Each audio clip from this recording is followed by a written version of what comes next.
ARB meeting of Thursday, November 5th. Will the secretary please call the roll?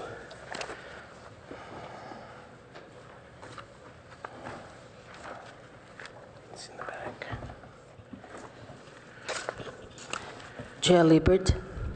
Present. Vice Chair Pop. Board Member Present. Liu. Board Member Malone Pritchard. Present. Board Member Guyer. Here. Thank you. Okay, we have 5 present. This time we will have oral communication. If there are members of the public that wish to speak to any item not on today's agenda, you may do so at this time. And I have one card from Nielsen Buchanan. And you will have 3 minutes, Mr. Buchanan. I hope I can do less. Okay. I'm here for a couple of reasons. One, I want to make a statement into the public record for legal reasons to at least get a comment back into the public record once again. My broader reason for being here is knowing that your powers and scope of responsibilities are probably beyond the legal line in the sand I want to put into the public record. I want to appeal to you for intellectual reasons, which really are more powerful in the long run than legal confrontation.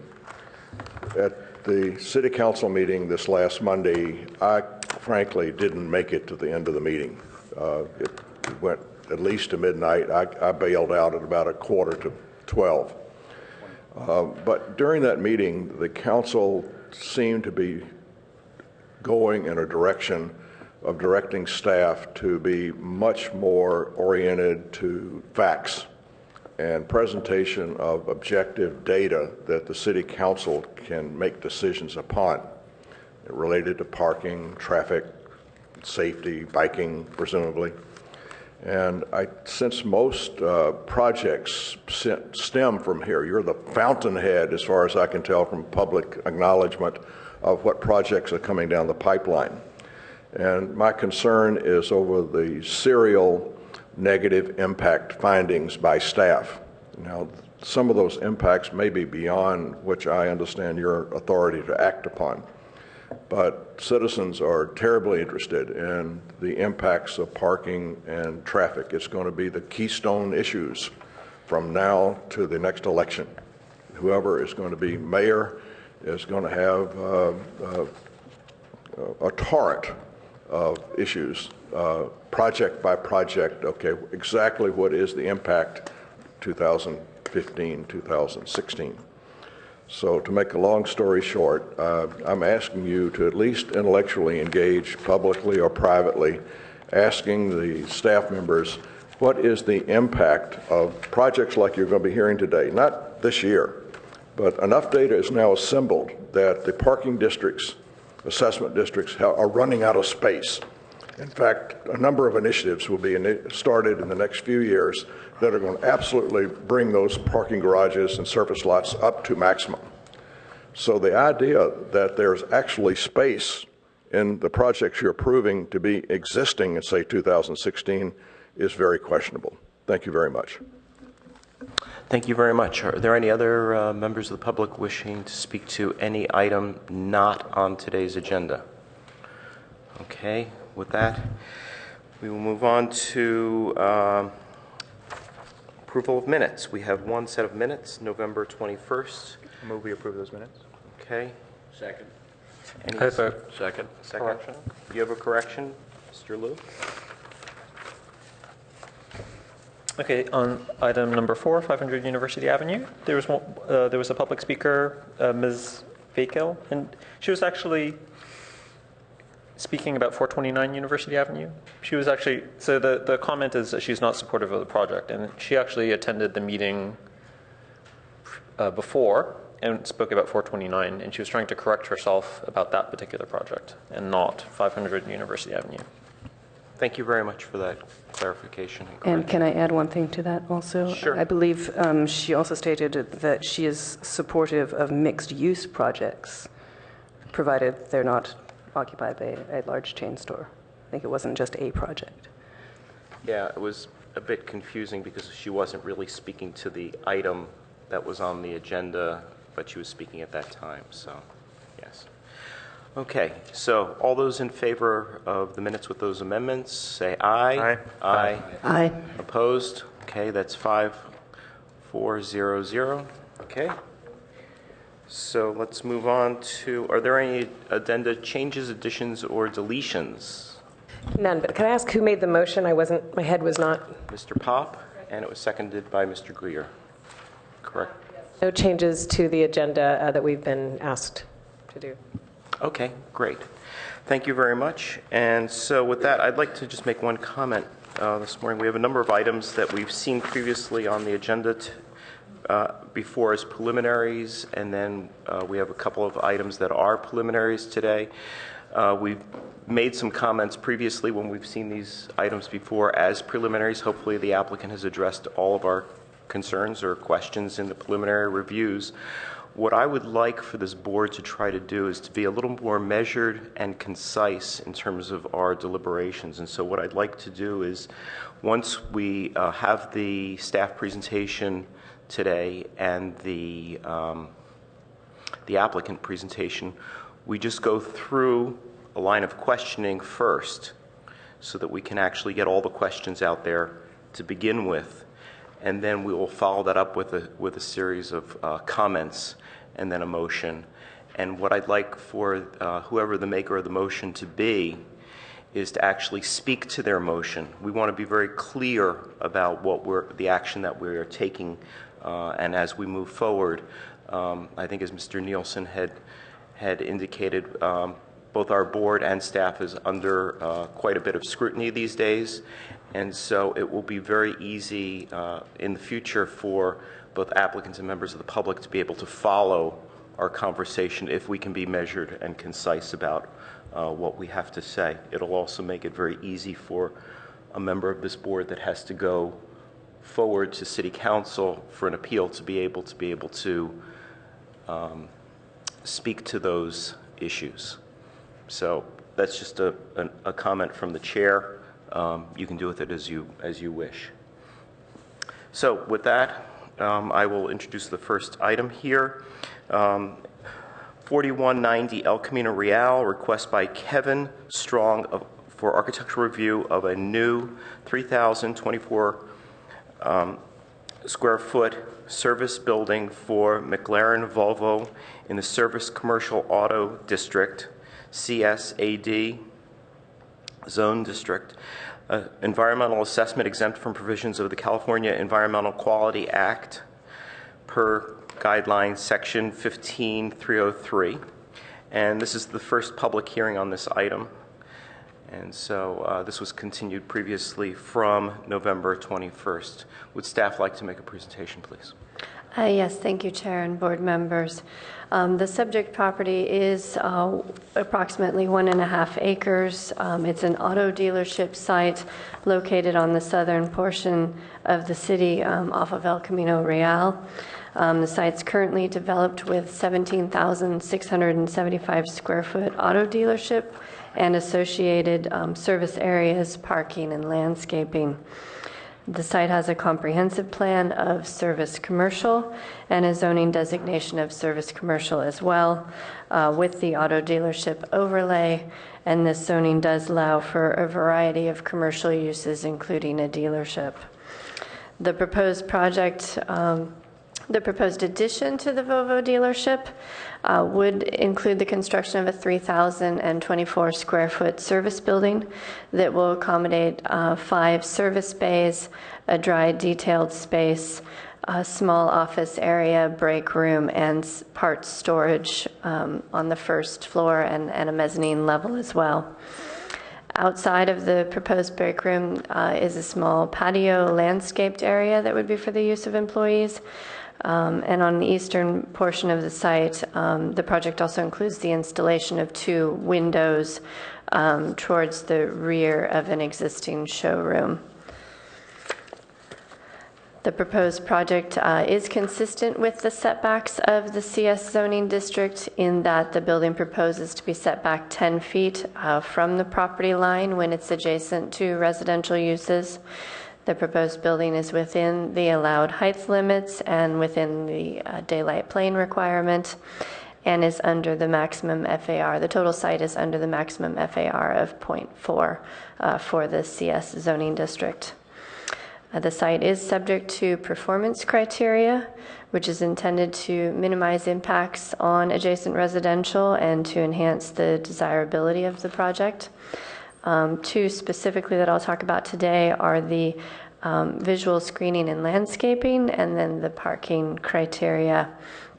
Regarding landscaping, as I said, the building is 10 feet away from the rear setback. And this proposed area will be a patio for presumably employees and to help screen the project from adjacent residential. But staff would appreciate ARB's comments on this area and help in determining if a solid wall or additional landscaping may be necessary. Regarding parking, the proposed site, the proposed building will displace 12 parking spaces, but overall the project will still have 72 remaining spaces.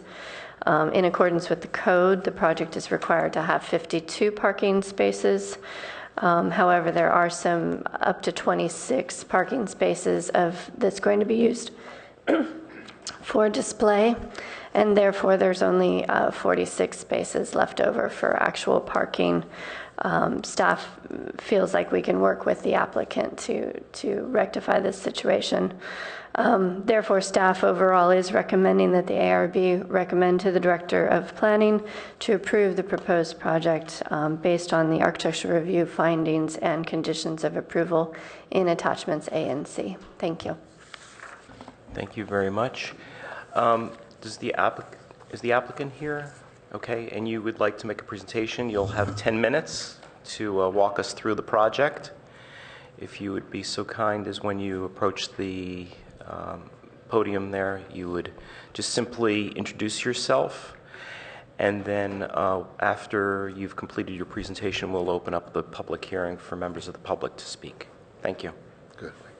My name is Kevin Stong, architect, on behalf of the McLaren Volvo dealership. I think that the informal meetings we've had with the city departments and staff have been very helpful, and the drawings basically reflect where we are today with those meetings. All the recommendations have been accepted and put into the project. This is kind of the last piece of the new puzzle, given the fact that it was a McLaren Fisker project. The Fisker will still be sold there, but it's not as popular as the Volvo, which is coming from next door, which will allow room for another dealership to happen next door. This project building then is in the back on a existing AC paving lot. The noise will be none, because we're not moving where compressors are, or everything is where it is, and if there hasn't been any complaints, then everything seems to be fine. As far as parking, I'd like to have you consider the service stall as a parking space, given the fact that the customer comes in, drops it off, and it goes right to the service stall. So, but we have, and since that became an issue of losing 12 parking spaces, my latest site plan shows where I picked up some around the site, in little pockets of here and there. So hopefully we haven't lost any. But I'm willing to work with staff through the building permit process to do whatever is necessary to pick up more. The building's not really apparent or seen from the streets. The project on the building, existing facilities on the street are well landscaped and had come before you before and approved. And I accept everything in the staff report, and hopefully you will too. So thank you very much. Thank you very much. Are there any members of the public wishing to speak to this item? Okay, if no one has anything to say, what we'll do is we'll return to the board. Mr. Pop, will you please set the timer for 5 minutes, and we'll each have 5 minutes for questions. No need to use the 5 minutes if you don't need it. So we'll begin with Mr. Liu. Great. So I have a question for staff about the parking issue. So I just wanted to have a question on how the on how it's calculated. So just like as an example, like there's a car dealership near my house, and the dealer uses the entire street for their own parking. Like when cars are coming in and out of service, they use the whole thing up and down the street, and they actually have customers, drop off their cars in the street. And so I was wondering about that sort of situation in Palo Alto, if there are any considerations like that, and how all of that happens, like on the ratios of service spots versus visitor spots versus car storage, like showroom storage. So in accordance with the code, there is one parking space required for every 400 square feet of sales and service area, basically all interior spaces, and then one parking space per 500 of exterior sales area. So the site has enough parking. It's just a matter of how much is used. It has enough parking in accordance with the code. It's just a matter of how much is used for actual display versus other customer and service cars. And as far as the parking on the streets, it is a public street, and so that there aren't any special regulations there. And so is the resolution that you're thinking of is just changing that ratio? Likely just less display area outside of the buildings, yes. Okay. Thank you. I think that's all of the questions that I have.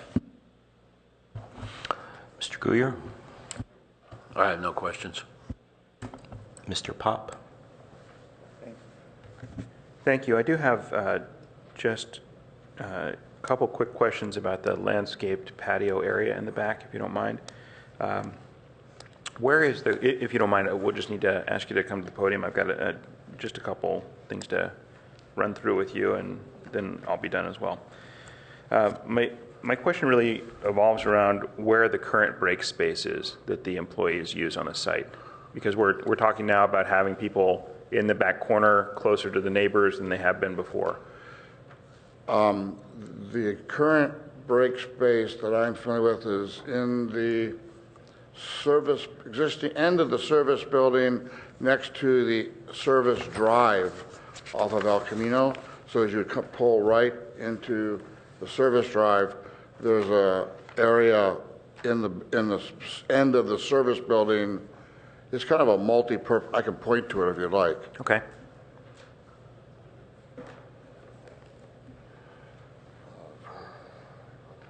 That's interior space, though?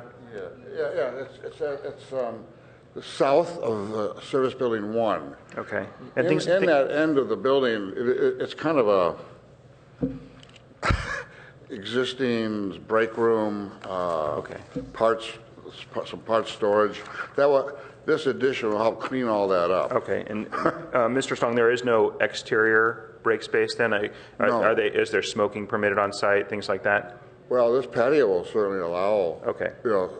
people who smoke. Has there been any interaction with the neighbors that about this site to talk to them about whether they'd prefer a chain link fence or a solid fence? No, there is an existing chain link fence with slats, and I thought Right. that was acceptable to continue to It's an empty lot. leave that there. So we're just Oh, it's going to paint it. It's empty behind it. I'm sorry. We'll paint existing. Okay, I missed that. Well, I think the only concern I had was that it would put employees directly adjacent to a residential use, and that they might be out there sort of all day long. They might be smoking out there, lots of activity. And so, my instinct is to ask you to put a solid wall at that location, just in the area of that patio. I think the chain link is fine elsewhere, but I would ask that change be made to your plan. But other than that, I think. What's that? We're going to do comments after. Yeah. Other than that, did you want me to try and make a motion? Is that good? No, let's finish. Okay, that's it then. Thank you. Okay, thank you. Board Member Malone Pritchard. Just a couple of questions. So these are service bays, correct? Correct. They'll be doing things like taking wheels off, that sort of thing? Right. So I would assume they'll be using air tools back there? I'm sorry? They'd be using air tools back there? There's a compressor that makes all the noise, but it's located closer to service building 1. All you'll hear is the ratcheting noise of the Yeah, so that's of the gun. Yeah, that's the noise I'm getting to. There's that zip zip, fairly loud noise that happens with the air tools. The compressor is a lot noisier. And it doesn't happen that often. They're not every car that comes. It's not a tire shop. Mm-hmm. It happens very infrequently. Most likely, the people that come here will not be buying tires. They'll be getting their oil changed and other electronic issues dealt with their sophisticated cars. Yeah, they're mostly run by computers now, I understand.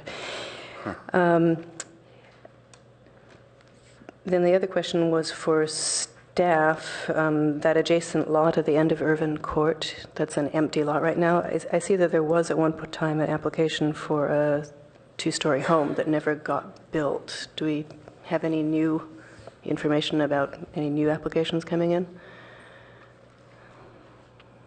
To the best of my knowledge, there is no current application for that property. Okay. But it is an R1. Correct. Lot, so someday, presumably, will be a home there. Okay, thank you. Yeah, I just have a couple of parking questions also. Could in fact the applicant, if they needed more display space there, have an off-site parking agreement with another property owner?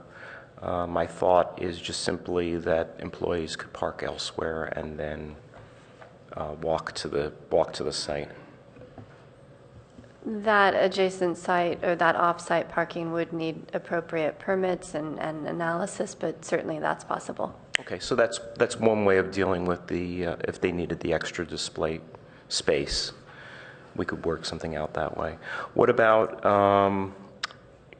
counting? Do in fact the repair stalls count as parking spaces? Because technically, you have a car, it's on the lot there, it's going to be driven into a stall. It's one of those games that you play, with the little squares that you move around. It's just a matter of managing the cars. Could it be handled that way? I hadn't thought of it that way, but that is a reasonable assumption. I can recount it that way and see. That'll certainly get us a lot closer. Okay, because all we would really need is one or two fallow parking spaces, and then at the end of the day, they can also use the repair stalls for parking as well. So I'm just trying to figure out a way that we don't need to have an off-site parking agreement, or we can manage it. So, okay. With that, what we'll do is we'll return to the board for comments and a motion. I'll begin with Board Member Liu. Great. Well, I can support the project because it's fairly well screened. Generally, the building is fairly utilitarian. I mean, much more so than we usually see in Palo Alto. I did go back to the cul-de-sac back there and looked at the fence, and that's really awful. That sort of painted slat chain link fence with some scraggly vines on it, and I really think that needs to be upgraded, even though that lot isn't occupied at the moment. It seems to me that our performance standards do call for like a 8-foot fence typically, where you have different land uses, and I think that's now the time to upgrade it. The dealer next door has a solid 8-foot high fence, and it does a much better job of screening the back of the dealerships. Also, too, I think on staff, I think we should pay attention to what's happening in that backyard. I mean, there are. It looks like there's like a modular trailer, and there are tents set up there, and those are all above like a 6-foot high fence line. The 8-foot high fence does seem to do a better job screening. But I would be want to pay attention to what's happening back there, because it seems like not all, if there's a parking issue and they're using those parking spaces with temporary structures, then there may be even a bigger parking issue than what's shown on the current drawings. And then also too is I think, I don't think we have any colors in here. I think it's just gray, but I was just wanted to see if that can get incorporated into the drawing set, or if you have the color board, if that just is included in the file, I think that's fine. I mean, presumably it all just matches the existing, right? And I think the only other thing I had was that there's no photometrics, and so I think there is building mounted lighting shown on the building. And then on the landscape, it seemed like for such a small amount of area, there's like too much plants.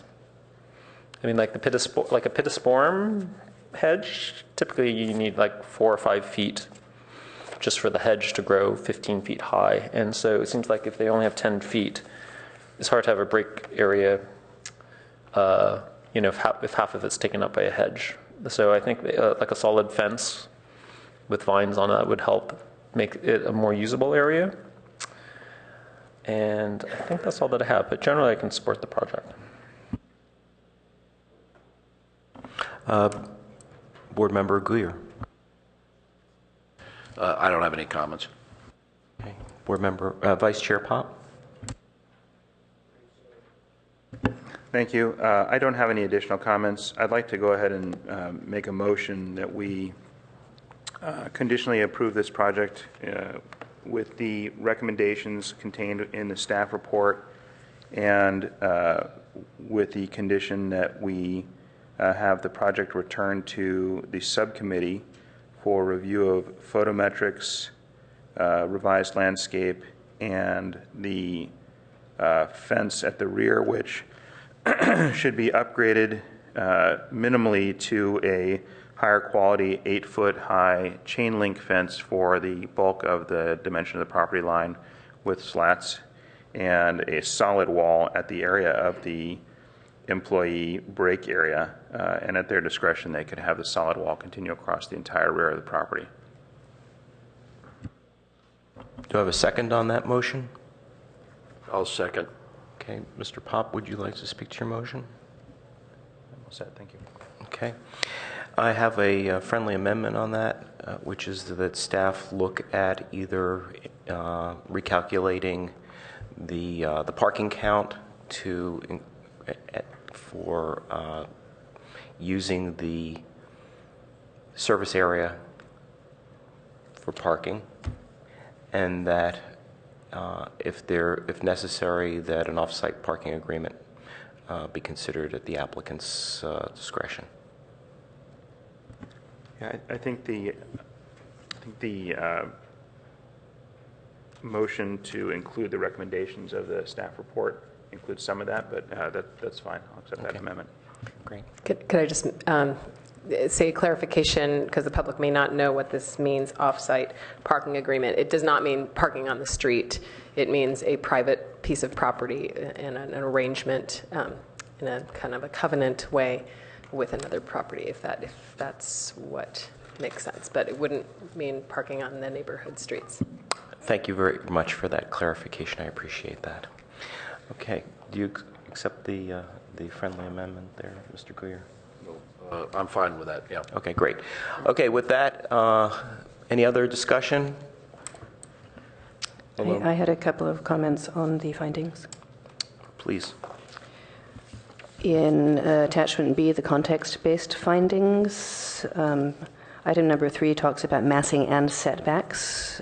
We should add some language there that describes that the project does conform to setbacks. Would you like to make that as a friendly amendment? I would, yes. Okay. And there's more. In attachment A, ARB findings for approval.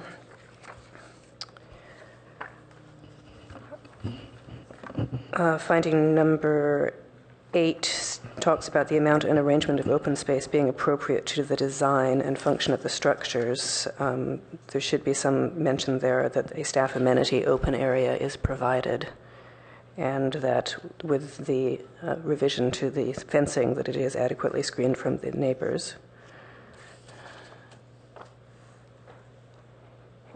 And then I had a question on finding number 15. At the end, it mentions that lead prerequisites are required. Is that correct on a project of this scale?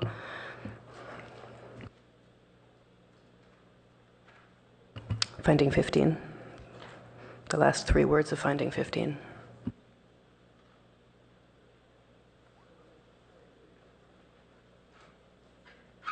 Yeah, lead is not a requirement in the city of Palo Alto. Cal Green, the state requirement, as modified locally to require certain levels of compliance. Yeah, so we'll scratch that. That's what I thought. This is great.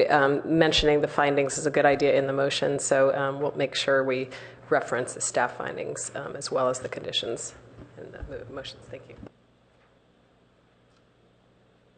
Mr. Pop, do you accept those as friendly amendments? I do. Mr. Greer? Thank you. Okay, any other discussion here? Okay, with that, we will act on the motion. All those in favor, please say aye. Aye. Aye. Aye. That's 5-0-0. Thank you. With that, we will move on to item number 2.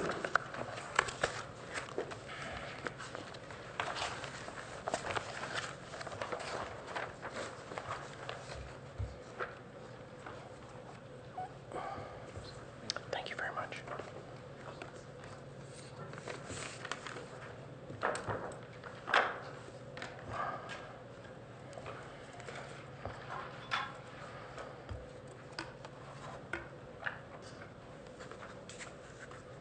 Pass that down.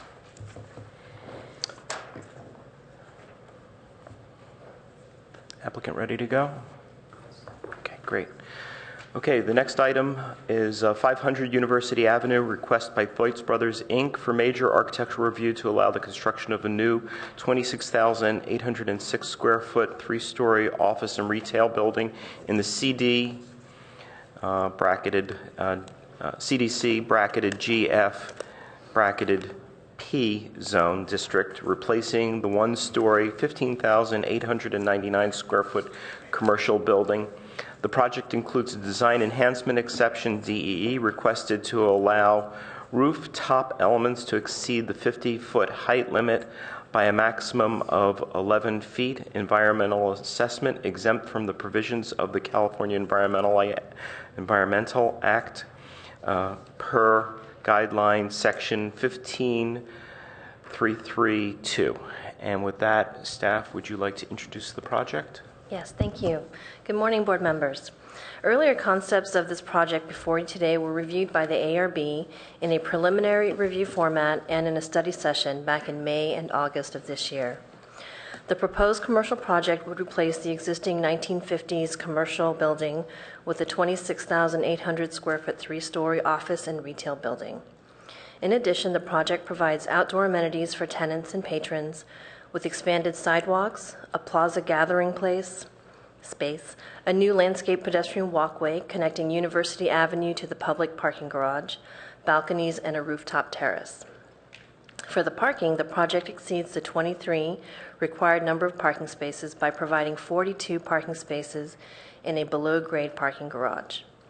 Aside from providing additional parking spaces, the applicant will prepare a traffic demand management plan to help facilitate less vehicle trips by the tenants, and in turn help reduce the parking demand in the downtown. Included in the project is a request for a design enhancement exception, a DE, to allow specific elements on the roof to exceed the 50-foot height limit.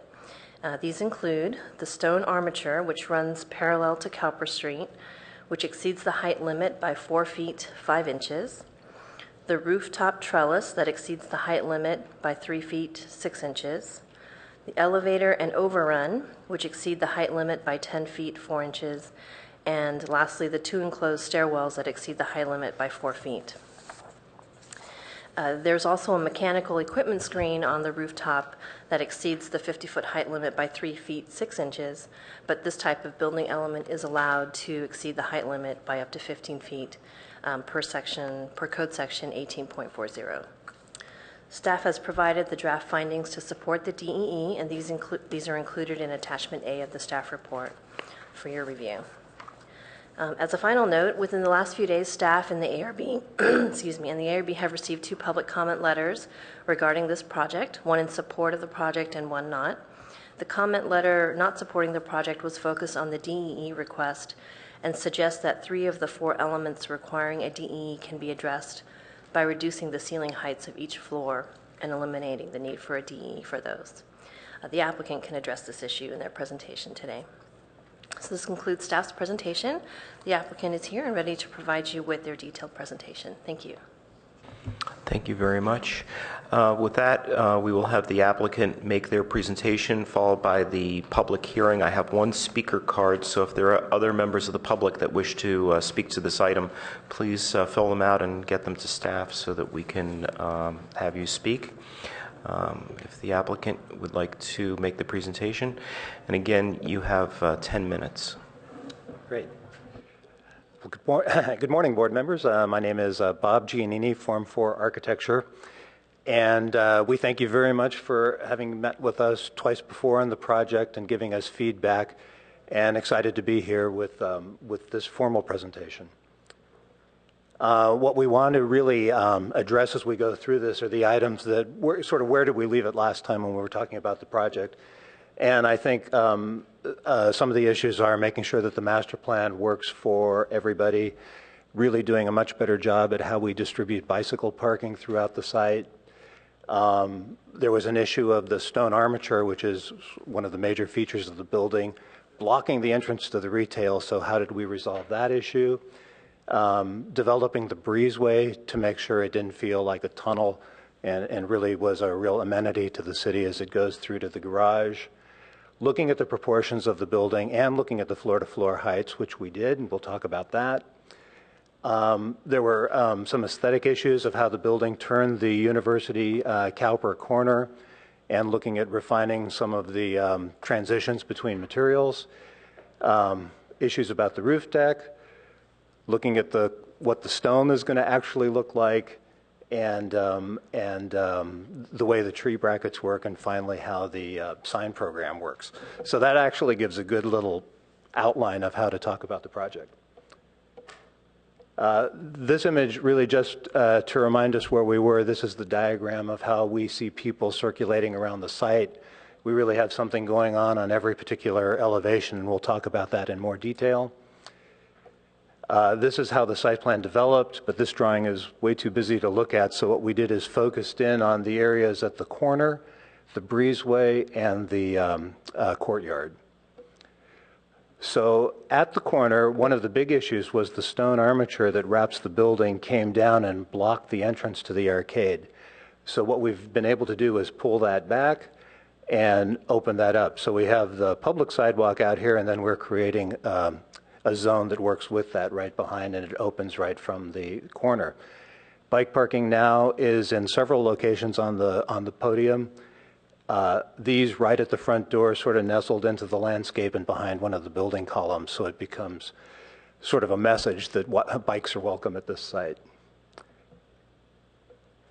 So this is how that looks now. The armature pulled back. It actually was a big plus all the way around. It allowed us to kind of open up this corner and just make the whole corner feel like it flows much better.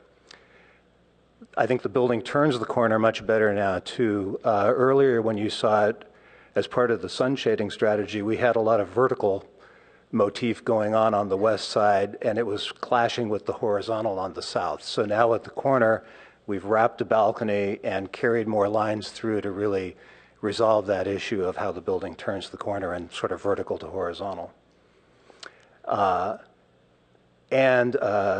Let's see, the other thing we did is right at the bottom, we used to have a big wing that came out as the canopy over the sidewalk.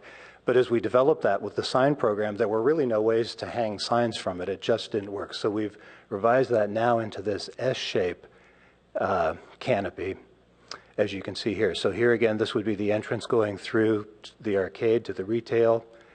The lobby entrance to the office floors above. Bike parking actually tucks right back here. And this is how the signs now can hang below that newly shaped canopy.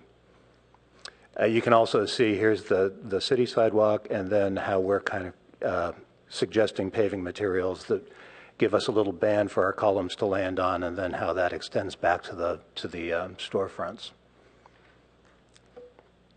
On the South Plaza, there was concern. It was a little too open, I think. And so what we did is created a stone plinth that acts as a little bit of a buffer between the alley that runs between Cowper and the garage and our space.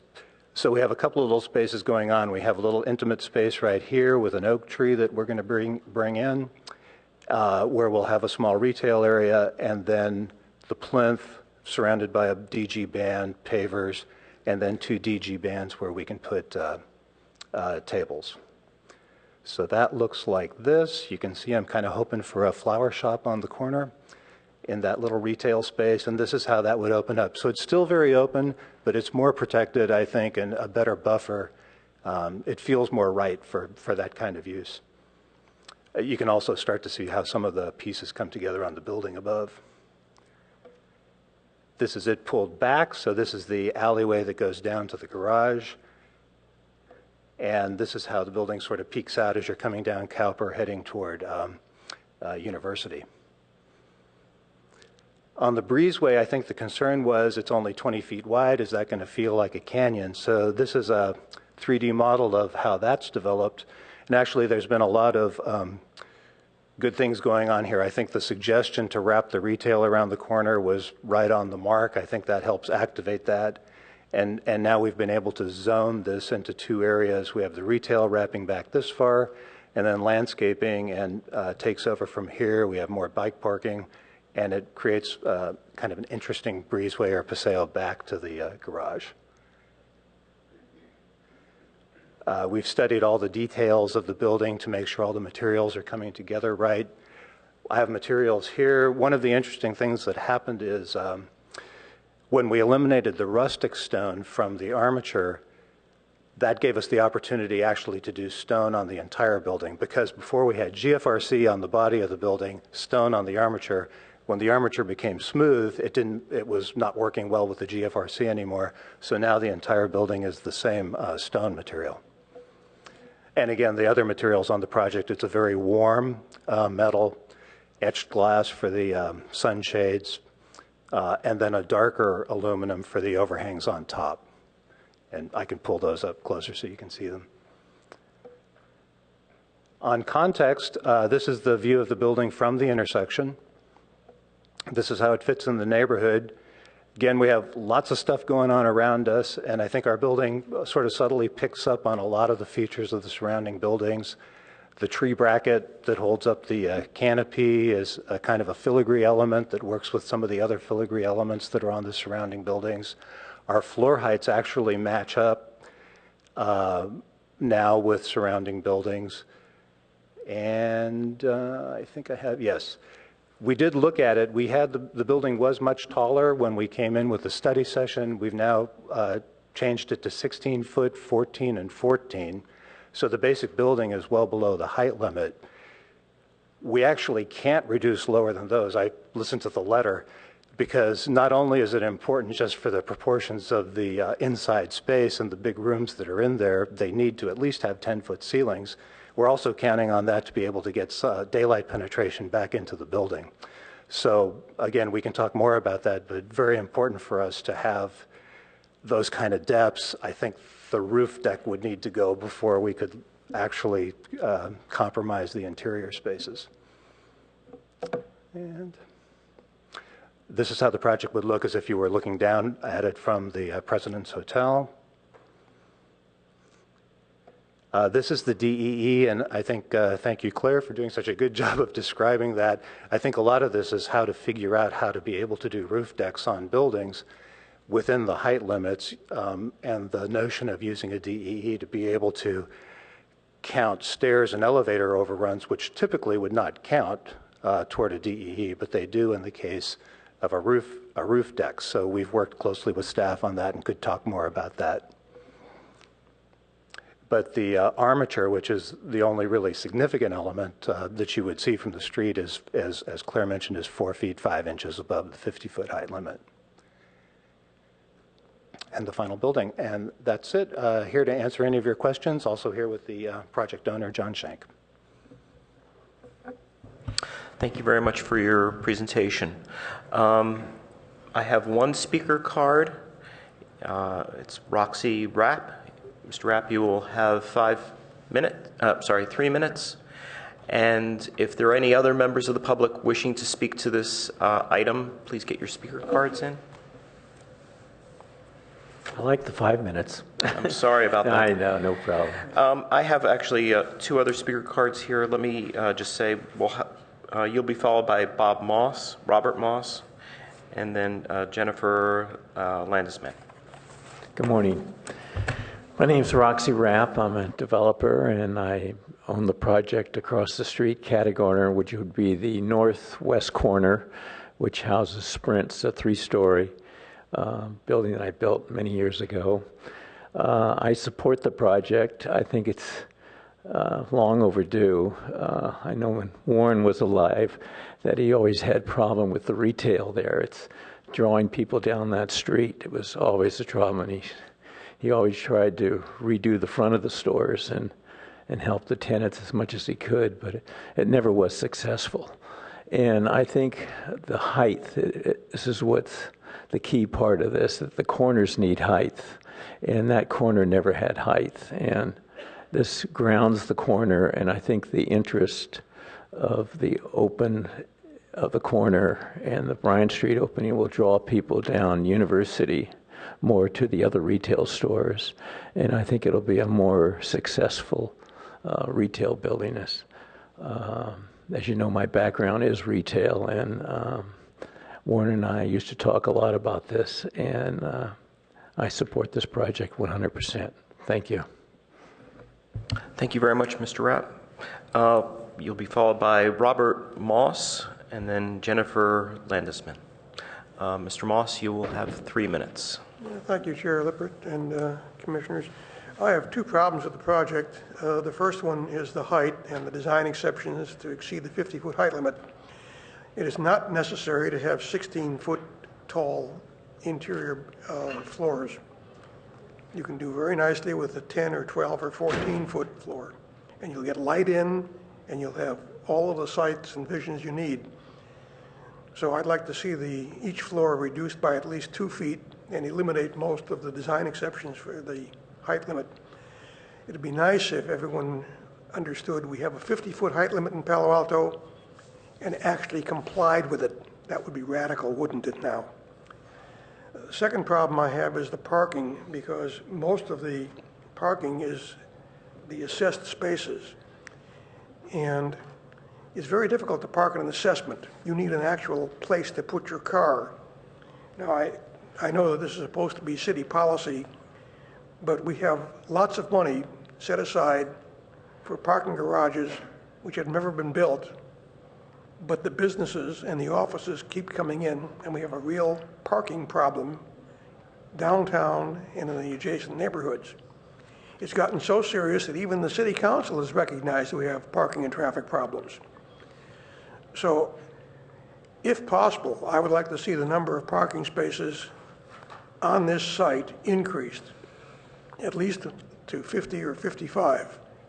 And the 20 spaces that are transfer development rights, of course, that doesn't take the need for parking on the other sites away. Eventually, those sites are going to be built, and we're going to be short of parking spaces again. So I think we have to take a very careful look when we give people concessions for parking spaces and not require them to park up on their property or provide actual parking spaces rather than just concessions. Thank you very much, Mr. Moss. Jennifer Landesman, and if there's any other speakers, please get your cards in. Hi, good morning. Thank you. I want to thank you for your work because you work on a lot of details, and I admire how you can do that and keep track, and I appreciate that you are looking out for all of these things. It looks like a really nice building. I happen to frequent that block very much. My daughter would say she grew up on Il Fornaio food. So we're always there, and we're always at CPK otherwise. And I'm here to ask you to really think very deeply about the exceptions of the 50-foot height limit. Because, this pushing it, this exception here, exception there, and there are design reasons, and there are, you must have a 10-foot ceiling. We just bought a very expensive house in Crescent Park with an 8-foot ceiling, and we got a lot of light. And just thinking back to what Palo Alto is all about, and it's a place where ideas and creativity has come from garages. And to me, that should be the scale for offices, for retail space, for anything. Even our homes are not that big. I mean, my brother's house in Houston, his living room is the size of my ground floor. So we need to think about what the scale is for Palo Alto. And it's not trying to fit a Houston-sized building or squeezing it into Palo Alto. I know many of you are interested in density. Density can come about in a really good way, but it doesn't have to push the very critical limit that shouldn't have any exceptions. Ceiling heights definitely can come down, and because it's Palo Alto. And the only reason that you would not be putting this limit is because you have in mind, taller and taller buildings, and that you need that. You don't. So I just ask that you take the big picture more seriously than a lot of these details. Thank you. Thank you very much. If there are any other members of the public, please get a speaker card in. What we will do is I will go through and we will have one round of questions for staff, and then we'll follow that up with our comments and hopefully a motion. I will begin with Board Member Malone Pritchard. You will have 5 minutes for questions. Thank you. Can the applicant just clarify for the public what the height is of the building in general, not the armature or the elevators, but just the overall height of the building that you see at the street? I believe it's quite a bit less than 50 feet. 40. It is 44 feet. Please refer to the drawing sheet that you're looking at. That's sheet A3.1 in the package. Oh. I think it actually shows in several locations. Yeah, it does. Yeah, You're probably looking at, this is actually the formal submittal.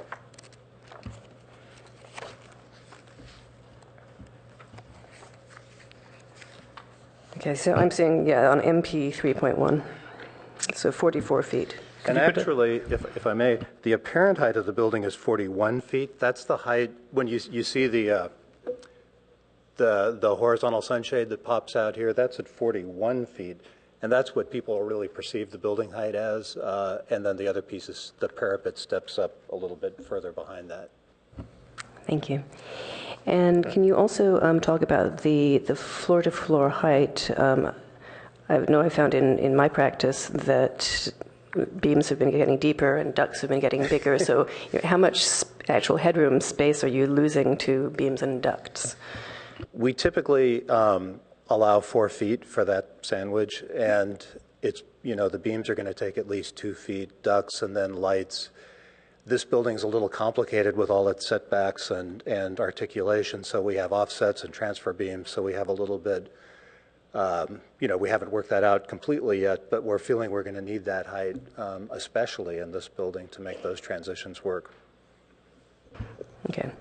So typically we should subtract about 4 feet from each of those ceiling heights to understand what you'd be experiencing. At the end of the day, that would be the experience. Yeah. Thank you. Can you also talk about the parking? I think I read that you're providing more parking than what the zoning ordinance requires. We are, and actually, if I can defer to John for that. Good morning. John Schenk with Thwaites Brothers. The parking that we're providing is all below grade. There's 65 total stalls. The way the codes are currently interpreted, we're required to provide 23. The way we've looked at this is we've had discussions with neighbors and others. We are using 10,000 square feet of TDRs. If we were to park those, there's another 20 stalls or so that would be required that we're giving ourselves a credit for per the current codes. But in our 65, which gives us an excess of 42 spaces, we could take 20 out of that. We're fully parking the TDRs, and we would still have an additional 20 plus stalls that we're providing in the subterranean structure. There's also bike parking down there, excess bike lockers, et cetera, that are also in the garage. Thanks for clarifying that. Excuse me, could I just add one? Sure. I think I misspoke too when I gave the numbers earlier for the parking. I think I said there was 42, so definitely what Mr. Schenk just said is the accurate number that's being provided on site. Thank you. Thanks, Claire. And then, I don't know if you've gotten to this point with the fire department yet, but is the fire department requiring that the stairs go to the roof? If there weren't a roof deck there, would they be requiring that the stairs go to the roof? No, that requirement kicks in at 4 stories. So if we lose the roof deck, we don't have to have stairs go up there. Okay. And then jumping from big concepts down to a very small question, I didn't find a detail in the drawings on how that reveal happens at the stone pattern. Was there one that I missed? Yeah, in the stone. So the stone is this piece right here. When you specify it 2 feet by no bigger than 2 foot by 2 foot, you can actually use it as the final coat of plaster, so it can be adhered that way onto the building, which makes this all possible. And so there's 2 kinds of joints. There's just the grout joint between the stone that's going to be a grout that pretty much matches the color of the stone. And then will also need to be expansion joints because it's essentially a plaster product or a plaster kind of arrangement. It's about 144 square feet a panel, so we do need those kind of joints. Those joints will also be caulked, long-winded answer, with the same sort of color material. So the joints can disappear completely, or what we are going to do is play up the fact that it's a stone building and have the pattern of stone that you see in the building. So in the renderings, the reveals are looking a little blacker than they really will be. They'll be very, very subtle. We don't have better detail, though, in the drawings, so you didn't miss anything. Thank you. I'll return if you have any additional questions or... Thank you. Vice Chair Pop.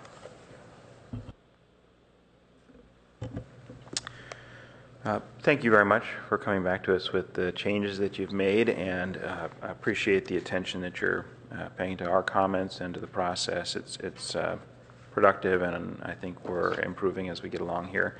I have a couple of quick questions for staff and a comment that I'd like to just make before we get back into questions for Bob. Thank you for picking up on the change in the staff report. I noticed that as well. On Monday night, there was a long discussion about design in the city, and one of the comments that was made by one of the council members was that this building is fully parked, and why can't more buildings be like this in the downtown area? And I want to just make it clear for the record that this building is taking advantage of a number of the exceptions that other buildings do take advantage of, but in the way it was described at the council meeting, it was as if they actually overparked this building, and that's not quite the case. You know, overparking the building would mean that they had more than the 107 spaces in the way it was described. And while I really appreciate the move that you're making and the additional spaces that you've added and the number that you've gotten to, I just want to clarify so that we are not challenged by that comment later, that it's not precisely what's gone on here. I've lost track a little bit of what parking incentives have been erased, what density bonus has been erased, some of those other things, and I'd just like to understand how those recent changes affect this project? I'll attempt to answer that. So the interim ordinance that was adopted by council and is in effect as of December 5th, after the second reading, 31 days. The council adopted an ordinance that eliminated the exemptions for parking with respect to areas that had not been assessed previously, that were found to exist on site that hadn't been assessed. They didn't eliminate allowing a replacement of a building and continuing to use the previously assessed spaces that the applicant had paid for that are in the existing garages. That still remains. You can still replace a building and continue to use those assessments. There was an elimination for new TDRs, transferable development rights, from bonus floor area.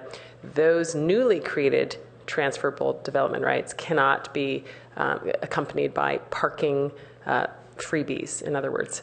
But in the case of this project, they had already received the TDRs, is my understanding, and so those TDRs exist, and so they do already come with parking exemptions.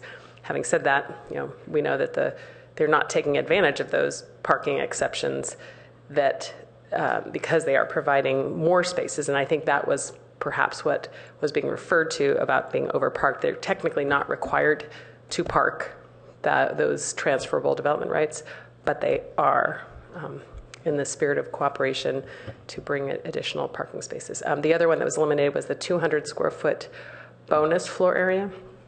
That was associated with approximately one parking space that was intended to be when people modify their buildings and they need a little extra, for hallway or what have you. But people were using that in replacement buildings, and so that's been removed from the toolkit for developers. Perfect. So I understood all of that first stuff, but this project has that 200 square foot bonus in it, does it not? No, it doesn't. It's been removed. They can use the 200 square foot bonus for the additional floor area, but it doesn't come with any parking exception. Okay. Yeah, Got it. That's the Okay. clarification. That's the nuance that I didn't understand. Okay, great. Thank you very much. And then, let's see. That's it. That's all I had for staff questions. Okay. Board Member Guyer. I don't have any questions at the moment. Board Member Liu. So I have a question for you, Bob. I was wondering if you would walk through the lighting. I was not actually able to review the schedule because it was so small. And then also I saw that there are some fixtures. I think there's maybe like an S11, the last fixture, that I think it appears on the drawings, but I didn't see anything on the schedule. So maybe if you could just quickly review just the general ideas of the lighting. Right. So the general idea of the lighting is we don't want to see lights. So we're not making a feature of sconces or anything like that on the building. So lighting is basically, the idea is the building would just sort of glow, but you would never see a light source. It's all sort of hidden in reveals and downlights and things like that. I actually am at a little disadvantage. I don't have our lighting engineer here with us, and I don't have the detail of that. So we would need to come back to you with more detailed information. You have the most excellent lighting designer on your team. Yeah, it's Luminae Suter. Michael Suter is just terrific. Okay, in particular, I was thinking of just in the future, is the lighting on the roof terrace, mostly because it's there are apartments right across the street, and we don't want light shining right into them and not on all the time. And that's actually one of the reasons we have the trellis up there, as well as the armature and ever, is any lighting that's up there can be down below that, so it can follow the same philosophy of being hidden and just make a glow. Great. Okay, and then on the your site circulation plan, which is on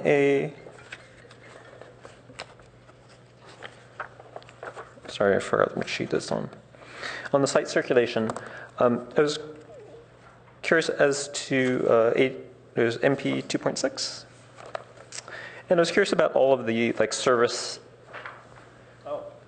areas of the building. So like if there is potentially like a restaurant use, and then you've got the trash way in the back, how do you make that connection between any service hallways that you have in the back and the trash? Because I don't really see any back doors, right? Everything is a front door. Pretty much. Yeah, and hopefully this isn't long-winded, but when you look at the site, really the only possible place for utilities is that small area we have there on the alley. Also, this project is providing a trash area for several of our neighbors as well. So we've worked really closely with Waste Management to make sure that the trash enclosure we're showing there, we're tearing down the existing, would tear down the existing one, build this one, which is larger, just to make absolutely sure that we have enough room for all of that. And then, of course, the transformer is right next to it, and we've worked closely with electric. How people would get to that, you're right, this building really doesn't have a backside, and that's not uncommon for me. You know, you just have to make sure that those kind of things are moved out after hours, and you do have a spot to store them. So that is one of the issues with this building or most any downtown building. You would have to come out, go to the sidewalk, and then make your way to the trash enclosure. But the important thing is the trash enclosure has really been sized large to handle and keep all of that stuff out of view. Great.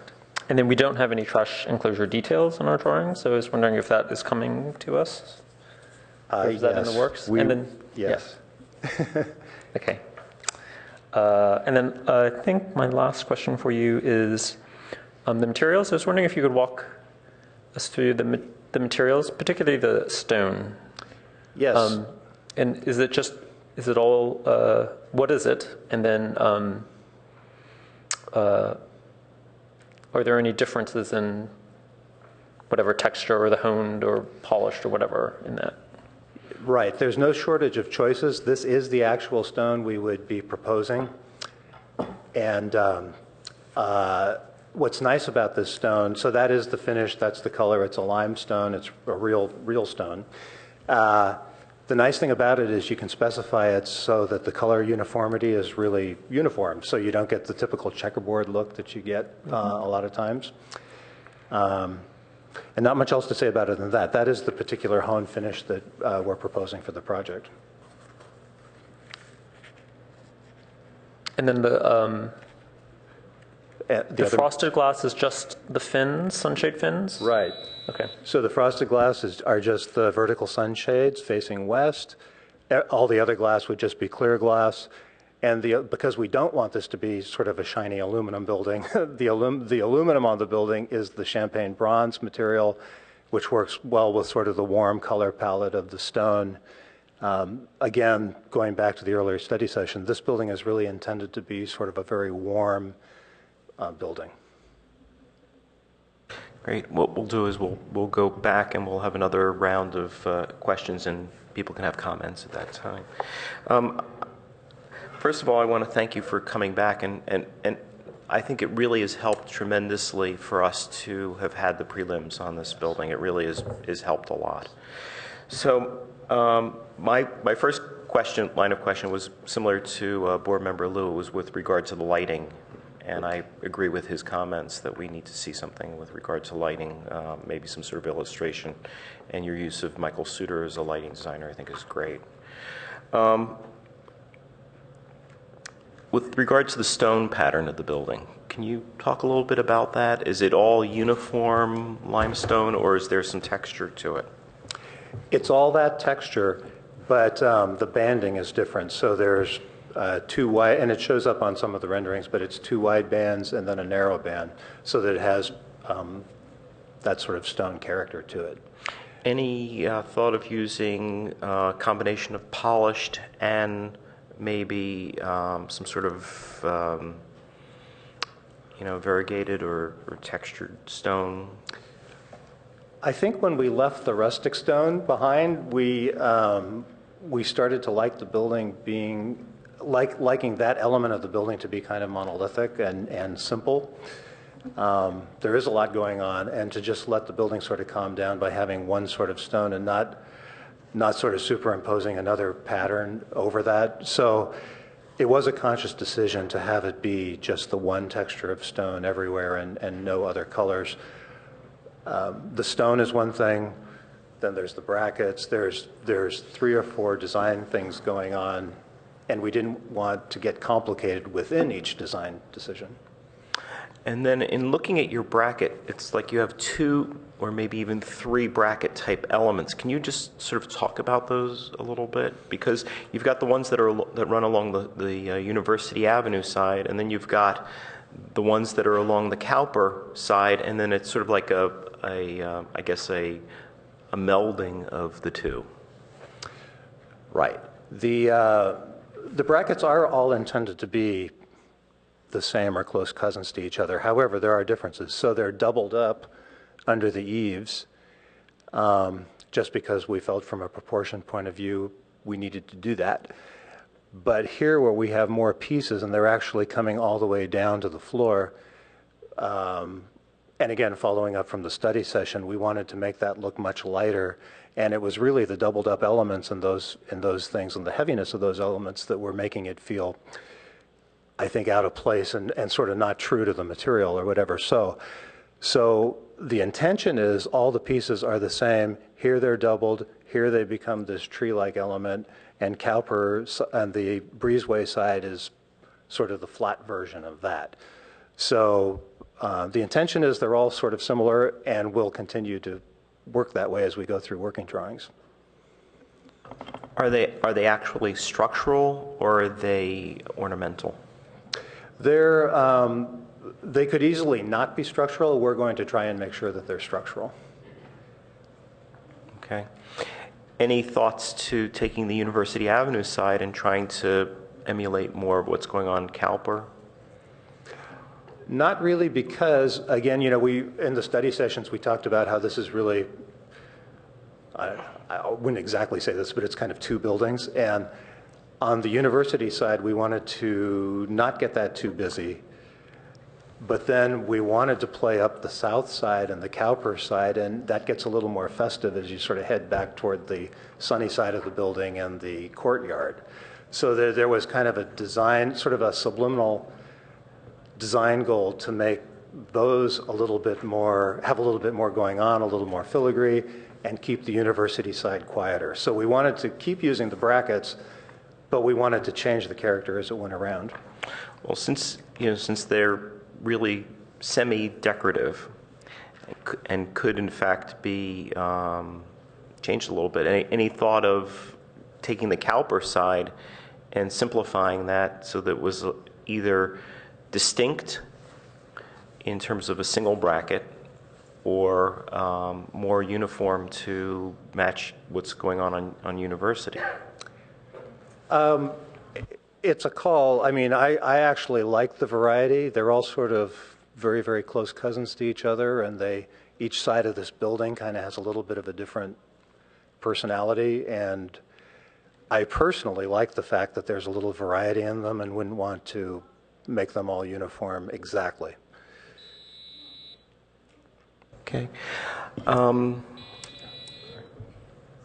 Okay, with that, what I will do is, this is last call for members of the public that wish to speak to this item. Okay, seeing none, I will close the public hearing, and we'll return to the board for, again, another round, and it can be a combination of questions and comments. We'll begin with Board Member Malone Pritchard. I don't think I have any more questions. I had a couple of comments. First of all, I wanted to thank you for the refinements you've made. I think this is a much better building than the last one we looked at, and I'm very much in support of it. One of the reasons I'm so much in support of it is, as I was reading through the context-based findings, you just hit every single one of them on the nose, I think. So well done at paying attention to the context. I did have one question.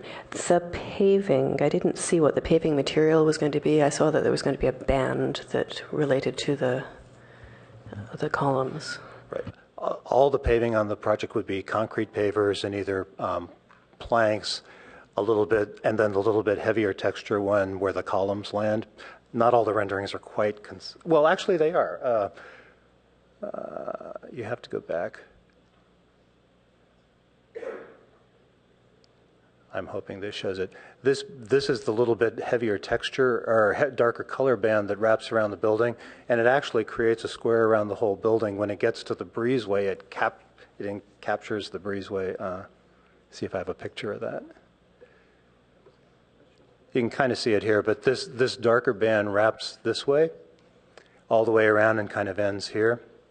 And so this would be a light concrete paver and then a little bit darker concrete paver. But no samples of those today? I don't have a sample of those with me.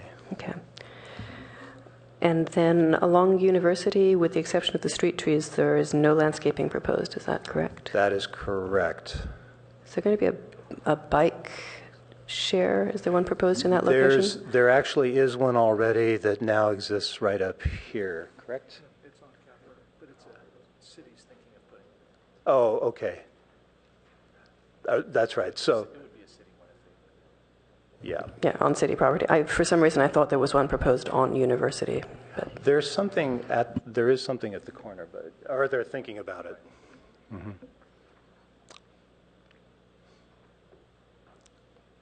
So one of the things we normally see is we see details where dissimilar materials come together. So you're not at that stage yet, but that's something we'll probably be asking for. We did it in 3D, so the idea were these sorts of images, this is the way we do that.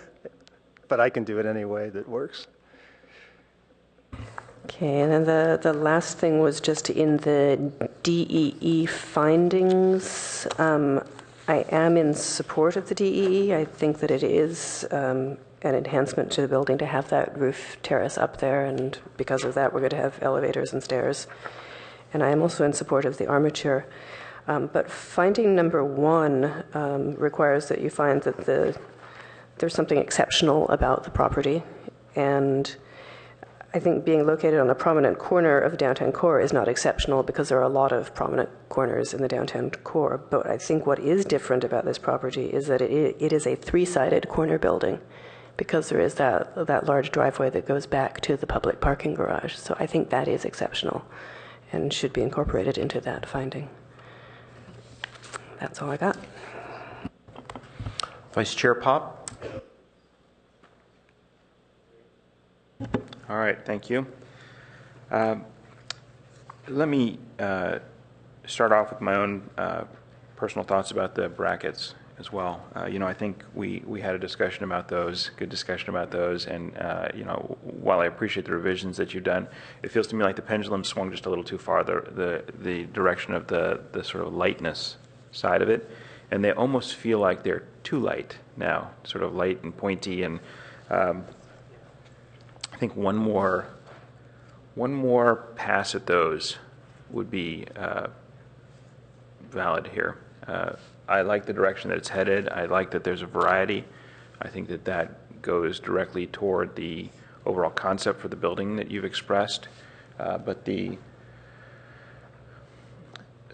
somehow the lightness of those under the stone columns on the university side and how sort of intricate they've become on the Cowper side is almost too busy and too thin for me, and they don't feel like they're supporting the weight somehow. And I'm going to ask you to just look at that one more time. The S curve that you've added, I think, is really nice. Right? I think that's a great way to handle the signage. I think it'll be a nice edge along University. It brings the height down in the way that makes a lot of sense. And while I respect the need for the 16-foot height at the first floor, we're talking about a 43-foot deep building plate. That's a long way to go to get light into the building, and I understand the need for height there. The use of that S curve is great. The only thing I guess that is challenging for me about it is it looks like it's really engaging the columns and wrapping around those. Will it be touching the columns? Is there a space around the column? Maybe, Bob, if you could just describe how it's supported for me, that would be helpful.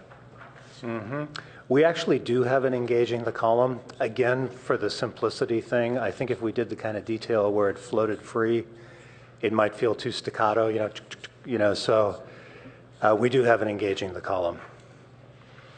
I guess the comment that I would have is it would be nice if there was a border where it felt like it was floating off of the columns. It's such a contrasting element to the design, and I like that, right? That you've got this organic shape against the heavy mass of the stone. Right. And if there was almost like a frame around the columns and that stopped, it might feel like it's really floating to me in there. And I don't know if floating is what you want. It's your building. I'm not here to tell you how you should do it, but my comment is only that it looks like having it engage the column the way it does doesn't allow the architecture to just come through and really bang down into the ground with all the weight of that stone. Let's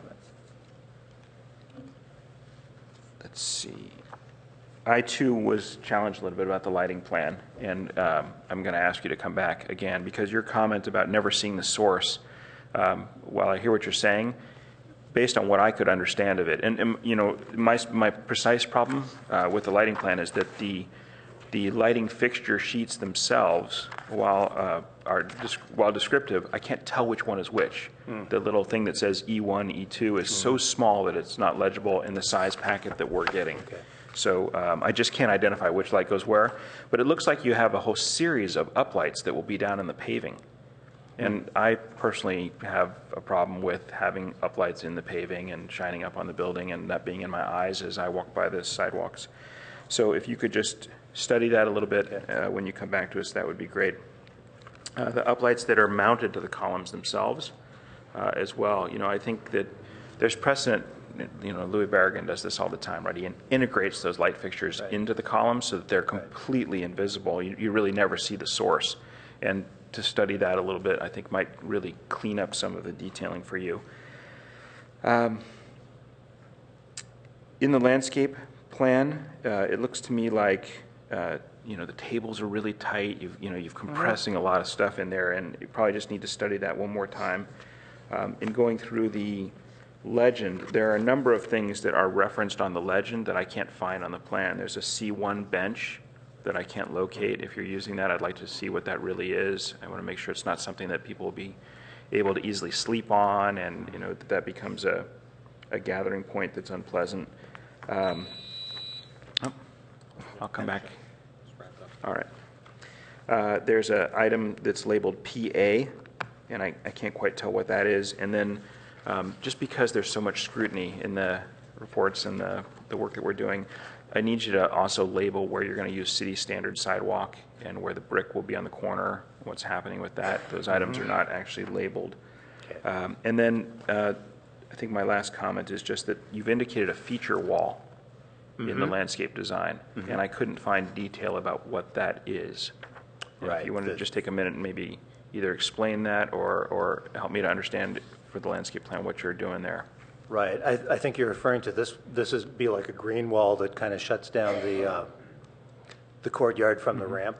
So it's nothing more than but we need to show you pictures of that. But it's just a wall of growies. So it's you're going to use a green screen or something on columns. And, Yeah. If you could just describe that, that would be great. And sorry, it's not green screen, one last item for me, which is we've briefly discussed trash management.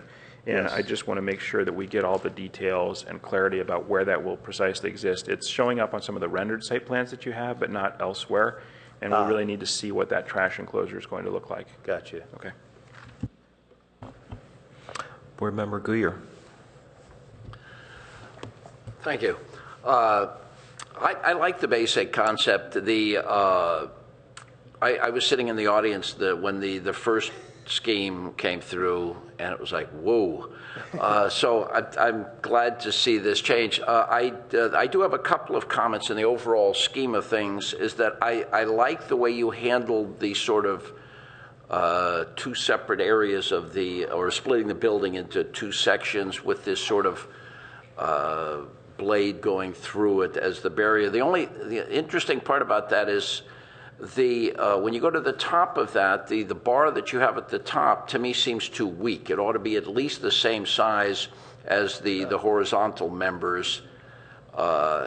And maybe that's being nitpicky, but it just struck me that way, especially in like the view you have here. I think the horizontal one ought to be the same as the vertical one in that sense.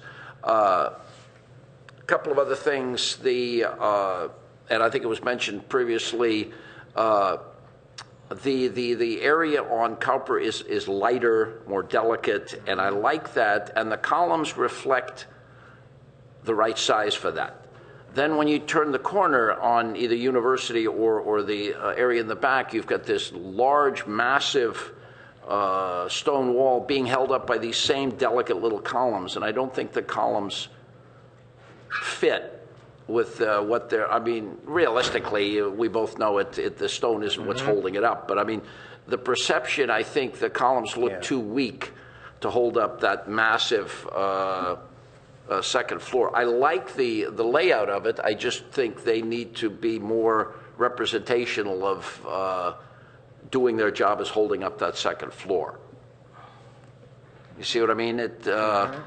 I guess it's sort of the opposite of the diagonal kickers or the bracing up on top. I understand that they're both doing a function in the different areas, and that's why they're different. I don't expect them to look the same or whatever because they're doing a different function.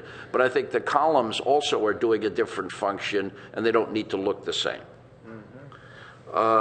As far as the finish of the stone, I like the color of the stone, everything else. The finish, I don't know, to me it just doesn't come off as a natural stone. I mean, I've seen, floor tiles that look more natural than the stuff. And I guess that's just a perception, is that, at a distance, nobody would notice the distinction. But this close, when you feel it, it just, I think it gives a artificial sense to me. I mean, just a perceived sense of artificial stone. And I'd like to see something a little different. I do have a spot you could go. We have a few buildings at VMware where we have that stone, and it's up now, so you can kind of see it in real life.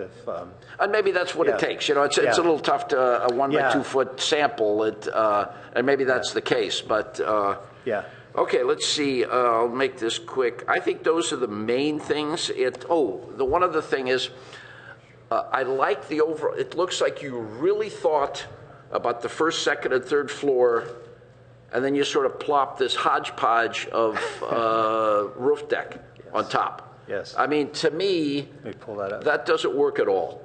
It literally is that you had to put some guardrails where you had to put so nobody falls off the roof, and you've got these various. Elevator shafts and that sort of thing. None of it looks integrated. It looks like the whole rooftop is an afterthought. And I don't think that's helping the elevation any, especially because in this particular design, it's the old adage that the perception of you're never going to see something in a true elevation. You see it in a perspective. But here you've got the hotel across the street. There are various other areas where people will be looking down on this building.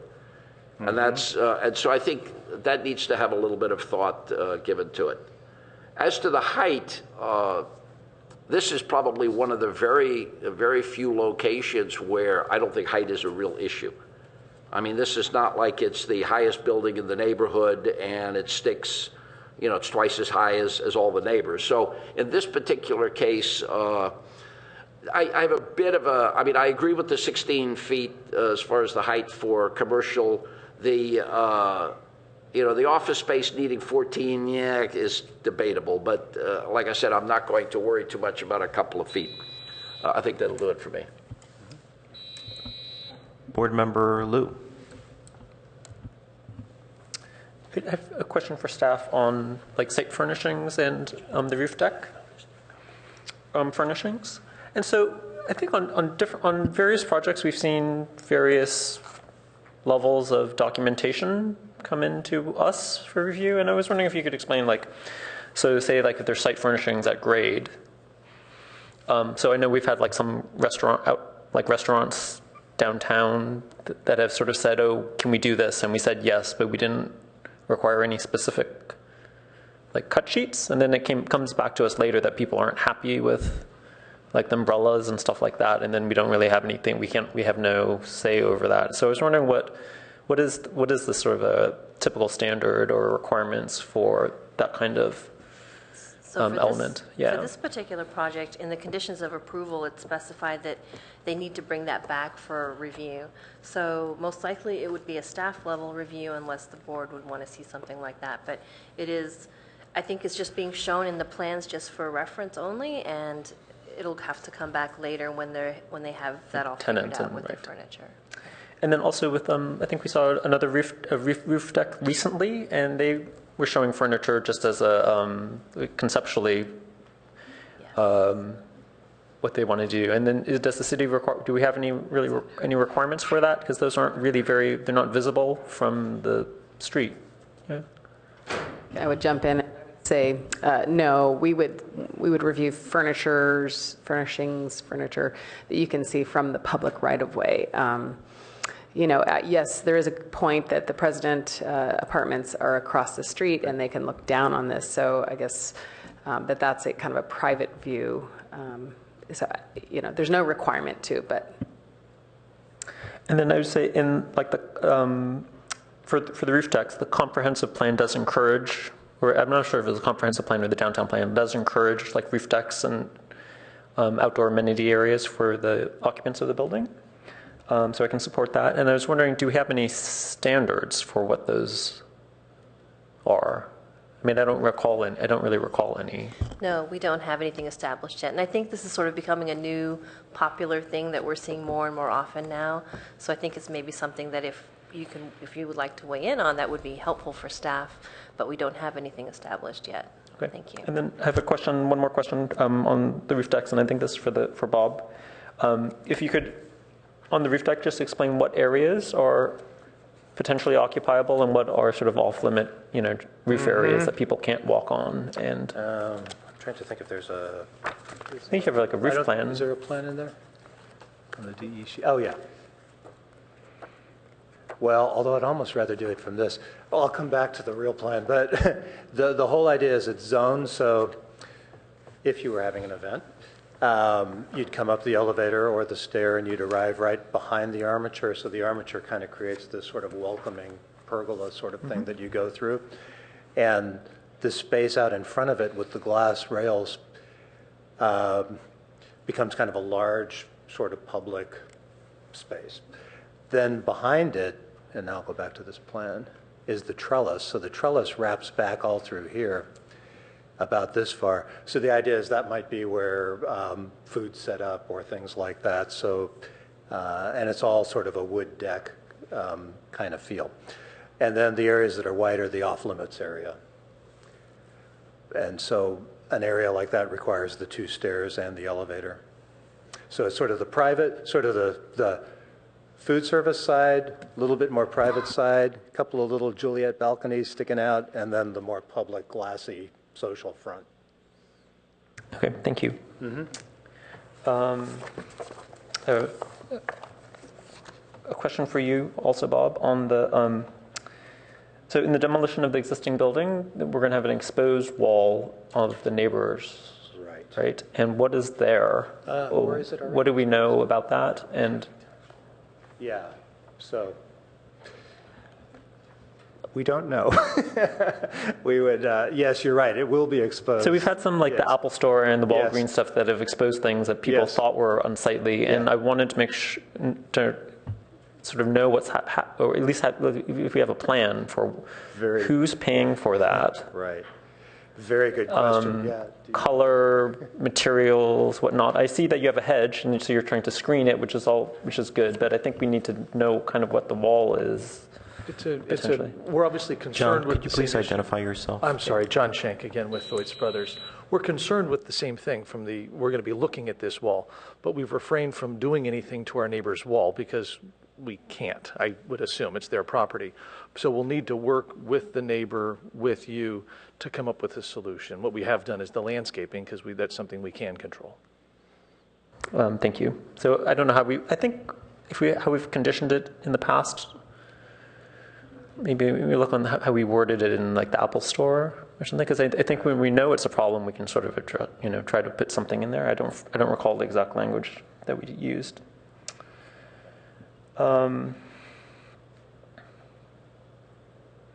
Okay, and then I have, I think, one final question for you, Bob, this is back to colors. So on, there's just one drawing that gave me pause, which is sheet A5.1.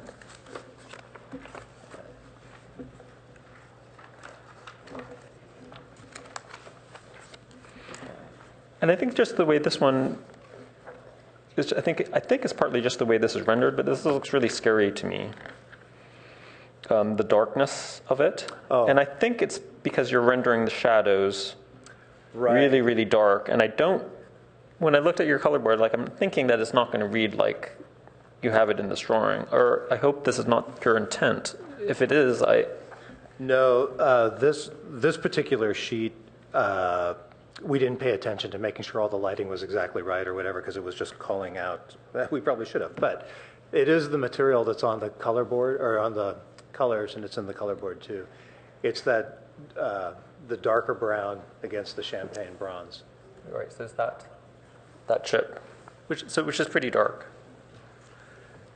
But I think the difference is that it's in your. I think what may help is on the dark thing is that your overhang is slotted, yeah. So you actually get light coming through there. So I think that there's more light than it would actually do. But I mean, I would just be careful about that because it looks dark on the rendering. Right. No, when we did it in the same material, the building sort of floated away. It sort of needed something graphically to kind of ground it, even though it's up in the air.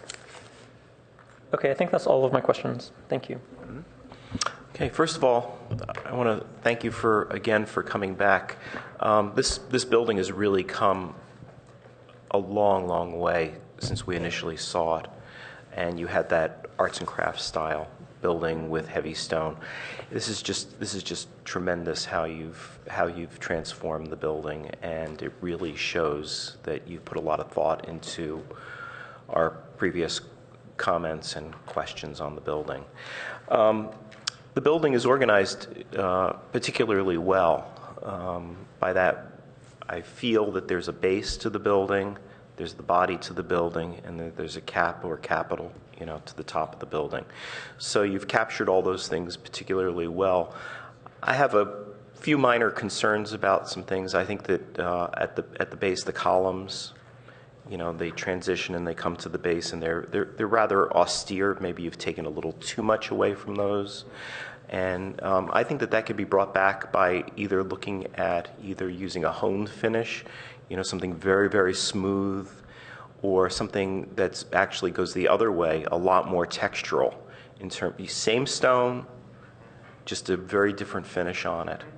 Also, you have these horizontal bands in the building. You have two of them, one that happens just between the ground level and the first level plan, and then the first level to the second. Those bands, I think, can also be articulated and used to add interest to the building. Another way to go is to just simply do a variation of smooth and textured stone, almost striping the building, or even organizing it in such a way that the vertical columns were textured and everything else was smooth. But there's something here that, in some way the building is become a little too denuded of interest and texture. And I think that can be sort of brought in a very subtle way.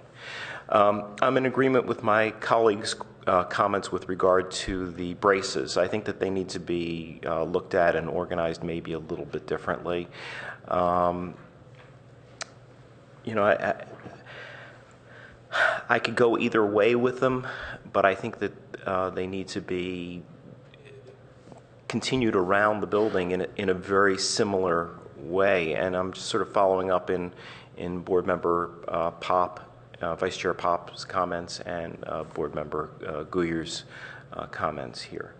And then the last element that I think needs a little bit of work is the lighting. I'm a very big proponent of ambient lighting on exterior buildings, and I think you have a canopy here that has a tremendous amount of opportunity in terms of in the nighttime having reflected light off of it, thereby creating some general illumination. I appreciate your approach to not having surface sconces per se, but in fact concealing or recessing the lighting. And what would be really helpful is to be able to see some sort of nighttime rendering or nighttime elevations as to how this building is going to appear at nighttime. And so I think that that's really a tremendous opportunity. With regard to the DEE, I'm in agreement with Board Member Malone Pritchard's comments. We need to be able to make the findings for that DEE.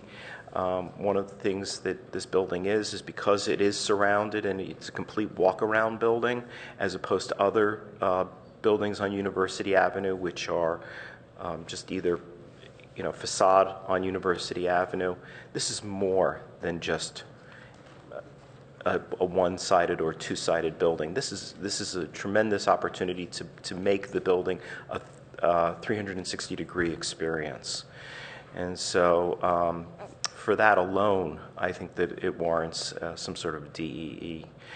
And again, with regard to the height, I think that the additional height that you're looking for is so incidental. We're not asking for additional height because of usable floor area. We're asking for additional height simply to be able to make the building fit in with and transition from the adjacent presidential apartments and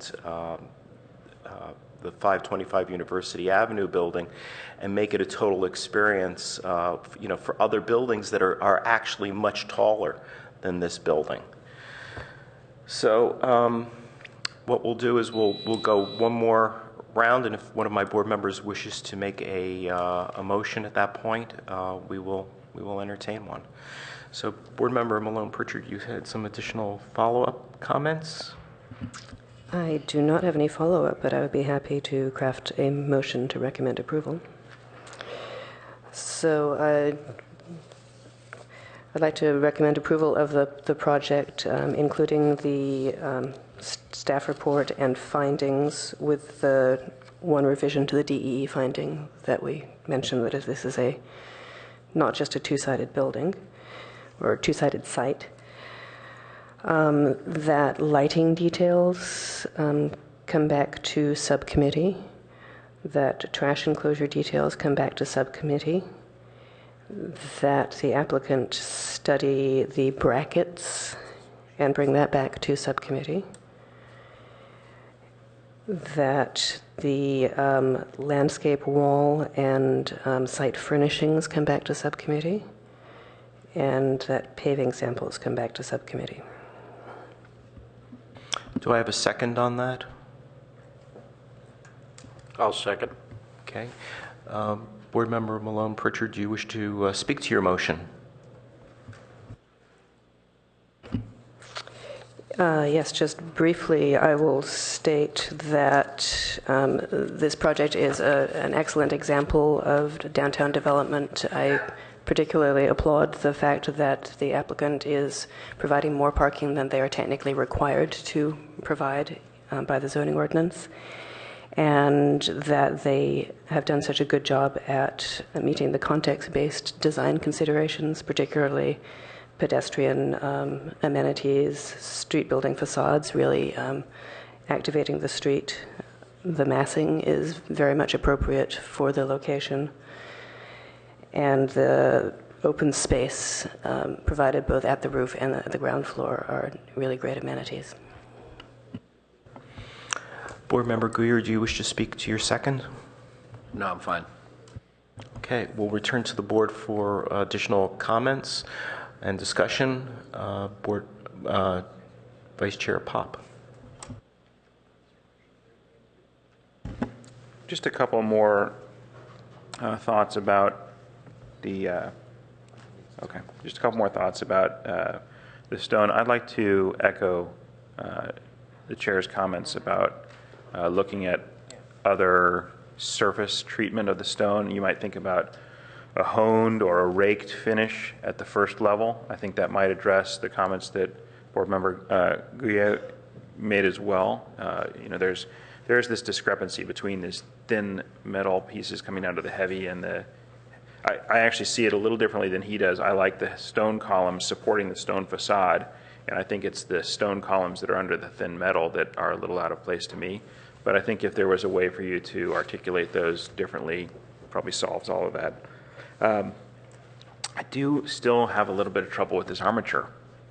And while I really appreciate that you've moved it out of the public path, and I think the area at the base is really working, you've got this piece that goes up and over the top of the building, and it has these stone columns that come down onto the roof deck.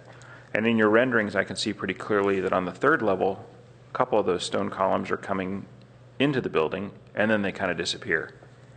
And having that discontinuous condition is problematic. You know, having stone that just disappears into the building, I don't know. You know, I have trouble with that. I'm sorry to say it. It's you know, the physics of that don't work for me. And so, I was going to make a suggestion that while you maintain the stone armature that goes across, perhaps there's a column that relates to the other steel columns that you have on the building, and you bring that up onto the roof, and that those could then, you know, that disappearing into the building doesn't challenge me in the same way as the stone just sort of evaporating.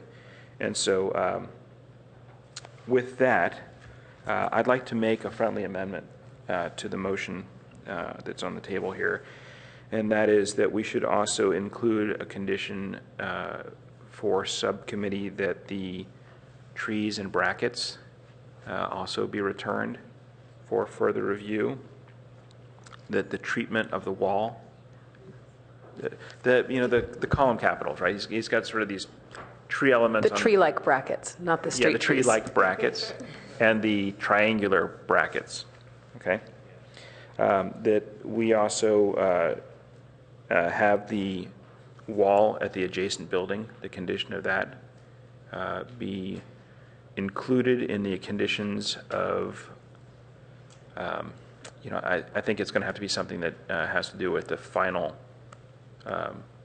inspection of the project, because we won't know about that until they start the demolition.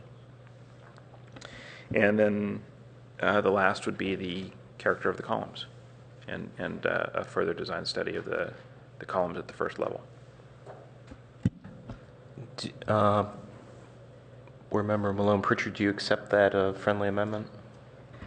I would accept that amendment if the verbiage on the wall at the adjacent building includes asking the applicant to work with the adjacent property owner, because he doesn't actually have control of that wall. That'd be fine. Board Member Gouye, do you accept that friendly amendment? Yes, I do. Okay, great.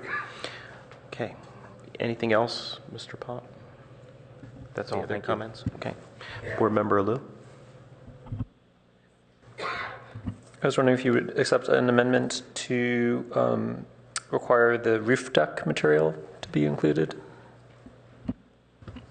Yes, because that's visible from the President Hotel. Board Member Gouye, do you accept that? Yes, no problem. Okay, great. Any other comments, Mr. Liu? No, I can, you know, it's said from the beginning, I can support the project. The general party and organization of the building are really great, and I think that you've figured out design elements in here to link to other neighboring buildings. I can support the DEE because the resident apartments look directly down onto the roof of the building.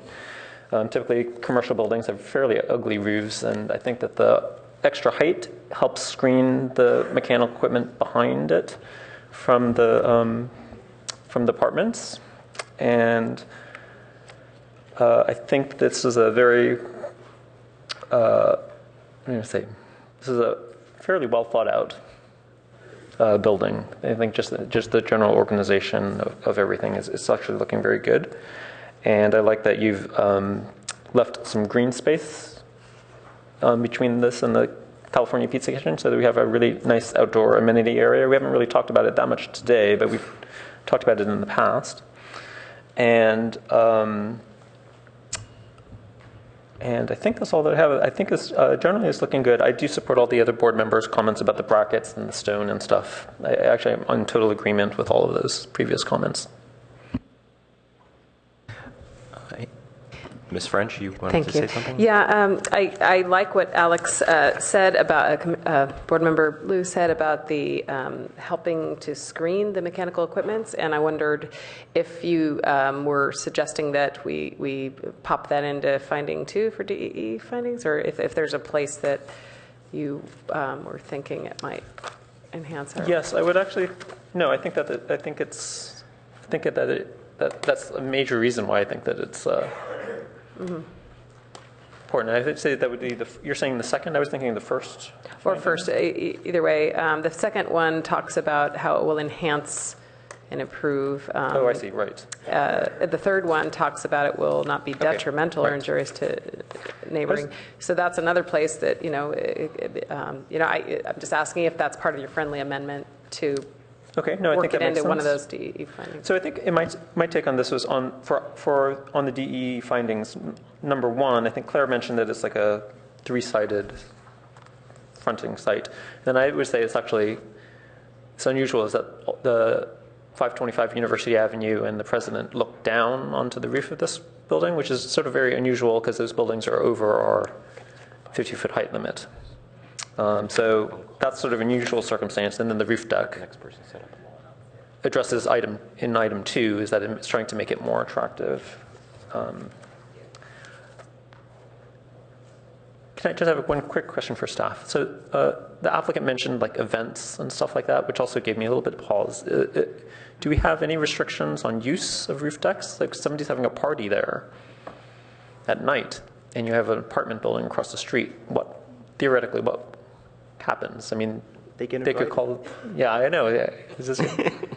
I mean, we have a regular noise ordinance. We have a regular noise ordinance. But is there any other? Yeah, correct. Recourse? There's the noise ordinance.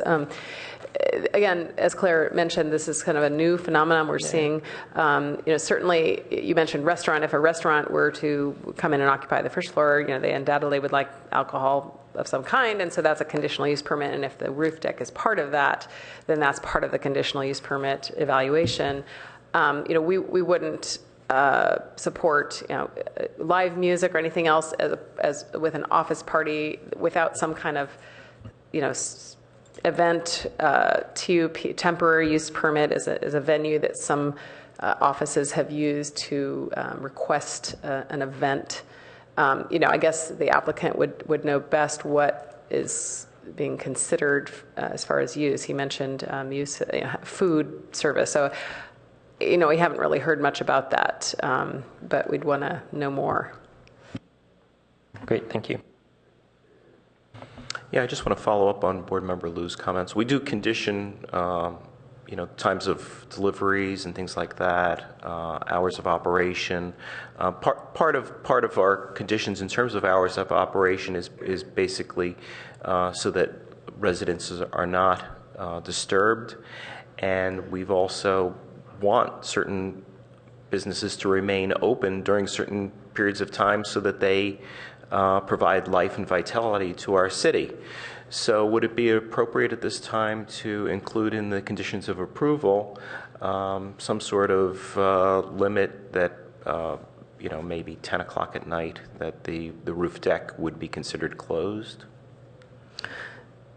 Yeah, it's difficult on a design application to limit hours of operation. I think you could make a reference to use permits as a method, would to oversee that would be something you could that's something we can do without your saving it. But I think it's just a little bit awkward in a design. But it to the fact that they are proposing a roof deck and it's related to the DEE. part of that and the detrimental finding there, if you want to say that as part of the finding, as long as there is, oversight with a use permit for rooftop activity in some way, that might be appropriate. Yeah, as Ms. Campbell had previously said in the beginning of the presentation, that you are looking for some of our guidance with regard to future roof decks. And we just, approved another project with a roof deck over on Hamilton. And I see that this is becoming a trend, and so it would be appropriate, I think, at this time that we begin to craft some sort of language or guidelines that would be included in future staff reports that dictate how those roof decks are used and the hours of operation, particularly when they're within a, at least 150 feet of a residential property. I appreciate that, and we can also look to code amendments to handle, when we get trends and we start seeing a pattern. We have car lifts is another one. How does this all work? The code didn't anticipate car lifts, and though the downtown guide, encourages rooftops, the code doesn't have rules for that. So, yeah, good idea. Okay, first of all, I want to reiterate that I really appreciate you going through the preliminary process with us and coming back and actually finally being able to act on this project. I think that it's really come a really long way, and even with my board members' comments here, and their amendments to your project, even if we didn't have those, this is such a significant improvement over what we previously have seen that I have no difficulty with your project whatsoever.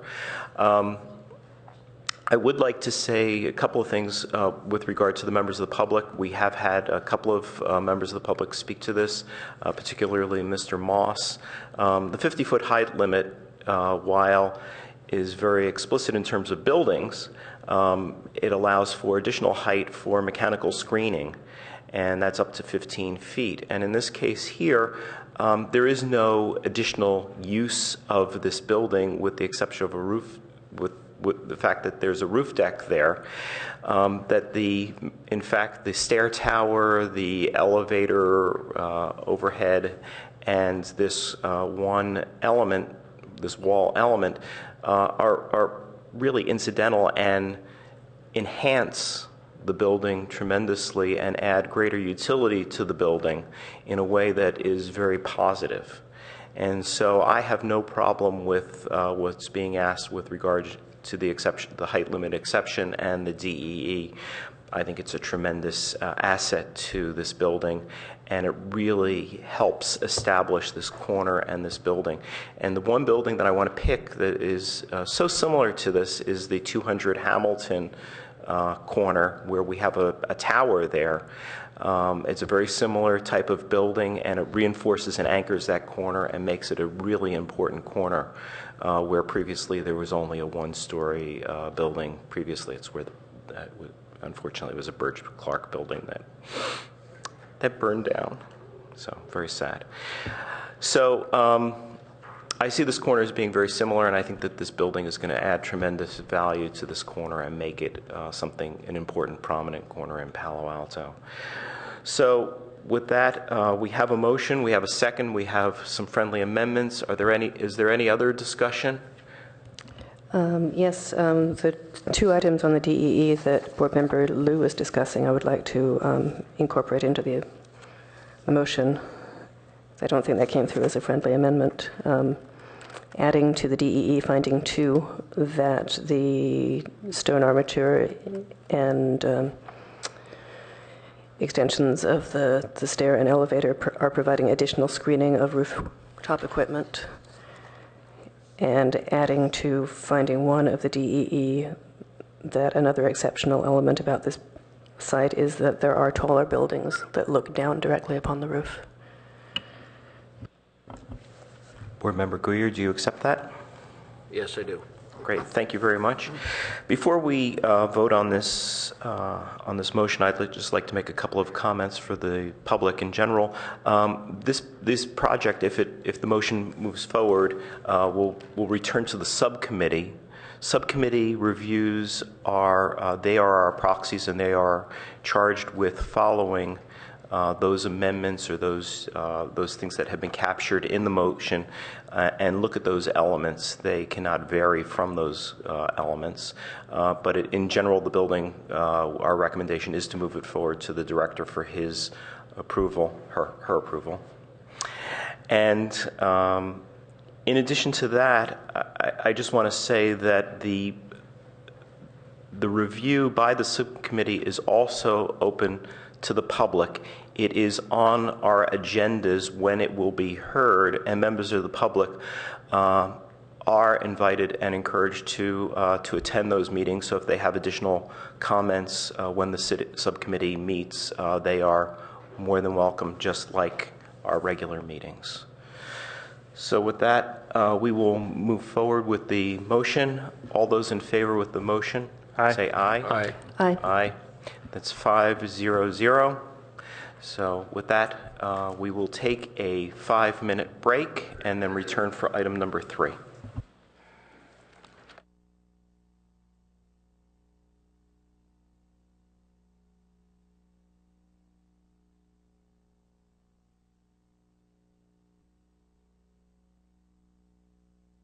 Preliminary review, there is no action that will be taken today. And the first item we'll be seeing, or item number 3, is 1050 Page Mill Road, request by 1050 Page Mill Road Properties, LLC, for preliminary architectural review of 4 new 2-story office buildings totaling 283,980 square feet of floor area, replacing 2 buildings having equal floor area and associated site improvements in the Research Park RP zoning district. And again, as I said, this is a preliminary review. We will not be taking action on this item today. So would you like to introduce the project, please?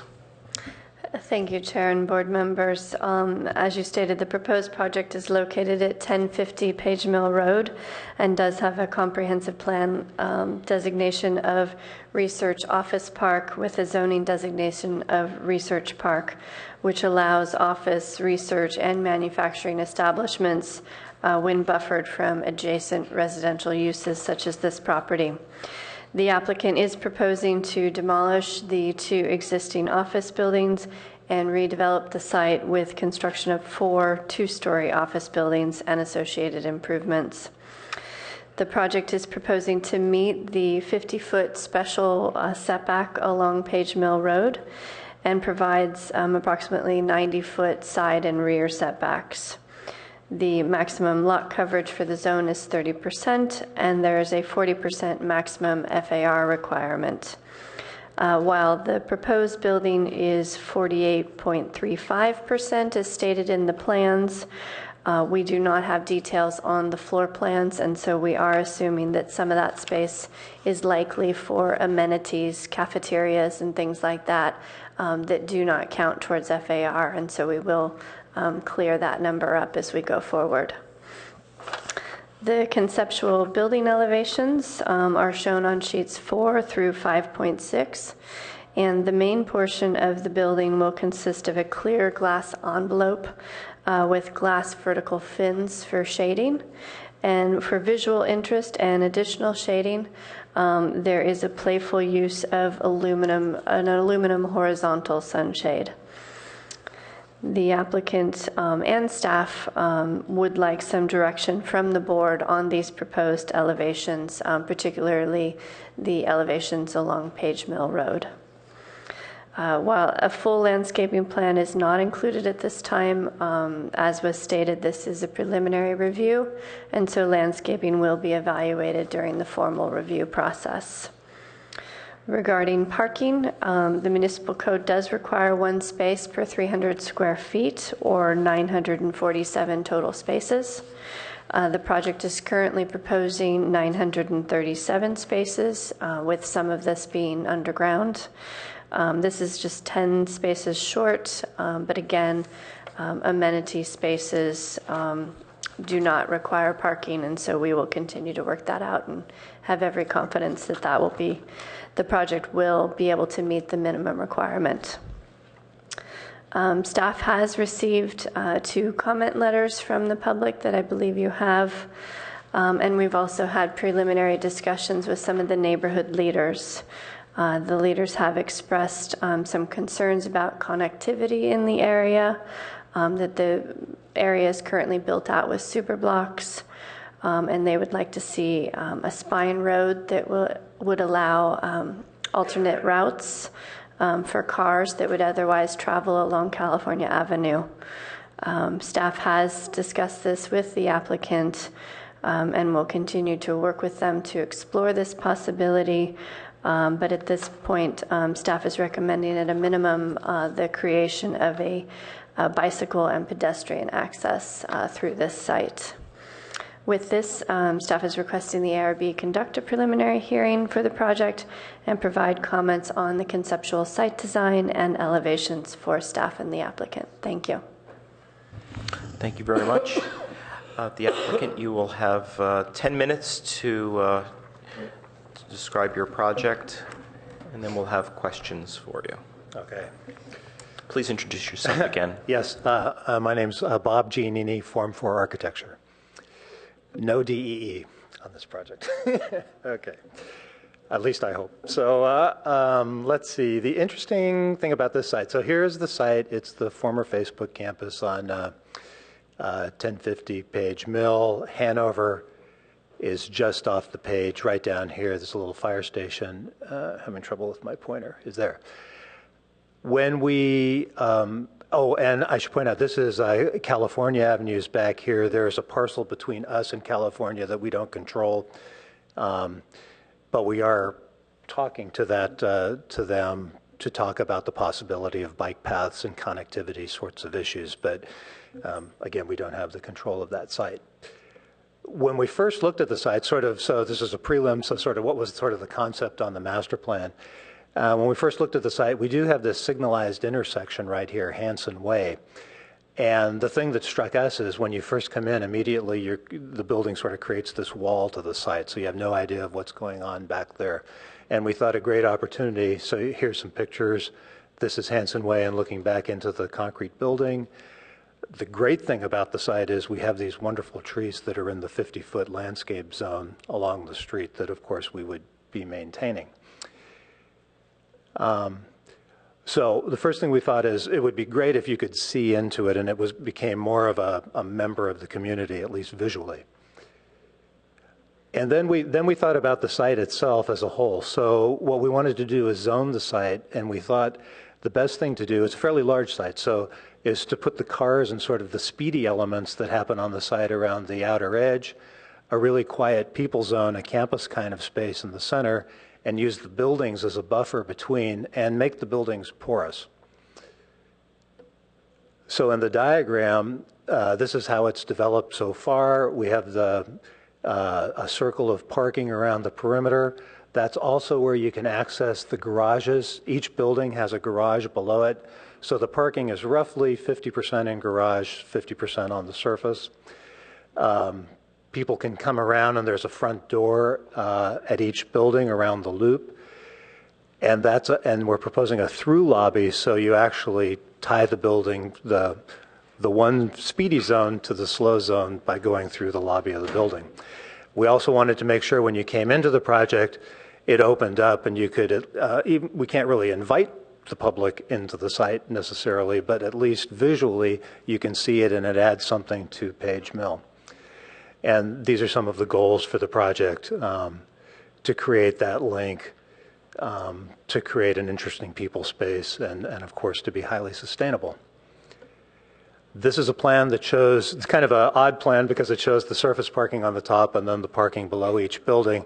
But what's significant here is we've contained the parking so that we have real dirt where we need it, so we can really create some great landscape spaces. And we do have our landscape architect, Rich Sharp, is here too and can talk a little bit about landscape concepts. But at this point, really what we're hoping for is your reaction on the site plan and the buildings.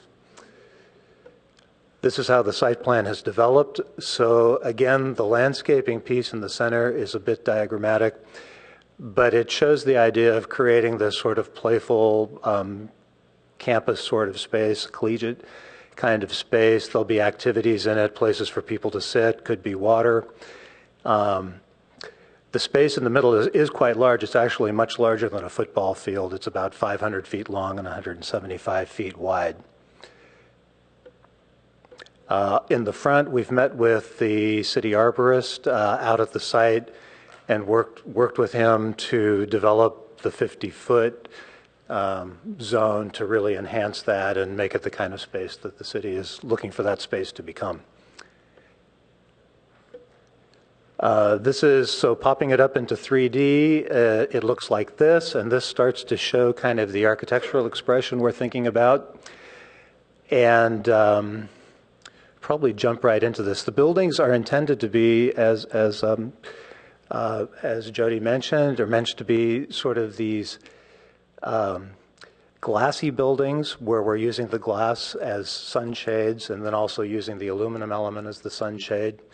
But part of that, where that came from, was this whole idea that we talk about all the time of sort of connecting the outdoor to the indoor and sort of bringing the outdoors in. So at the risk of making you think I'm trying to do an Eichler, I'm not. But the idea is to have a building that's very glassy and really does bring the outside in. And it's just fun to look at these old pictures of, seeing the car and the dining room table together. But that really was sort of the inspiration originally of when people said, let's do that. So this building is trying to do that in its own way. This is what the project would look like from Hanson Way now. Instead of seeing the wall of building, it's a gateway into the center of the project. Here again, you can also start to see the shading strategy.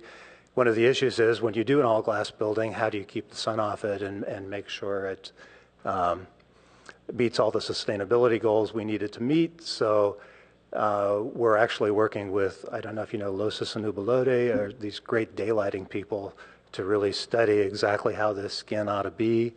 And as we've done on other projects, really tuning the sunshades to exactly shade the sun, but without necessarily having the limitation of shading every bit of sun and trying to do a shade strategy that's a little more poetic than trying to get every square inch. So that's where a lot of this design is coming from, is trying to create a very sustainable open building, but do it in a kind of poetic way.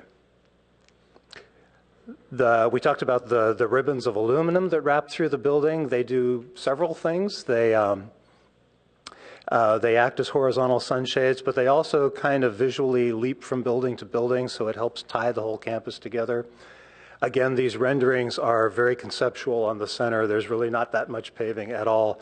This is really intended to give a more photoreal image of what the buildings would be like. This would be a louver. This is the lobby that goes through the building. The louver is actually a dark-colored, warm-colored aluminum, not wood. But the other thing this allows is it sort of carves out little balcony spaces and what have you on the building. And this is a little bit of the feeling of how that glass could work. The other interesting thing the glass fin does is it creates a buffer between the offices inside and outside. So as we develop people spaces outside the building, the fins are creating a bit of a buffer between somebody's office and the landscape right outside. I can talk more about that. We wondered what might happen when this aluminum passes by the vision areas, so we're working on a scheme that actually changes it from aluminum to glass when it passes by the vision zone. So from inside the building, it would look like this. Pretty easy to do. This particular image is showing what would happen if we furred a low wall behind. We're still doing energy modeling to find out exactly what needs to be done on the glass skin. But this is the early ideas of how the fin would pass by office areas. We talked about sustainability goals. Again, we are targeting LEED Platinum, which is possible because of the shading, and also we intend to do photovoltaics on the roofs and lead weighs very heavily toward energy. So we think we have a shot. And then sort of the standard kind of sustainability things one does.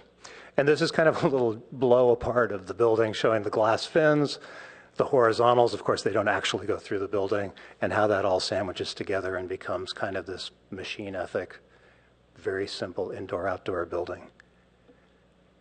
This is the start of thinking about the courtyard. We're thinking about tall landforms, a little bit like Levi Plaza, where people can sit on them, sit up on the ridge, sit down low. So this is the start of that. And again, Rich could talk more about what he's thinking about that. We're thinking about how to create more people spaces between that zone, between the face of the building and the courtyard. So we do have the option of maybe wowing out the aluminum sunshade and creating a little trellis area and some people spaces that give you sort of a place to people watch the big courtyard. And that's my presentation. Thank you. Thank you very much. We have a number of members of the public that wish to speak to this item. We will begin with Eileen Stoley, followed by Margaret Aramburu. You'll each have 3 minutes. Good morning. Please introduce yourself. Yes, my name is Eileen Stoley. I live at 985 California Avenue, right on the corner of Princeton and California. My husband and I have lived there since '87. We have a Class II Victorian that, and we love our neighborhood very much. I am directly across the street from a driveway that goes into the Beckman or the former Facebook property. During the Facebook time, there was just a tremendous amount of traffic coming out of that parking lot. Every delivery truck, shuttle bus, and hundreds of employees would come out that way, even though they're fronted on Page Mill. It did create a big problem for us, the immediate neighbors, and for people in general on Cal Ave, because it just had so much traffic added to an already very big, busy street with buses. And that particular corner created actually a safety issues because of cars trying to go into that parking lot to get to the Facebook area. Kids coming on bicycles, and those shuttle buses. My concern is that when I look at the design, that the back door entrance, that driveway is wide open again. Even though we were in preliminary talks with the developer, with our neighborhood association, kind of reassured us that that back door entrance would be closed and that to service trucks and cars. And I would suggest that you look at this very seriously. We're talking about 900 cars in this development. It's a beautiful building, lovely, but this is going to create so much problems for the neighbors in College Terrace and especially in that particular corridor, which is already so crowded. And actually they're using somebody else's property to get to the workplace. So that I would like you to review and look at that. And because there's also going to be all the Mayfield traffic that will also be going down Cal Ave. And thank you. Thank you very much. Margaret Aramburu. Thank you very much. Followed by Robert Moss. Margaret Aramburu, 2274 Amherst Street. I'm presenting comments on behalf of the College Terrace Residents Association Board. You have a letter that we sent you yesterday. And we just wanted to note that for 10 years we have been trying to work with the city and Stanford on the concept of a spine access that would help divide up this superblock and provide additional access for service vehicles and employees in the area, but we've been unable to have that be part of a formal city policy at this point, although two most recent projects in the research park have been required by staff to preserve an alignment in case in the future such as Spine Road is deemed suitable and appropriate. And that's 2475, I believe, at the corner of Hanover and California Avenue, and 975, which was a remodel of the parking lot behind building on California Avenue. We understand that the applicants are proposing to add a second driveway to Page Mill, right in and right out, which we think would be fabulous. We'd hoped that that would lead to a diminishment of use on that California Avenue driveway, which we believe is understand is an easement across the parcel that's actually on California Avenue. We wouldn't object to emergency access, and particularly not to bike and pedestrian access. We think that would actually be helpful. But we would hope that our goal of minimizing traffic on California Avenue could help be met if it's not by a spine access way, by diminishing that access on that back driveway. It would do a lot to meet that goal for the community. And then we did talk briefly in our letter about access. The major bike lanes exist on California Avenue and Page Mill. The major transit corridors, the Caltran and the buses are largely on Page Mill and on El Camino and California Avenue. Of course, Caltrain is on the bottom of California Avenue. And we'd like to see some pedestrian or bike coordination between those spots where the transit meets and access to this site. It would be nice to have it via California Avenue so that they wouldn't have to go all the way around El Camino and then up Page Mill to get into the building complex. And then lastly, noise and light. There are provisions that try to protect the existing residential uses, and while this is a parcel away, we always want to be very careful and cautious. The footprints are in different places than the current buildings are, and we've had a lot of problems with noise emanating from the tops and sides of large industrial buildings running their HVAC 24 hours a day. And then lights are supposed to dim inside at night or have shades that are drawn down in order to not light off their parcel, and also from the top of the building. So thank you for your consideration of our comments. Thank you very much. The next speaker will be Robert Moss. If there are any other speakers, please fill out a speaker card at this time. Thank you, Chairman Lippert and Commissioners.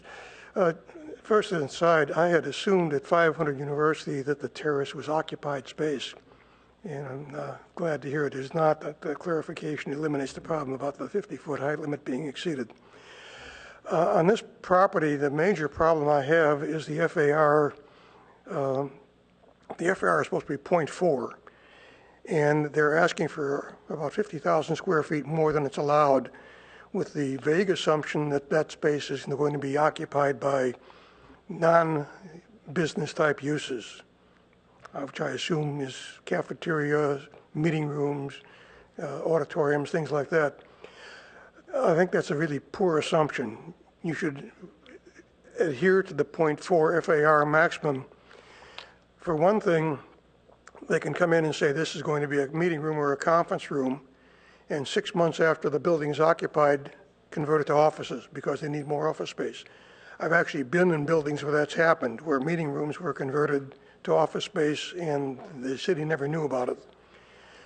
So the one way to control it and not have to worry about it is to put the maximum limit of 0.4 on and just hold it. Second is the parking, and this is an issue which is generic to the way the parking is assigned in the city. The assumption that you only need 4 parking spaces, or actually less than that, per 1,000 square feet, assumes that an office worker occupies about 250 square feet. That is not correct. I'll have to give you the article that I got about 2 years old that says the average is commonly closer to 176 square feet, And by 2017, it'll be down to about 150 square feet. And I can identify some high-density office spaces where the occupancy is closer to 100 square feet. So the parking is going to be inadequate. And as you know, when this site was occupied by Facebook, there was a tremendous parking overflow into College Terrace to the point that they had to have parking permits finally assigned.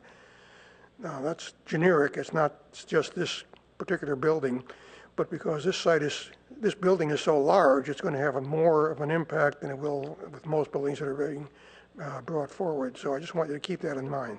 Thank you. Thank you, Mr. Moss. Doria Suma, followed by Scott Foster. Good morning, Doria Suma. I'm a resident of College Terrace, and I'm also on the board. And just really simply, I wanted to ask you to encourage the applicant to look at a design for this building that does not block a future access road. As a matter of fact, in the lower super block, this would be the only building that blocked the alignment of a future access road, which as we become more and more denser and there's more and more cars, I think would be really helpful to alleviate some of the problems and open up those super blocks to a more contemporary vision of design. Thank you. Thank you. Scott Foster, and if there are any other speakers, please fill out a card at this time. Hi there, thank you for your time. I actually came to speak about the next project, but I had some thoughts to share on this one as well. I lived in Palo Alto for about 35 years, and I live right across the street from the AOL campus on Olive Avenue. And so I understand living next to a big project like this, but when I made that conscious decision, I knew what to expect. It was right across the street. It's a bit like living next to Shoreline and complaining about noise. It's kind of, you know what to expect.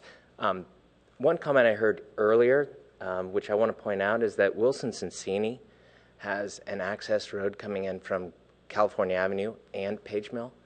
And so there's that interconnectivity, which I think helps alleviate the traffic, certainly off of Page Mill. So to replicate that here as they've been doing for years past seems to make a great deal of sense in my mind. The other thing that just seemed quite apparent is that they seem to be putting on the same amount of square footage as there is today. They're not looking for any more or any less, clearly, but it seems like a very smart project. And with all the perhaps less than constructive comments that tend to come from the microphone, I just wanted to step up and say I commend the project. Thank you very much. At this point, this is a preliminary review. So there will be a formal review when the application comes forward. So I'm going to close the public hearing at this point and return to the board for their questions first. We'll go through a round of questions, and then we will go through our comments. There'll be one round each, and then we will move on to the next project. So I will begin with Board Member Guyer. I have no questions at this point. Board Member Pop, do you have any questions?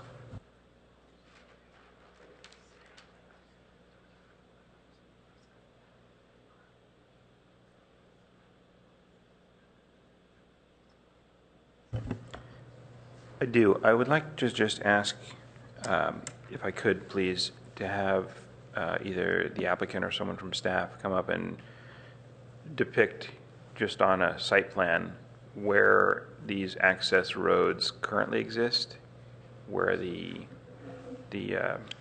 suggestions we're hearing from the public might occur. I'm having a little bit of trouble understanding exactly where the ingress-egress routes are. I see Hanover Street, but I'm not sure I'm fully understanding the division of the super block with a spine road and some of those other things. So if you could just run through that for me quickly, I'd appreciate that. Yeah. Well, I have the picture here so I can show. I believe the route of the spine road is here, or the talking about it or whatever. Okay. As you look, I feel bad I don't have a aerial that pulls back further, but Yeah, that is the spine road area. So anyhow, that's the spine road.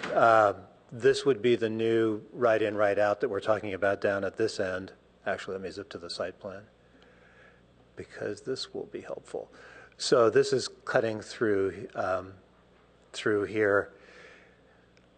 You know, obviously for us, the notion of being able to have the public sort of zip through a campus has all kinds of safety problems and security problems and what have you. So we have been talking about the possibility of bike connections, and there is a really solid possibility to be able to do a great bike connection along the edge of the site that would get you from California to Page Mill.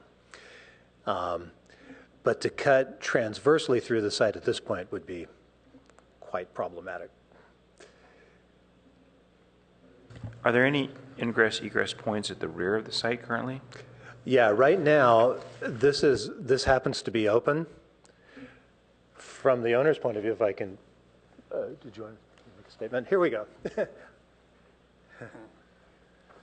Morning, my name is Peter Palo. I'm here on behalf of the ownership.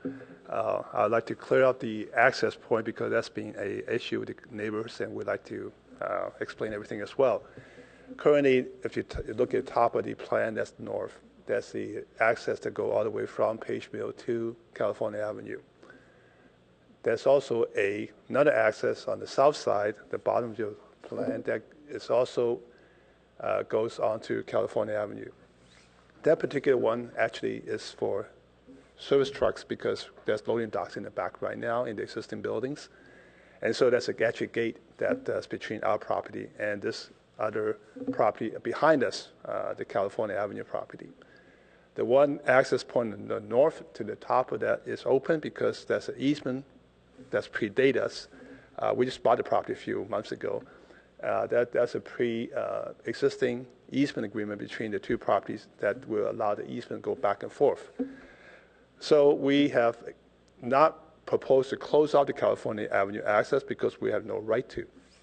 We did tell the neighbors that to the extent we can control it, we'll take all the truck traffic off of California Avenue as much as we can. Obviously, when we redevelop it, it will no longer be R&D manufacturing, warehousing use. It will be pretty much all Class A office, so the truck traffic will be very limited. But even for things like FedEx and so forth, we tell them to go on Page Mill. So we can do something that we can control those type of traffic on our site. But as far as the other access point, so-called back door onto California Avenue, it's not up to us right now because that California Avenue property owner, you can sort of see that they have advantage right now. They can take California or they can come on Page Mill. So I don't know why they would give that up, but we do know that it's something that's preferred by neighbors. At this point, I don't know what to tell you because we can close it off unilaterally. That's great. If there is that access easement that exists, it sounds like it's at the sort of northwest corner of the site, if I understand it. When I'm looking at your civil drawings, there is no easement shown in that area. And so if you could just get that updated to reflect all the all of the obligations that the site has, that would be helpful. In fact, it's even beyond that easement agreement. Again, this went back many years. That's also a shared parking agreement that allowed the parking from the California Avenue building to be on our site. So that even makes it more difficult for us to shut that access point off. We don't know why the shared parking agreement existed, by the way. We're doing some research and going through the staff. If we can get rid of it, we would. But at this point here, we have to keep a parking lot open to allow the neighboring property owner to park on our site. Okay, that's great. Thank you. So just direction to staff then, if you could research that a little bit and help us to understand what that is when we get the staff report. Thank you. Board Member Malone Pritchard, questions? My question was the same as Vice Chair Pop's. Board Member Liu, questions?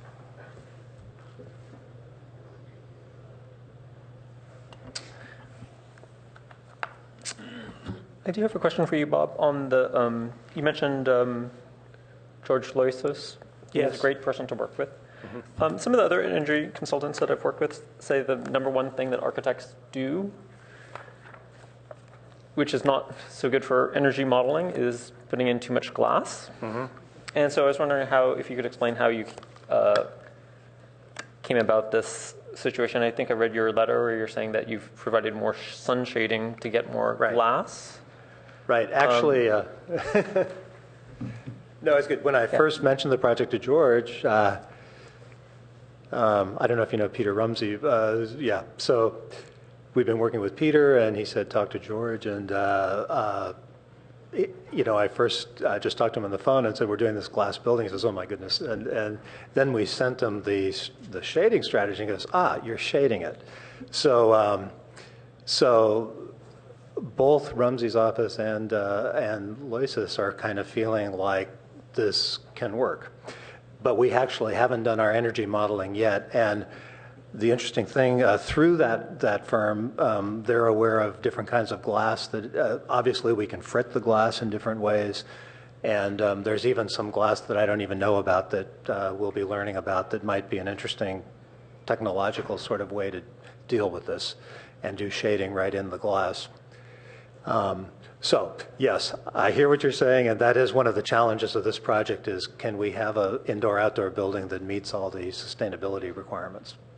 And then also, in a related question is, you're showing is why are all the buildings the same, even though you're rotating them, and that completely changes the solar orientation. Right. That doesn't seem to me to make any sense. No, it doesn't. Yeah, no, and I should have mentioned, once we, at this point, we've only designed a building in sort of a system, and the intention would be actually to fine-tune each elevation to make it appropriate to its side. So it's very possible elevations along the north side won't have the glass fins, but maybe this north side might, because we're also sort of integrated design. We're also using that for this buffer zone. So, but you're absolutely right. We do need to tune it for the elevation.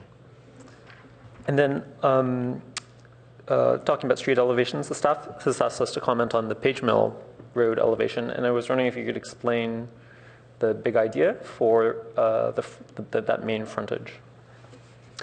Right. Let's see if I have a picture that would. Well, this is probably the best. But you mean talk about the general big idea of the building? Right. I was thinking like a courtyard would be conceptually may be very different than Page Mill frontage, or or is like or just what is the big idea? I mean, if you're trying to keep the existing trees and then just have a glass pavilion in a lawn, or I don't know. I'm just trying to get the big idea. No, it won't. And actually, maybe I can tag team a little bit. Rich, if you could talk a little bit about your meeting with Dave Doctor. And so there's the landscape aspect of the frontage, which Rich could talk about a little bit, and then I could talk about the architecture.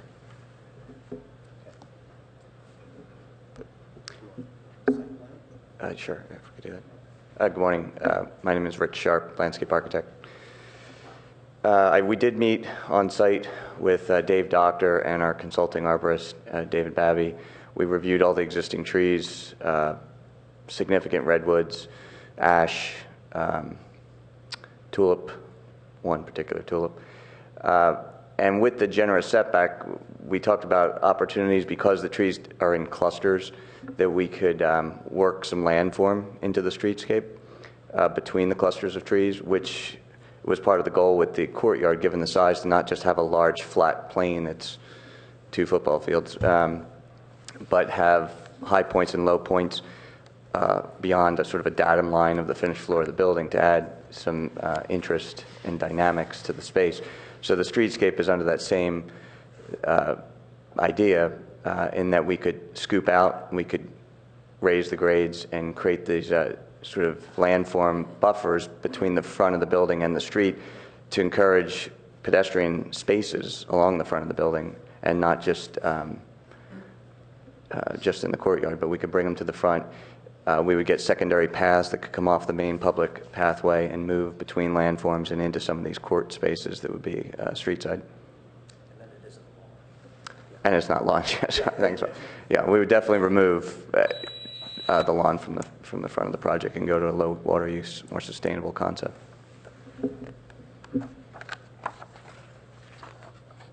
I think we're out of time, but I think in the next round, I would like to hear about the big idea on the architecture. Okay.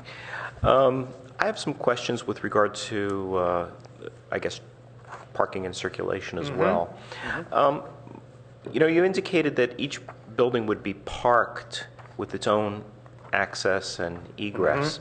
Did you look at the potential of bridging some of the buildings simply by undercutting or going underneath the parking areas, say bridging between the corner of building 3 and 4, underneath the surface parking there, and then also between buildings 2 and 1 going underneath the surface parking there to have connectivity, so that you have multiple ramps, so that people that weren't able to find a parking space, say, under building 2, could then park under building 1, and there'd be some overflow parking underground as well. Yeah. I think I understand what you're saying is if we had connected the garages. Correct. To make a bigger garage, yeah. And that may happen. The reason we didn't go that way at the beginning was because we're always fighting being able to plant on podiums. And it just makes it so much nicer and so much more successful in the landscape if you've got real dirt. So initially, just for that reason, we tried to keep them separate and just kind of essentially follow the footprint of the building, although the building is offset on top of them. As far as the access, they're relatively small garages, so not too worried about having only the one ramp. So that didn't pop to mind as far as connecting them for sort of the connectivity part of it. But we may come back, actually, if we need cars, we may come back and need to connect that up. Yeah, my thought was that, under the surface parking between those buildings, you could pick up a couple extra spaces and thereby take care of the concern that staff has with us having a deficit, or of a couple of spaces. And if I can just take a second to talk about the numbers. The intention is definitely to do 3.3 per thousand on the total square footage. So if there's a discrepancy there, we don't think there is, but we think the 937 parks the square footage at 3.3. We'll double check that. Could easily be wrong. Also, what we're doing is the square footage we're proposing is replacement square footage. So the FAR percentage is off because of that. We're actually not in a grandfathered sort of replacement square footage situation. That's what we're doing. We do need to talk to you about what elements we counted in square footage, and that's going to happen with staff coming up. But we're not taking a discount for potential future amenity space in the building. The idea is we think there's, whatever it is, 283,000 square feet now, and we're replacing that same square footage. Yeah, I also wanted to address the member of the public comment with regard to parking as well. The ordinance is written around the 300 square feet, number, but we are beginning to see that a number of commercial office space users are actually going to a higher density, and so anything that we're able to go with regard to additional parking is tremendous. We can't, of course, condition that because it's under the existing code, but I think it's worth looking at as well as a transportation demand management program. Excuse me, I'd like to add that Mr. Moss is right. We see the trend happening too, that people getting denser and denser. That 3.3 per thousand is the maximum ratio we have to comply with. We are willing to go beyond the maximum if that becomes if everybody decides a good thing. So we're not trying to keep the parking at minimum. We'd like to be able to get past the 3.3 if it's okay. I appreciate that. Okay, and then I have a question for you with regard to the ribbons. Mm-hmm. Okay, just to understand, at first I looked at this and I said, oh, what an interesting way to conceal diagonal bracing. And then you went on to talk about how you could make some of them transparent, glass. Yeah. So it's obviously not for that purpose at all. Right. Can you talk a little bit more about the partie or the idea there of what the ribbon is? Again, what I'm thinking of is Varian, used to be in the research. Well, they still are, but their logo was the sine wave, right? And so it reminds me very much of that. Right. It is an evocative kind of element of the building, I know.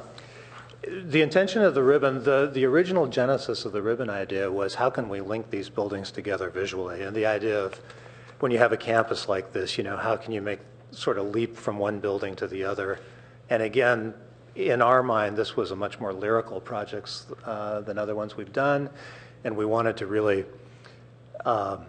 we wanted to have this kind of soft, curvy element playing against the rectangularness of the buildings. The buildings are rectangular because we want to create flexible, adaptive space. They'll be here for 50 years at least, and we'll have all kinds of different users going through it. And we want the buildings to be just very, very functional, very, very adaptive. It's actually one of the biggest tenets of sustainability is to make adaptive buildings.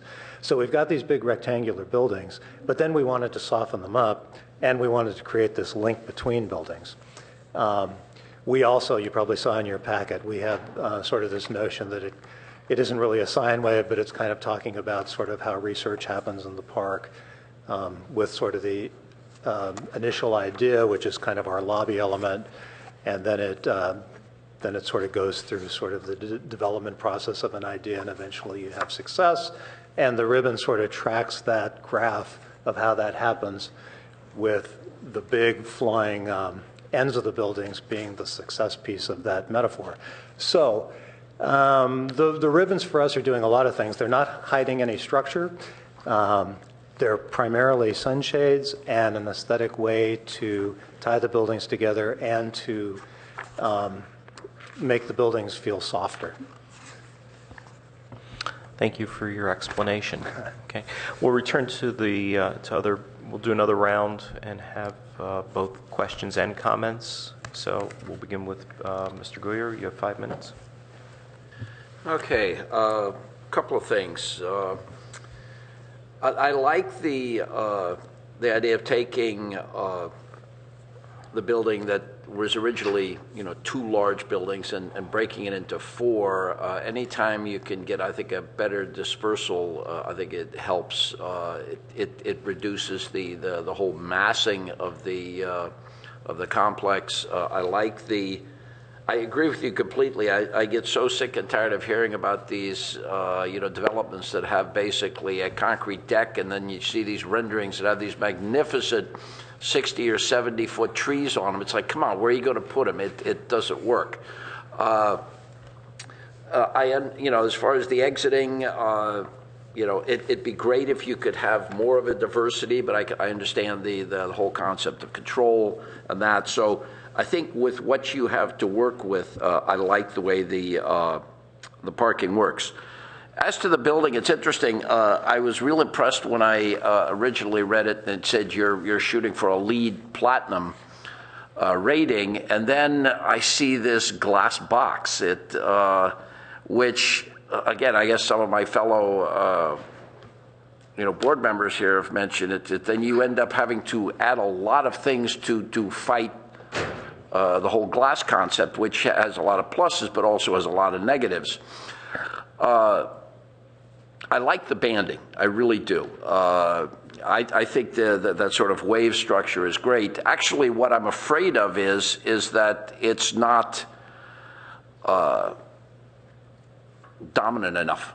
I have a feeling that based on the size of the building and that the color is, or the texture is not that much different from the rest of it, I think it's going to get lost. On a sunny afternoon, you're really not going to be aware of that. And I think that's the problem with it. It's that it's too repetitive. First of all, to get a LEED Platinum, I have a hard time believing that you can use 4 buildings, have them exactly the same, and then just tweak them a little bit to get the variation. I'd like to, at least on something like this, see maybe 2 of the buildings, could be similar or close together. The other 2 somewhat different. the ribbon concept can be the same. That doesn't mean that the ribbon has to be the exact same form once it hits the building on all 4 of the buildings. I just don't, to me, my first thought of this, and that's detracting from the overall concept, is that, and I'm assuming this is not going to end up like this or at the final go-around, but it's a cookie cutter thing. You make one and then you plop it down 4 places, or if you buy some more land adjacent to it, you plop down 3 or 4 more of them, and after a while, you've got a good deal going here, and I don't like that. It doesn't make it a uniform campus. It just looks like a big area that's got 4 buildings that are exactly the same. Glass buildings like that have a lot of pluses, but they also have minuses. I've seen a lot of these things where it works great if it's an art gallery where you're looking at artwork, but if you end up having 500 people in there that have their clothing and their bags and everything else, you end up with a junk pile of things that you look through, and there's really no way of hiding it unless you cram a desk up against the glass wall, and then you're sort of defeating the purpose of the glass wall. So I mean, you need to be careful with that. I think there's that could work both for and against you. The overall scheme of the layout and the design I like. I'm not a real big fan of a building having to be symmetrical, where the 2 sides need to look exactly the same. I like the offset. Again, it breaks down the volume, because let's face it, there's a whole lot of square footage here. I like that aspect that you've offset half the building, but I don't like the fact that, like I said, looking at it straight on elevation, there's no distinction between the 2 sides. That was one of the things I liked about the other building, that there was a unique distinction between 2 portions of that building on University. I think there's just the wave. I think creates some real interest in the building, but I mean, other than that, it's a very rectangular box with a whole lot of glass being treated exactly the same almost all the way around, and that's what I have a problem with. I'm not saying you need to get rid of the glass or whatever if you have a way to treat it, but I think it needs to be a little bit more visually interesting. This is the kind of building that I'm afraid on a nice sunny afternoon it's just going to wash away into a sort of a silvery, grayish, reflective blob sitting there. And I don't think that's going to do you any favors. I think that's probably a start for right now. Vice Chair Pop. Great. Well, let me just start off by saying I love a building that tells a story, right? I think that adds so much to the architecture and to the even if everybody doesn't understand it, it's fine. It's just fine. If you take the time to learn about it, it's there for you, and it's great. I'll just quickly say I agree with Robert's comments. I think that the same building mirrored and then spun around 4 times is challenging a little bit. I think from where I sit, if there was a way to articulate this building so that the interior was a little different than the exterior, maybe, so that the story that you were telling about speedy and quiet, and that the elevations start to reflect that. That's important. I'm always really challenged by buildings that are all glass, because the crap that you see inside is unmanageable. And I think that you really want to be careful about that. You're doing such a nice job of crafting these buildings, and it's going to be very hard to control what happens inside them. And so you want to be thoughtful about that. I'm looking forward to a more integrated landscape concept and seeing how that develops. Really understanding some ideas about outdoor rooms that might be adjacent to these buildings and spaces that are in between, putting some carpets out there or something, essentially, and places that people hang out. Be very nice.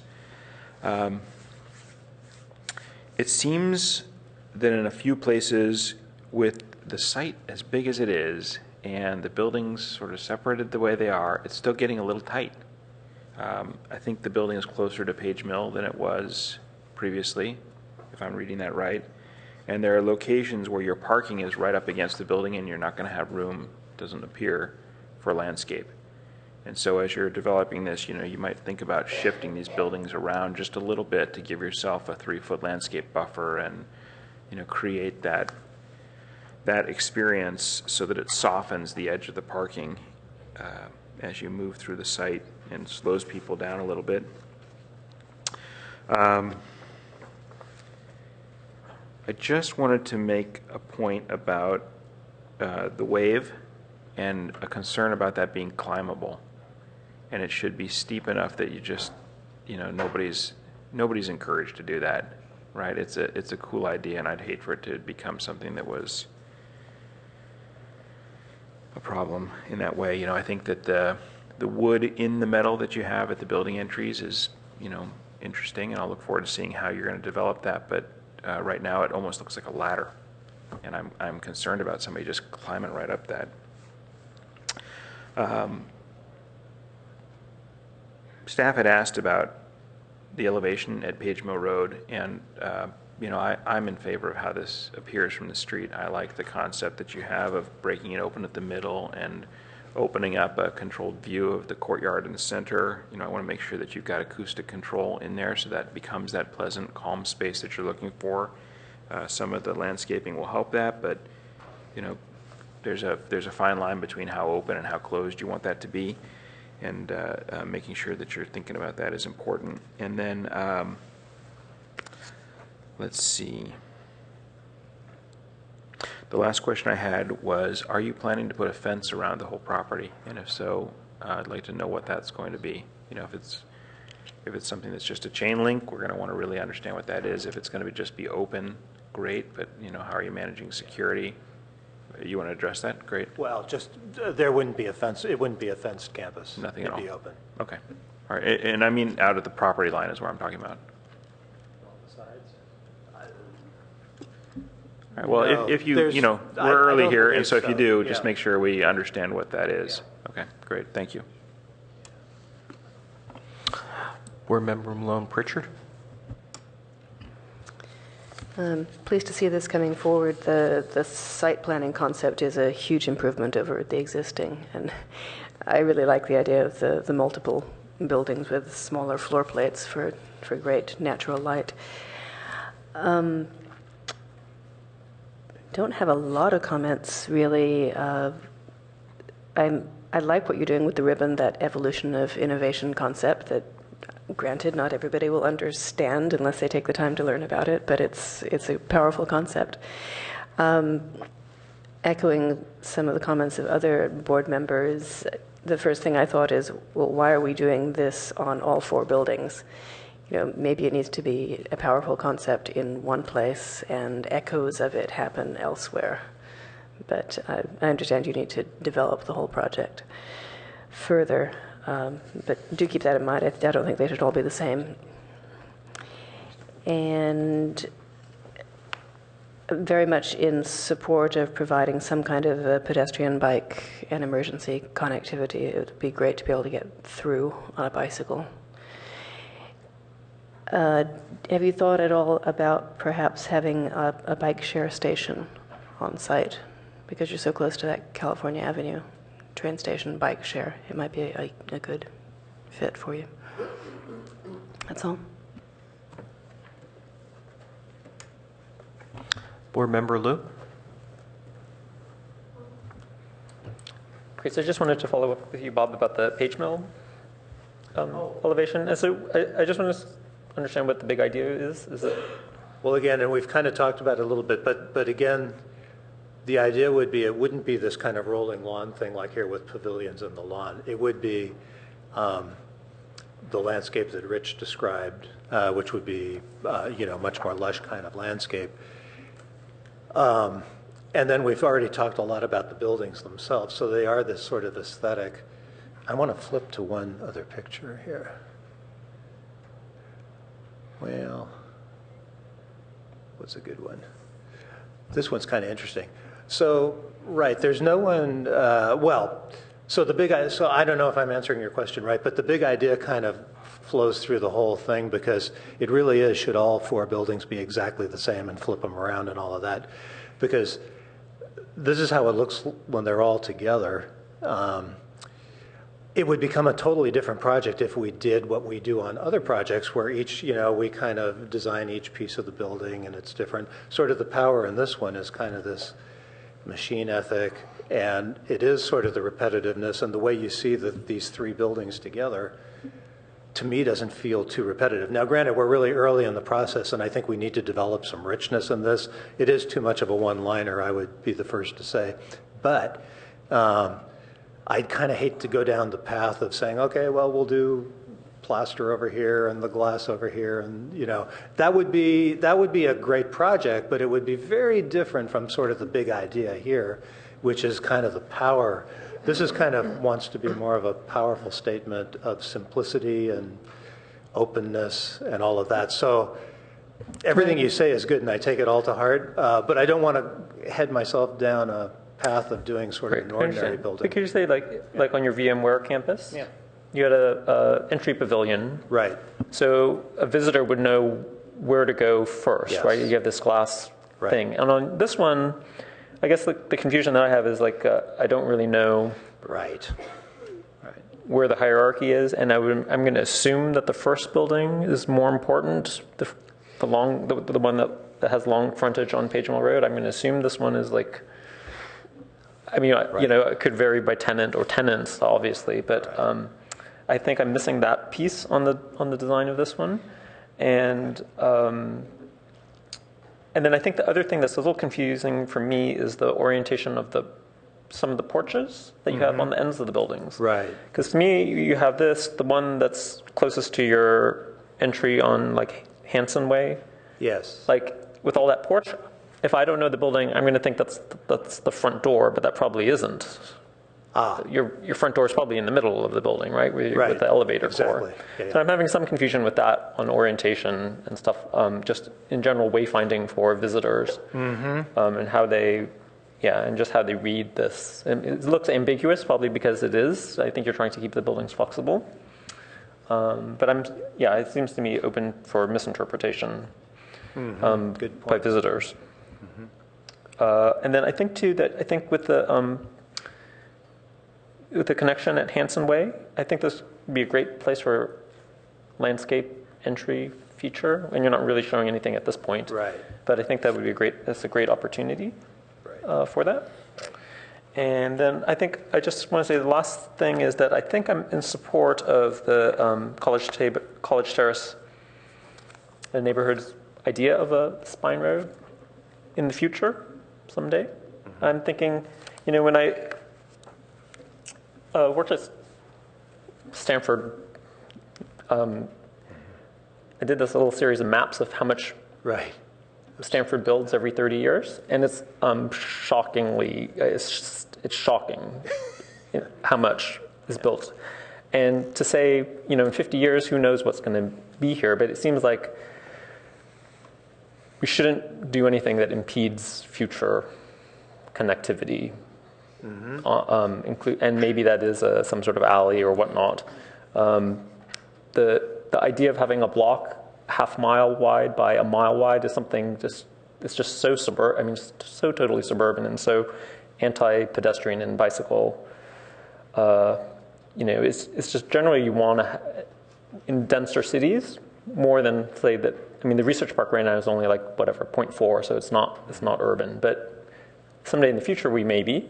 And it seems like we do want more connectivity going forward. Could I ask one comment on that? Or it's interesting here as you look at it, we actually do have the path. I wonder if the definition of the spine road has to be a straight shot. In the future, should it ever happen, could you sort of wow around it and make sort of a curvilinear connection through? Yeah, because the question is balancing the potential future of a spine road versus hurting the site plan now. Maybe they can work together. The spine road could connect to Hanson Way, theoretically, and not necessarily to Hanover. Who knows? Right.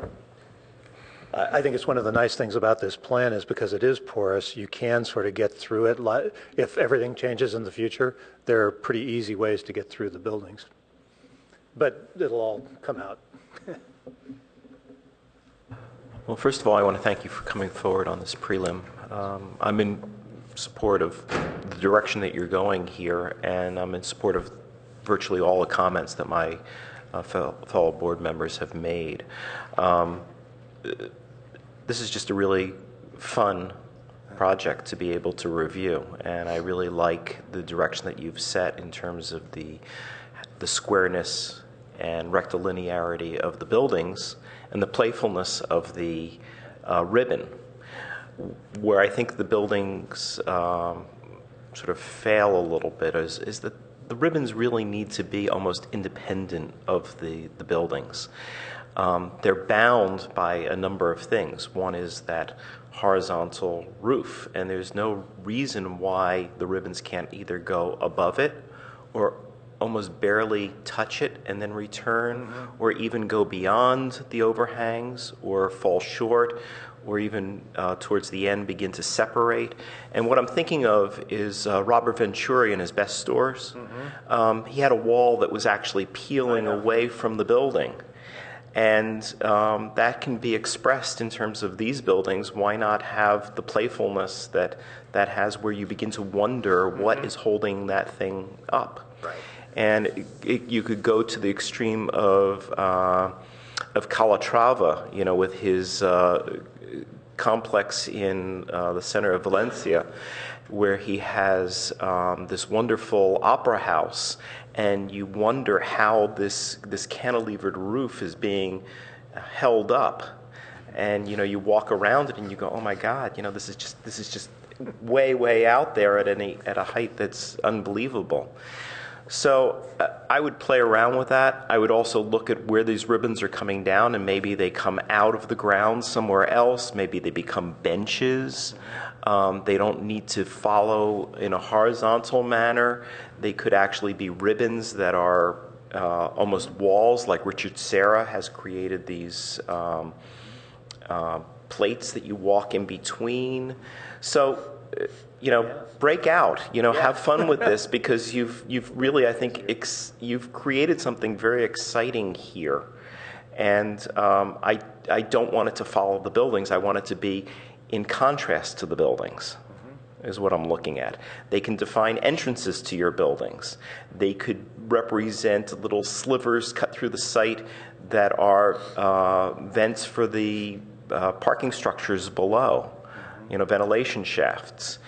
Your little water feature there, maybe that's ribbon-like, where you have a fountain coming out of one of these ribbons, or it follows along the ground and there's a wall there and you can't observe the fountain on one side, but yet you can see the fountain on the other side.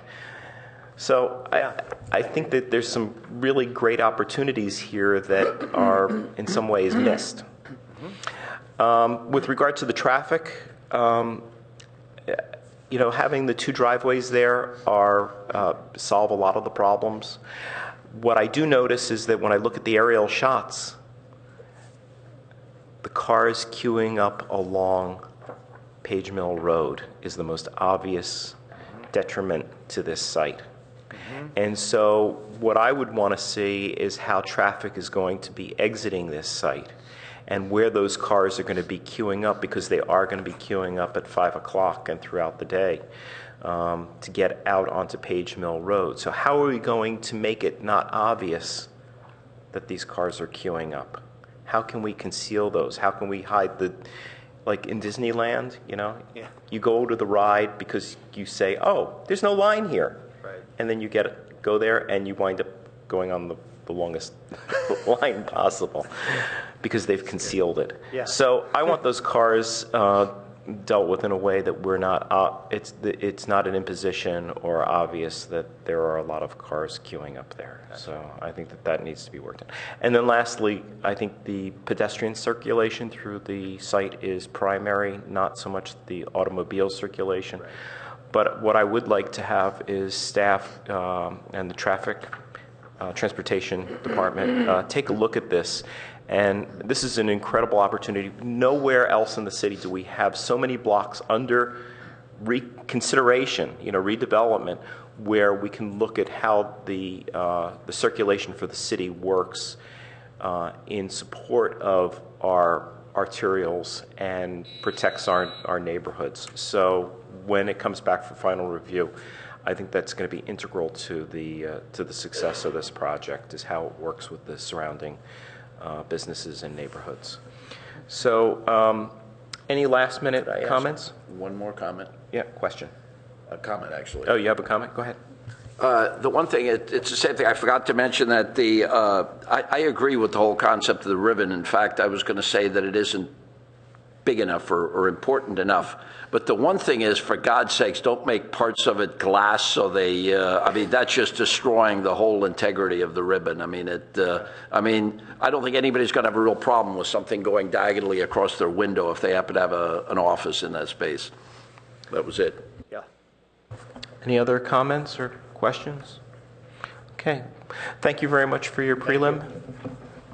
Okay, we'll move on to item number 4, 385 Sherman Avenue.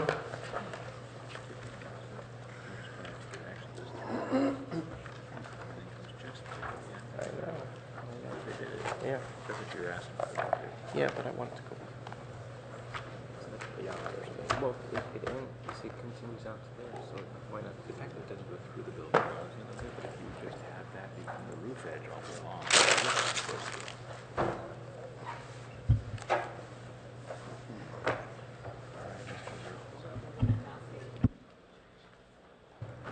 I'm just waiting for people. Okay. We're going to go with our 4th item here. I'm going to introduce it while Board Member Liu has stepped out for a moment. 385 Sherman Avenue, a request by Daniel Minkoff on behalf of MF Sherman LLC for preliminary architectural review for a new 3-story mixed-use building of approximately 55,566 square feet with 2 levels of below-grade parking to replace the existing single-story building. The concept design would require a design enhancement exception to allow a 5-foot encroachment into the required 5-foot setback on Sherman Avenue, as well as protected tree removal for 4 oak trees, Zone District Community Commercial CC2. And I just want to say before we begin that this is a preliminary review. We are not taking any formal action on this item today. We are simply reviewing and commenting on the applicant's proposal. Thank you. The project planner is not able to be with us today, so I'm going to give a brief presentation. I want to make a note that page 2 of the staff report was inexplicably left out of your packets, but you did get at places today the page 2, and the online version should certainly have all of the pages of this report. I want to start by saying this report is for a preliminary. As you noted, there's no action today. Staff made an attempt to provide some data from a previous project that was not approved, from an environmental document that was not approved. The information provided was to give an idea of what was looked at previously in 2009. The report provided some useful data regarding the fact that it is the site is above a plume called the COE plume. That was on one of the items on page 2. And a traffic report had been done back in 2009 for a different project that talked about potential trips. As far as staff reports for preliminary review, we do not do analysis. We do not have the information we need for analysis of environmental impacts, such as potential for cumulative traffic impacts. The intent of a preliminary review is to provide a venue for a public hearing to receive comments, to give a heads up that there is a project in the works, and to solicit comments from the Architectural Review Board regarding the architecture of the project. What we know of the project, we do provide in staff reports and in our reports. We do take a look at the context-based guidelines, and we have provided an analysis that has some critique of the project to our best ability. Having said that, the formal application would be required to go through environmental review. Transportation impact analysis would be required. There is concern with parking in the area and cumulative traffic. That is clear.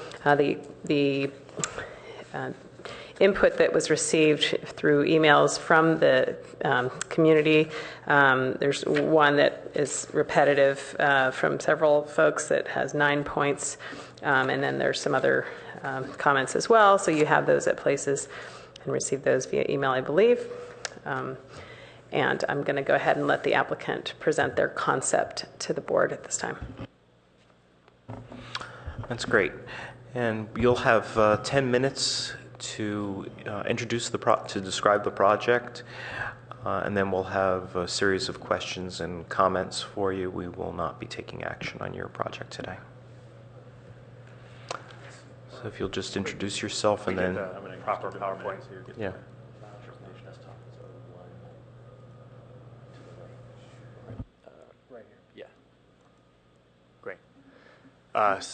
My name is Dan Minkoff. I'm the applicant, developer, recovering architect. I just want to introduce myself to the members of the public that are here, as well as ARB.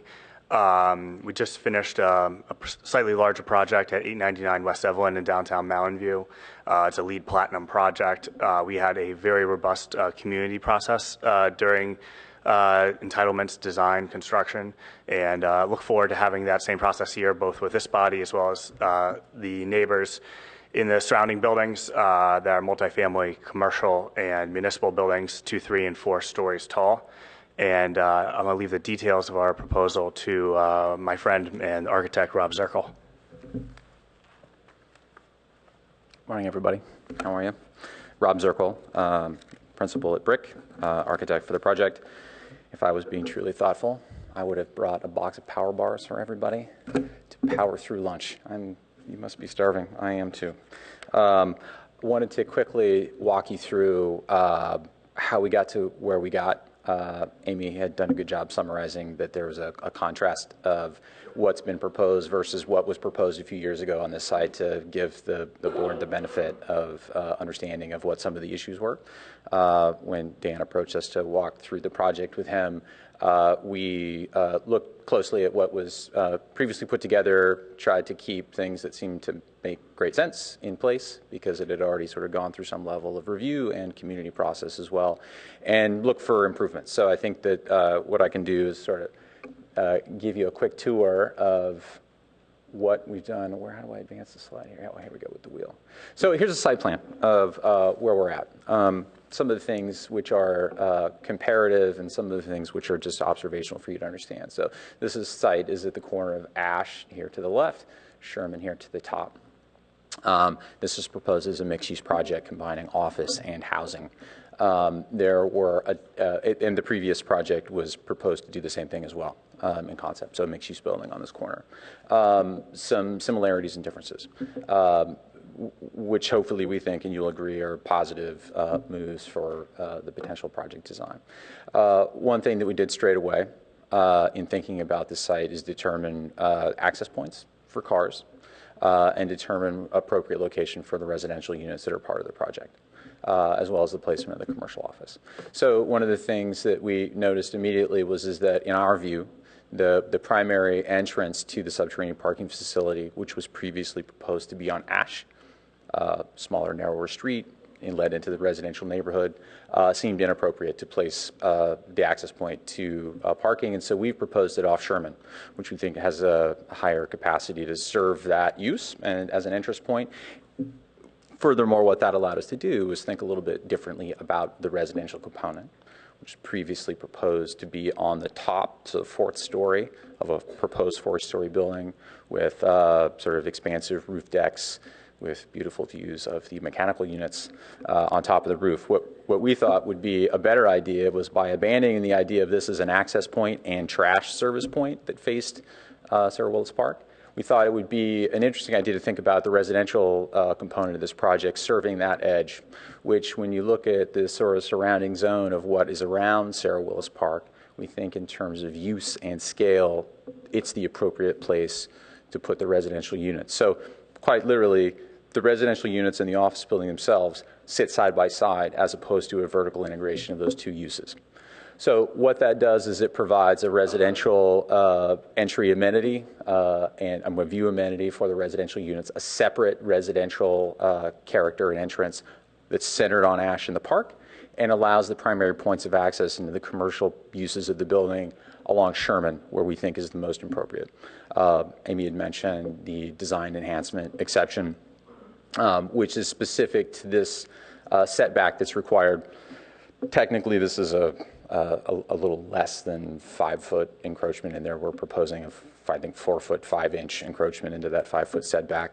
And the fundamental theory there is that A, it's a little bit of a carryover from the findings that were made in the previous proposal, but it also, when you look at the public realm as it marches down Sherman throughout that corridor, it provides a similar sidewalk dimension from curb to building face that's consistent with the neighborhood. So the 5-foot setback, in our feeling, actually creates a depth of the sidewalk that's anomalous in that portion of the block, and the continuity of the public realm is actually more important there, and so it's more appropriate to move the building, in our view, closer to Sherman so that consistency in moving down Sherman is maintained. It also allows a little bit of an extra buffer of what the setback that's required on the interior property line here that faces the Birch Court condominiums. It gives us a little bit more room to maneuver to create a little more space between the buildings. Next, so this is just a quick aerial.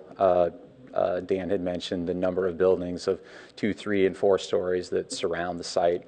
Birch Court condominiums here, 2-story portion, 2-story portion, 4-story portion, county office building here, another 3 over parking, another 4-level building, and a variety of 2 and 3 stories here. So it's quite literally a neighborhood of mixes of height that range to that which we're proposing to that which is a little bit lower scaled. And so the proposal, we hope you'll find, addresses those issues. I think I've already talked to you a little bit about the Sherman frontage and its importance there. This is taken at the corner of Ash and Sherman looking down. It's a little hard to see at this scale. This is the county office building at roughly 50 foot, just down at the other end of that block.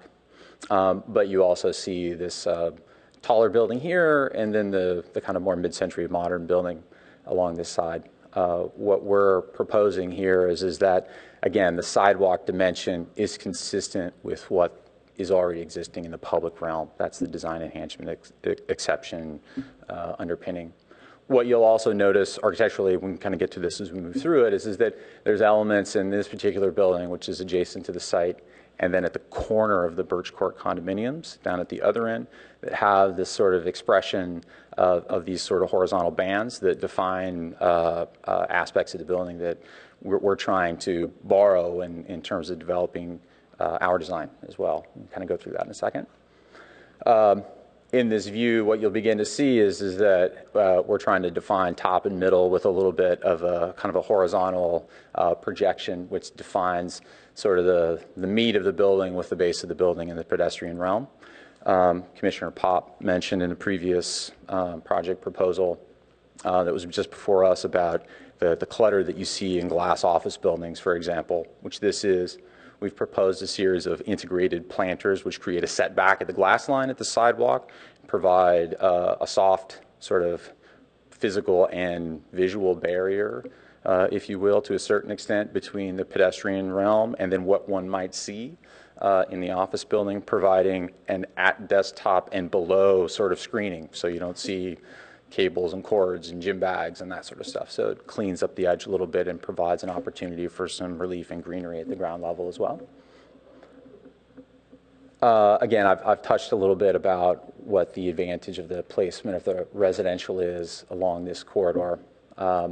Faces the park. Again, we've integrated it into the side of the building as opposed to integrating it vertically. It gives us a residential entry here, in addition to stooped entries into the units themselves that have a park frontage. It also allows us convenient access from the office building use to access the park as well, so that that park is truly an amenity which is bolstered in the neighborhood for the use of this building. The section through the residences park on the left, private balconies, a 30-inch separation between grade and finished floor for the units to create a stoop, a residential front door for those units. And you'll see it provides us a good step back where we provide a rooftop garden amenity which services the commercial office and creates a stepping character that allows the scale, of the proposed residences to roughly approximate the scale of the adjacent residences so that the wrapper around the park, if you will, is at a similar scale and similar use. The rooftop amenity then also becomes, something that's providing, a space unto itself, but a beautiful view of the park as well. Just a quick image of concept of what that rooftop garden might look like. The edges between the project are important. Just walk you through those quickly. This dashed line, I'm going to show you a section here that talks about the care we've taken at the interior property setback here to address proper setbacks at the third floor, the height of the parapet, so that third floor users don't have direct access and views to the windows of the Birch Court condominiums below. The trees which exist here between act as a buffer as well, and then the privacy fence does the same thing. Can you wrap this up, please? Yep, real quick. Again, calibrating very limited openings in a concentration of residential windows to maintain privacy along this edge of the building. Again, very similar set of circumstances, utilizing what we know about what exists there in terms of existing fenestration, how we've created setbacks, how landscape is part of providing appropriate screening of privacy. Quick solar study here that we just have a very favorable solar orientation so that solar access to the existing residential buildings, because of the orientation of the property, this building doesn't impact the neighbors in what we feel is a negative way. Just a quick view of what the materials palette is here of glass fiber reinforced concrete cladding, cement plaster, wood, and aluminum window wall systems and punch wall systems. That's it. Thank you very much. Okay, we will open the public hearing. The first speaker will be Scott Foster, followed by Ann Steinel. If you could state for the record your name first. Scott Foster. And you'll have 3 minutes. Okay, thank you. As I stated previously, I live not too far from this project, and I just want to take a moment before I dive in to say that I think you've got a tremendously difficult job. In the process, there's a lot of objective measures that people are able to weigh, a lot easier than subjective measures. And what you hear typically are people's feelings, and that's hard to balance. But I think you do a great job. And my feelings on this is that, anytime we ask somebody to do something, we should give them a rule book, more or less, and say, here are the rules. Here's the rules in Palo Alto. If you conform with these rules, then let's take a look at the architecture and let's see if it really meshes with the community around it. And from what I can tell, this really and truly conforms with the rules. You may not like the rules, you may not like the code that it's under, the CC2, but it allows for a lot of density. And I walk this area a lot with my family. We go over to the counter and so forth, and I can tell you right now that the building there is just not very nice to look at. It doesn't present a really nice atmosphere. And so as I look at this and I think, wow, it's a really nice combination of different design elements on a horizontal level and on a vertical level, and the thought process that's obviously gone into it. And this is my first exposure to this project, quite frankly, just listening to the presentation, other than hearing about it. And I never come to these meetings and talk, so you don't see my face very often. But I really just wanted to take the time, the whole morning actually, and just tell you that I think you've really got a really neat project in front of you, and one that seems to really abide by the rule book. And again, you may not like the rules. The PC code is something that's a hot topic right now, and I think my own thoughts on that is if you've got a site that is just crying for underutility because of the rule book, then look at the public benefits, but don't look at it the other way. Don't look at the public benefits and see if that then warrants doing something on site. But that's really aside. This seems to be a really terrific project, and I would like to, if I were a tenant, I would love to office there. So thanks for your time. Thank you. Ann Steinel, followed by William Ross. You'll have 3 minutes. Hi, I'm Ann Steinley. I live at 2508 Birch, so I look down on the roof of the current building. And I agree it's not the most aesthetic building, but we like it. We didn't have a lot of time to prepare. I sit on our board. We got the postcard Tuesday, then it was Thanksgiving. The offices were closed. Most of the people work. So there are a lot of us, 40 of us live in that complex, and we knew a great deal about the building from 2009. Our first concern is regarding the toxic plume that goes underneath the building. And I think everything hinges on that. If there is a toxic plume, and since then we keep all the articles on how it's getting higher and higher on the surface and the toxic effects, is it really safe to build a parking lot underneath? And if so, how deep or at all? That impacts directly how big a building can go there. We also care because right now we believe the plume goes down Grant and is not under our property. We understandably, and I think rightly, don't want the detriment of having that plume then drop to the lowest level and come under our property as well, to our health detriment. So that's the first one. Second one is we don't think that building 4 residential units is the spirit of the law, allowing such a massive building. If you walk around the building, there's very little room on any of the sides. It's just already a pretty massive. If it could be a smaller footprint, we would like to see it brought back down to 37 feet, which would actually, if you walk around, we think is in keeping with our community and would improve the aesthetics. And therefore decreasing the square footage to more equitably address issues of parking, landscaping, invasion of privacy, traffic, garbage, and noise. The devil's in the details, and we don't have a blueprint. On the last building, they were actually going to shave straight down our property line, which would kill. We have birch on our side that shield us. We don't see in. They have liquid ambers. All of those would be destroyed. I think in my 3 minutes, those are really our basic issues. Please look at the toxics, the size of the building, and the landscaping, and we look forward to seeing blueprints and seeing you more often. Thank you. Thank you. Next speaker will be William Ross, followed by Doria Suma. And if there are other speakers, please fill out a speaker card and hand it to the member of the staff. Good morning. I'm a resident of College Terrace, a business owner. I frequent both Sherman and California Avenue at least 3 and 4 days a week. I have a client immediately up the street from this location. I would respectfully suggest, consistent with the rules, that it would be very helpful for the public if a lot of this information was actually available 72 hours before, specifically page 2. That's a critical portion of the analysis of the facts before you.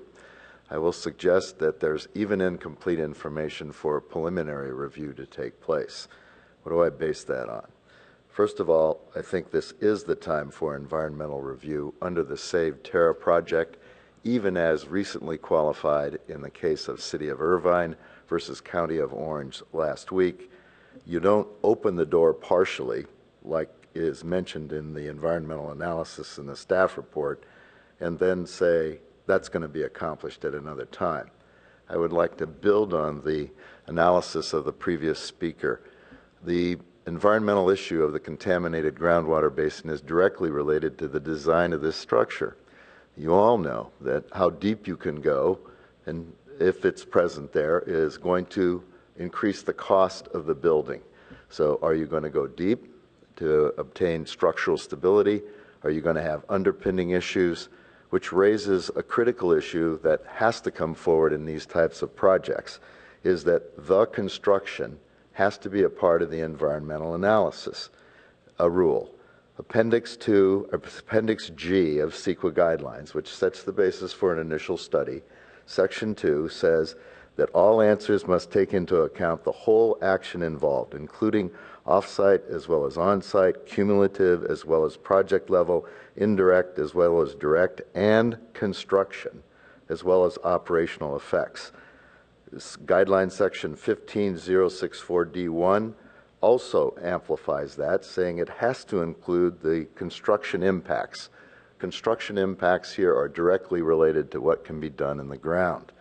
I would also suggest that when preliminary review takes place, and this is consistent with the report that came before the Council on Monday, the comprehensive plan analysis here mentions only the community commercial aspects. It doesn't do anything about preserving neighborhoods. I would incorporate the testimony, quite respectfully, of Dan DeCamp for 260 South California and the impacts on Evergreen neighborhood on a building less than half the square footage that's proposed here. Clearly, there's a cumulative impact on traffic that hasn't been addressed. I see it 3 to 5 days a week. One last phrase. There is an existing condition of congestion on Sherman right now that there would be a cumulative obligation on this development to address, which isn't even touched on in the report before you. I would insist on more facts being provided by the applicant when preliminary review comes before you. Thank you. Thank you, Mr. Ross. And I just want to clarify for Mr. Ross and members of the public that preliminary reviews, what we generally do is they could be sketches on a napkin. The door swings both ways. The idea is to get feedback from the community early on before the applicant is invested in anything major. So it really gives a peek to the community to be able to see what is being proposed before it comes forward as a formal application. So I just want you to be aware that by having more analysis done actually undermines the process that we've had in place for many, many years. With that, we will have Doria Suma, followed by Peter Guterman. Morning, Doria Suma, resident of College Terrace. And the previous speakers have touched on the things I was concerned about, so I won't go into too much detail, but it's the cumulative impacts. And another one of the very many projects in and around the California Avenue, El Camino Page Mill area. And I'm just concerned about the parking impacts and the cumulative impacts of parking and traffic of all of these projects together.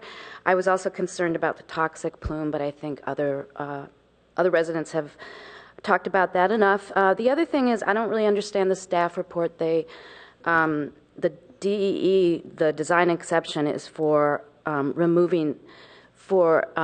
encroaching into a 5-foot setback with 5 feet. So it sounds to me like there'll be no setback.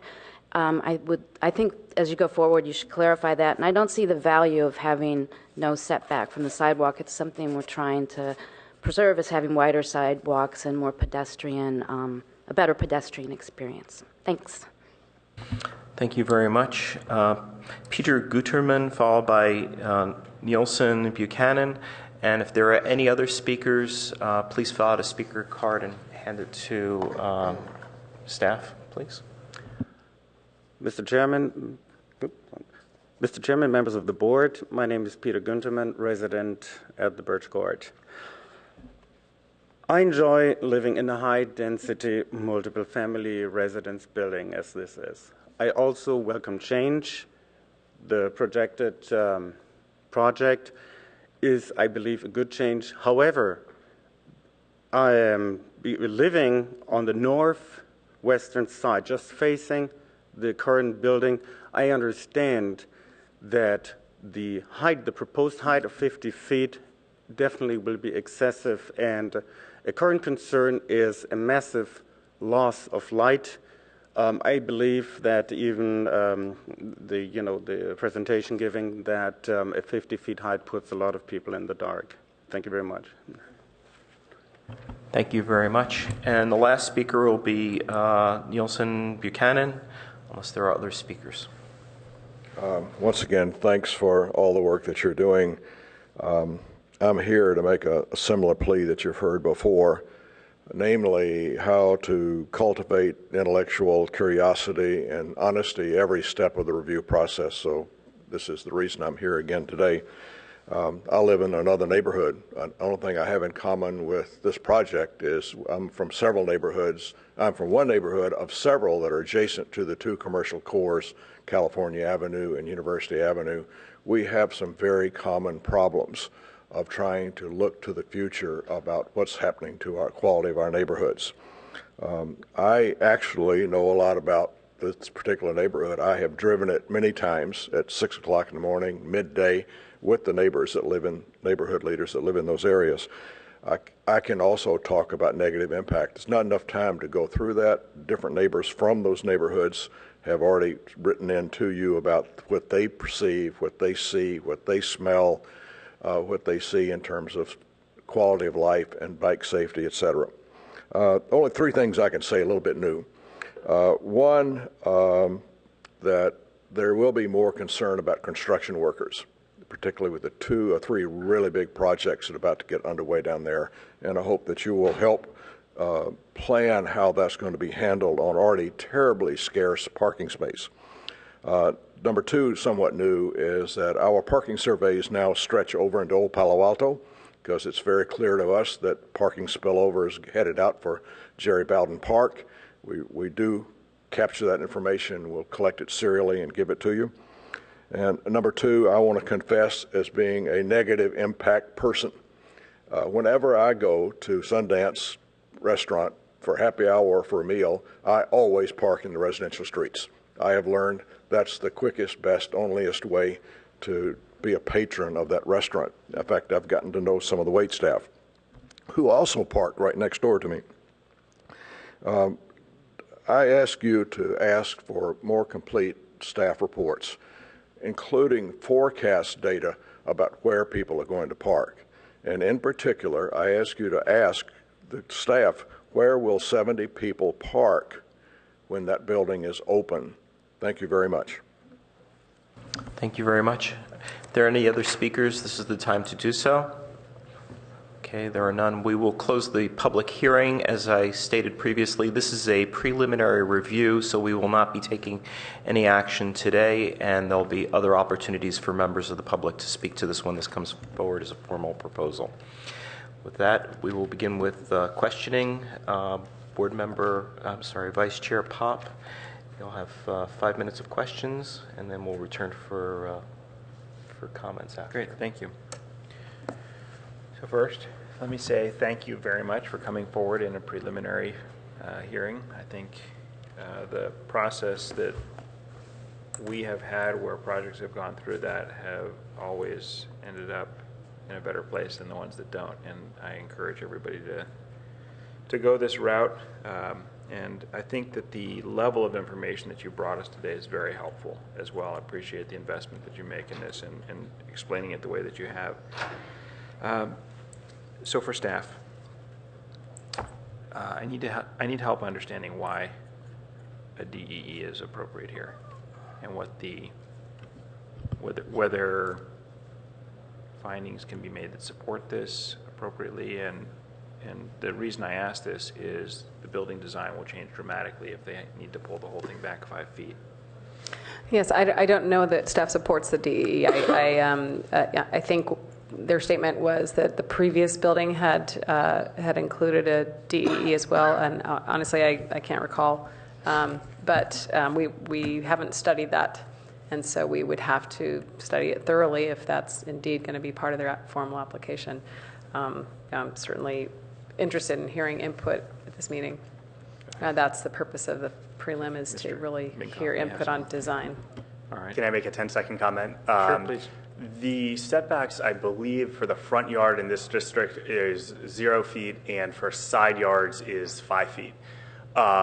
Because of the way a yard is defined in the municipal code, the short side, which would be ash, is to kind of think about your normal residential neighborhood. Usually you have a deeper lot and away from the street, and perpendicular along the street, usually you have a narrower lot.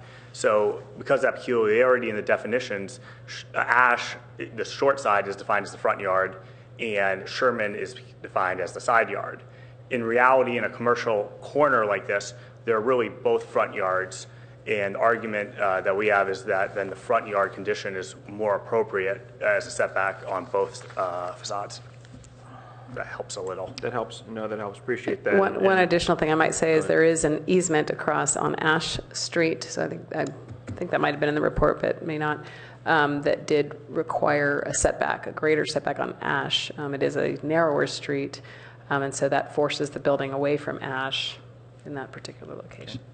Yeah, there's a 10-foot easement along Ash, so instead of being 0 feet on Ash and 5 feet on Sherman, we would be 10 feet and closer to the property line. Okay, great.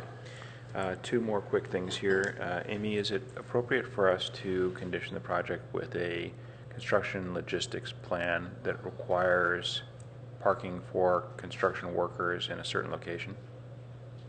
Not appropriate to condition a preliminary review.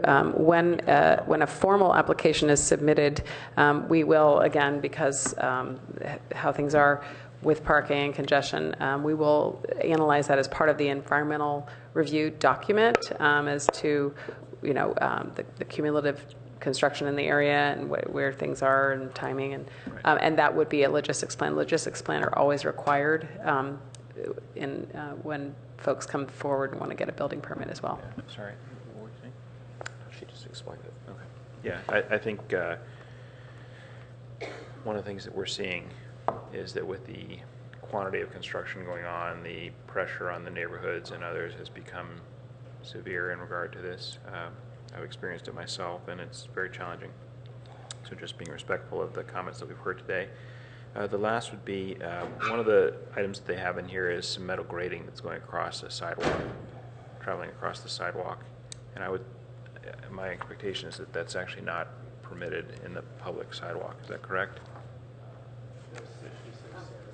I'm sorry, I did not myself go out and visit the site. For us, we're here. He might have an answer. I know you're at a disadvantage here with Russ out, but which street are you I'm looking referring at to? L1.5, and when you look at that drawing, it's depicted pretty clearly there. There are these sort of areaways that water's collecting in, and then there's a grating that goes across the sidewalk, and I think it is intended to move the water out to the street. And I think traveling across those grades is something that we would not normally allow. Yeah, so I don't, maybe the applicant can speak to, is this part of their C3 concept for rainwater, addressing rainwater? I don't have a set of plans. Again, I don't have a file. I'm at a disadvantage, so. Yeah, it's actually on L1.1, it shows pretty clearly. There's a metal grating runnel for rainwater leaders that travels across the sidewalk, and I just. See this thing right here. I don't want to make a big deal of this, but. Yeah. Yeah, it's right here. No. Okay. All right. That's all the questions I have for staff now. Thank you. Board Member Malone Pritchard.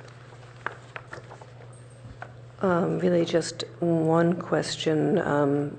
What will the effective sidewalk width be if this DAE is granted as you're suggesting? It would be 10 foot 8 inches, which is consistent or slightly more than the sidewalk on other properties on the same side of Sherman. Yeah, and I think the zoning ordinance requires between 8 and 12 foot effective sidewalk in that location. So that was my only question. Okay. Board Member Liu.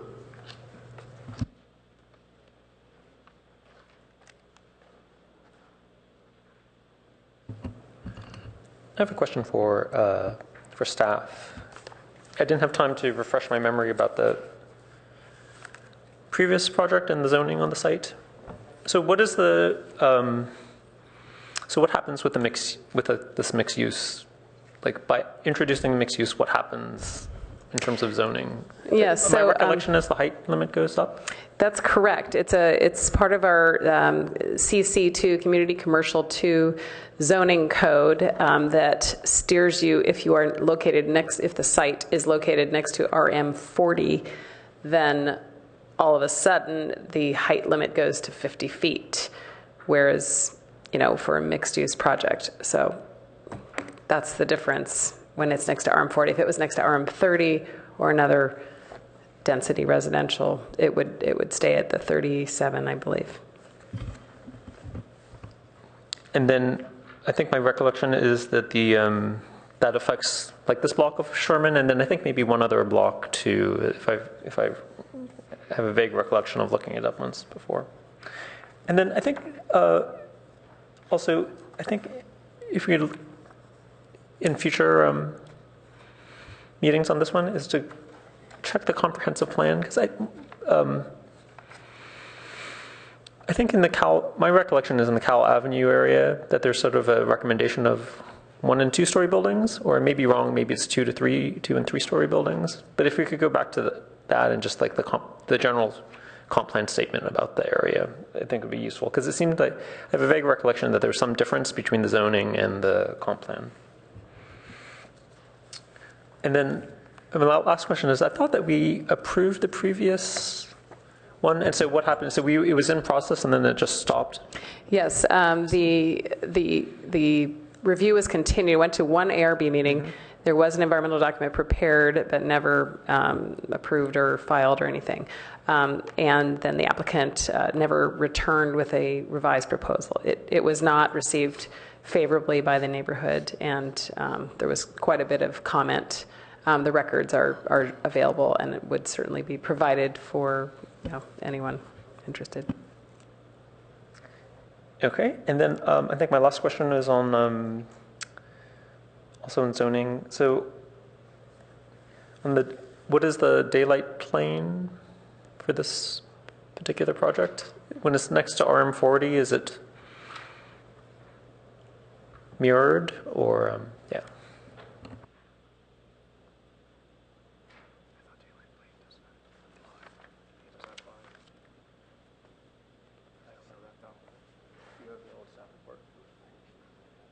Yeah, so the daylight plane for a mixed-use project in the CC2, actually any of the C other than the downtown, it's identical to those of the most restrictive residential zoning district abutting the lot line.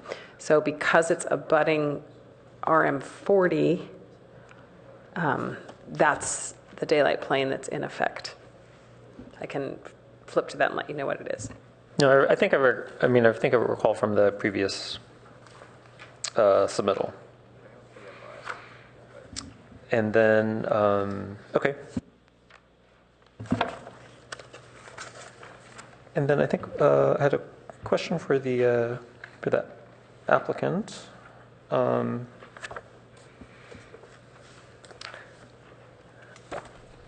was wondering my recollection is from the previous schemes is that I think the board was sort of inclined to allow the DEE on Sherman because you're pushing the building farther away from the Birch Court to get in like substantial landscaping, and I'll follow up later about that. Finish your line of questioning. It may take a while, so why don't we? Okay. I'll have to wait. Board Member Guyer? I don't have any questions at this. Why don't you finish up your question, and then I'll go through my question. Just let him finish it up. So I just want to say that that was my recollection was that, and then it seems like you're reducing that amount that we had previously, like between Birch Court and your proposed building. It seems like you're making that smaller. So quickly, there's analysis in the plan set that compares the previous setbacks with Yeah. the proposed setbacks. And so the previous project proposal along that edge of Birch Court, so along the long edge of the building, was at 14 feet. The current project proposal was at 12 feet, which is still in excess of the 10 feet that's required. Right. And then was the last, but I think the last scheme that we saw, I think it wasn't, the top floor was not a full, taking up the full floor plate. I think it did originally, but I think it was a certain point that it was scaled back, if I'm correct. Yeah, I think that there was a third floor setback. There is a third floor setback in the proposed scheme as well. I see, but calibrated to the visual impact of occupants within the office building and their visual access to the windows into the living spaces of Birch Court. Okay. So we've pulled it back, calibrated specifically on the issues of privacy. The previous project proposal, I do think, had a slightly deeper setback on the third floor, but in the same spirit, we've done the same thing and just been precise about how we've calibrated it. Does that make sense? I'm going to jump in because you had asked me a question that I wasn't ready with the code. So, and I'm still not ready. I need to ask, because I didn't find it in the report, how wide is the lot? Is it 70 feet or greater? Yes. Okay. So when there's a parcel in that's 70 feet or greater, that's an RM40 zoned parcel, then there is no daylight plane. So this is kind of what the code says as far as RM40 parcels.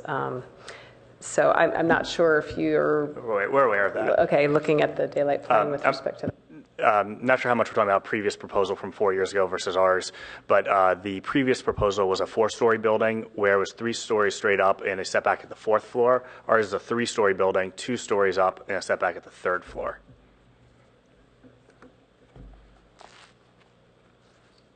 Okay. So, first of all, I want to thank you for coming forward with the prelim. I think it really helps us in terms of being able to give you some feedback and comments from ourselves as well as the community before you commit to a formal proposal. Have you done your level 1 environmental analysis yet? We've done our phase 1. We're working on risk management plan, and we are aware of the groundwater testing levels for the TCEs. We're working with environmental engineers on risk management plans to be reviewed during the CEQA process by the Water Quality Board and the EPA. Okay, great. That's integral to your project, and without Absolutely. that, I think you're going to have difficulty shoehorning anything in on this site. So, okay. And with regard to the setback issue along Sherman Avenue, you're aware that the City Council has asked us to investigate and look at sidewalk widths as part of our, we're actually going to be doing some analysis and recommendations, but are you aware that the City Council has asked us to look at that? We're aware of that. Okay. And would it affect your building in any way if, say, we were to require a wider sidewalk there because of the restriction there at the ground level plane, but we allowed the upper level of the building to overhang? It would affect, generally you have a certain square footage of building you're going to have, and the more that we are pushed away from Sherman, the more the building that moves towards the Birch Court neighbors. So it's, you push one place, you pull another. Okay, but you could possibly figure out a way to make up that square footage elsewhere, do you think? One could within the zoning envelope. I'm not sure if that's something that the neighbors would want to see, though. Okay, fair enough. And I'll have some comments on your proposal. Thank you. So we'll return to the board for comments, and since this is a preliminary review, we will not be taking action today. I will close the public hearing. Board Member Pop. All righty. So, Chair Pop. Vice Chair Pop. Vice Chair Pop, all right. Board member anyway. So, I'm challenged a little bit by the building being right on the property line as it is on Sherman. You know, the lack of pedestrian amenity along that edge and how long and hard that edge is, I think gets mentioned a bit in the staff report at this point as well. But we're much more accustomed to seeing buildings that have some in and out and some protection, you know, some visual amenity at the lower level of the building where it wants to have a human scale. So I would ask you to really think about that. And you know, Lee's comments are very germane here. I think the concern regarding the sidewalk width is real, and it doesn't seem to be, you know, the definition of an effective sidewalk width in Palo Alto is from, you know, the sidewalk to the curb, but you've got trees and all kinds of other things in there, and so a lot of that sidewalk isn't very effective. So the question is, what do you really need to have so that people who are in this area and walking around, people with strollers, you know, people walking their dogs, you can get around each other on some of these pathways, and some areas here seem far too narrow to really be successful at that. And you know, we've heard from residents who really see this as a walkable area, and I think what I've heard from you is you're really trying to be an excellent neighbor, and to come into this with an eye for great neighborhood respect and participation. And I think that's going to be one of those elements that will make a big difference here in terms of how people perceive this building. I get what you're doing with the setbacks at the upper level as well. You know, I think that calculating that the way you have is a valid approach. But you know, there's no way not to feel like this thing is really bearing on the building next door and taking away some of their visual access that is currently present. We didn't have the benefit of the solar studies that you showed today, and they kind of came and went quickly in the presentation. I'd really like to see those as we go forward, included in the packet, so that we have access to that and can really understand that ourselves, and the public can as well. We talked briefly at an earlier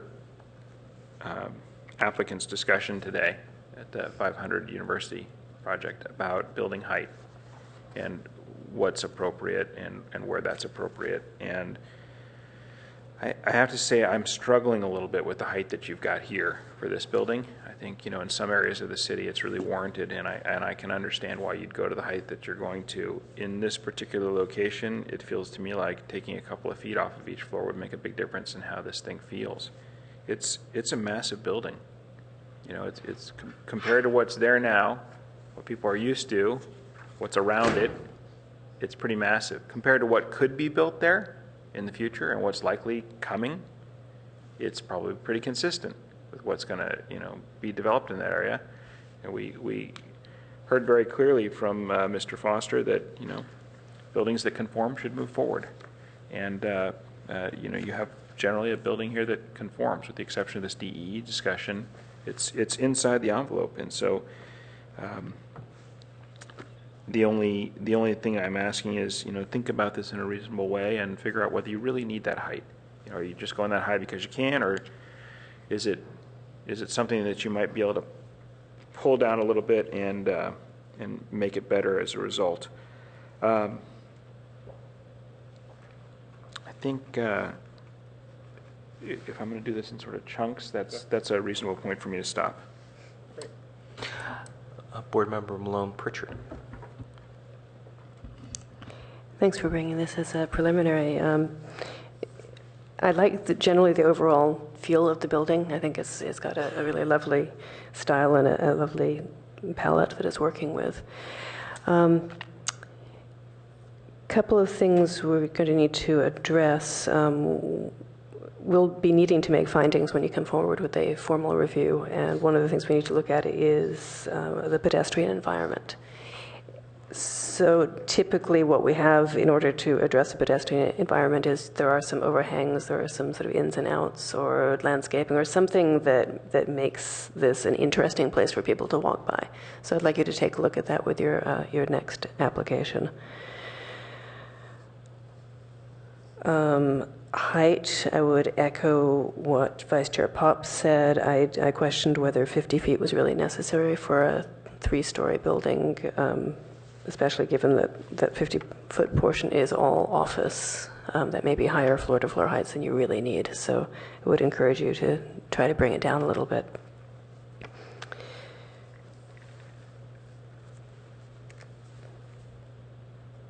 Trash. So I see where the trash enclosure is. Is that trash enclosure also to be used by the residential tenants, or do they have their own trash arrangement? They'd have their own trash arrangement. That's for the commercial use. The residential will be smaller, more accessible to their units, but the exact location is not determined on the residential side yet. Okay. Just glad to hear they don't have to drag it all the way across to the back there. Yep. Design-wise, again, I like the general design. Along facing the park, the residential really is integrated nicely with the rest of the building. Facing on Ash, it doesn't seem as if it's quite there. It seems as though it needs just a little bit more work. It doesn't quite blend in as well to the commercial portion of the building. Likewise, I think it's the north elevation. Yeah, the north elevation looks as though it just needs some more attention.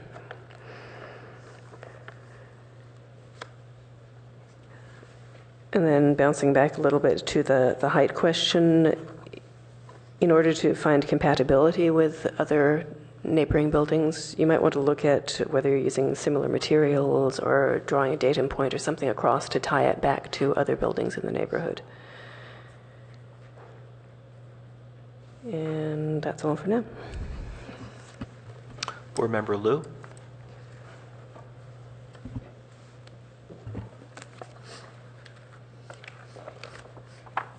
So I just want to comment generally on the building design. I think I like your sense of proportions and like strong sense of shadow and strong vertical rhythm.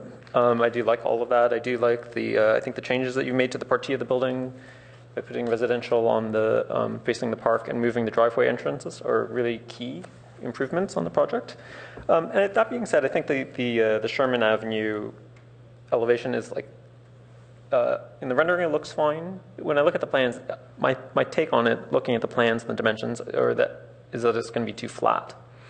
So whatever can be done. I think, and I'm looking at your site sections that. I think that like having the 10-foot sidewalk is really difficult to get street trees and everything in there. It's a real battle. It seems like even when we have like 12-foot sidewalks in some of the, like on California Avenue and stuff, even then it's hard to get, substantial street trees in there. So I would encourage you to pay attention to that. I think I recall a previous criticism of the Sherman Avenue frontage is that it was just too bland and too sterile, and I think that those comments apply to this design as well. I think we're looking for more detail and more variability. When you have office like right on the sidewalk or whatever 3 feet off of the sidewalk, people just don't feel comfortable in that kind of situation, and so what they do is they just close the blinds, and so it's actually not really that interesting from a pedestrian point of view, just to look at closed blinds. So I want to pay attention to that detail. Is really key in my mind. And I think the other thing, my other thought on this one is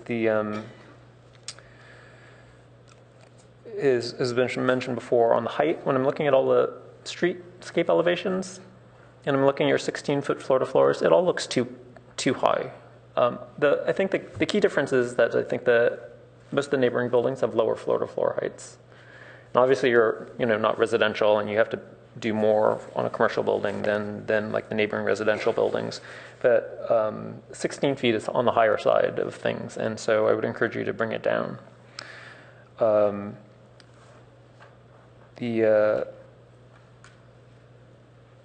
other thought that I had, which was mentioned in the previous scheme, was that you're thinking on the side that faces Birch Court, your east elevation, 3rd floor, you have like a whole long wall of curtain wall. I mean, I just consider that on with regard to the neighbors and privacy. I think that your first 2 floors, where you have more punched openings and that kind of stuff, I think that's working really well, and it gives the neighbors some reassurance that they can sit in their unit with some privacy.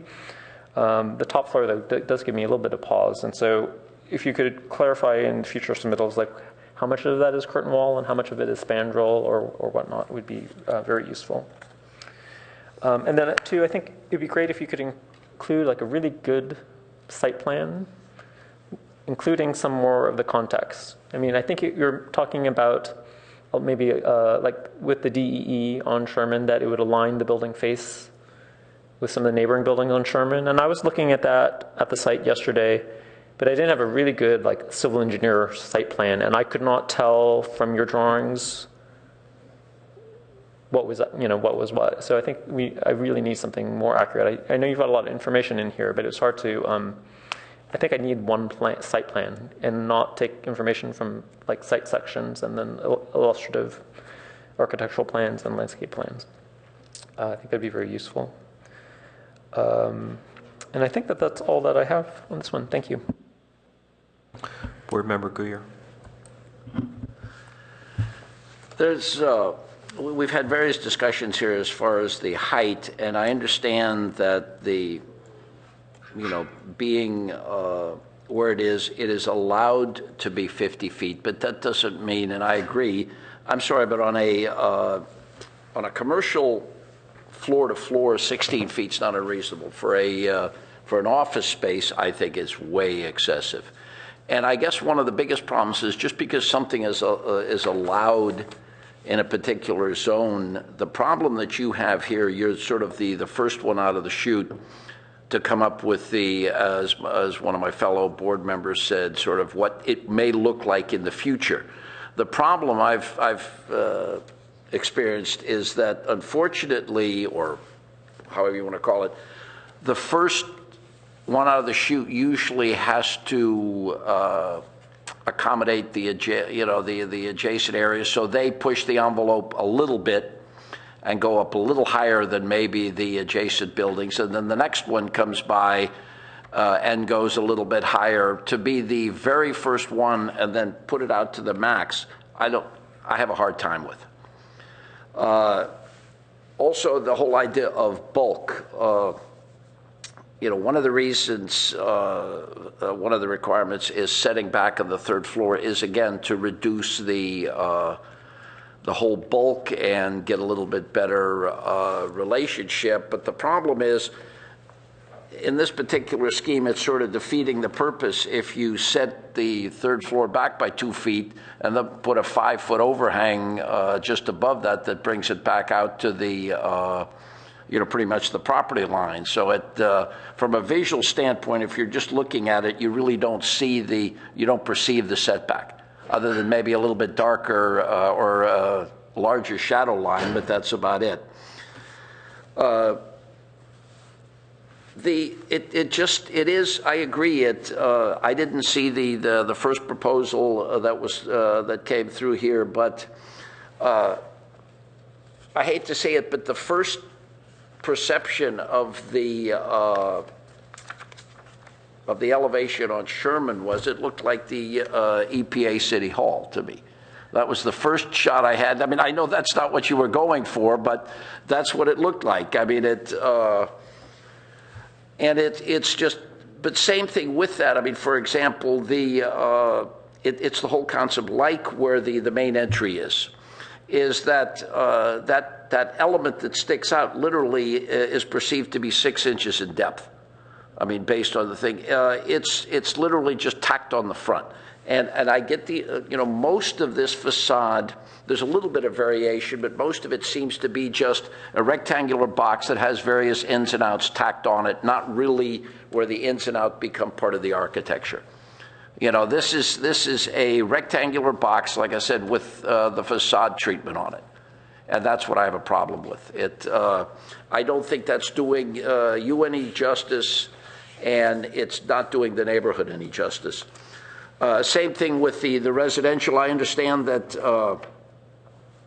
you were if you had 16 to 16 on on the one, it would make sense to keep it 16. But I don't know of too many residents where they have a 16 to 16 foot plate or to plate. I mean, it just seems excessive. Quite often, if you do a mixed use, maybe the third floor is the residential portion, for instance, which means you can vary the plate height there versus the other two floors. Here, you're sort of stuck into doing that, and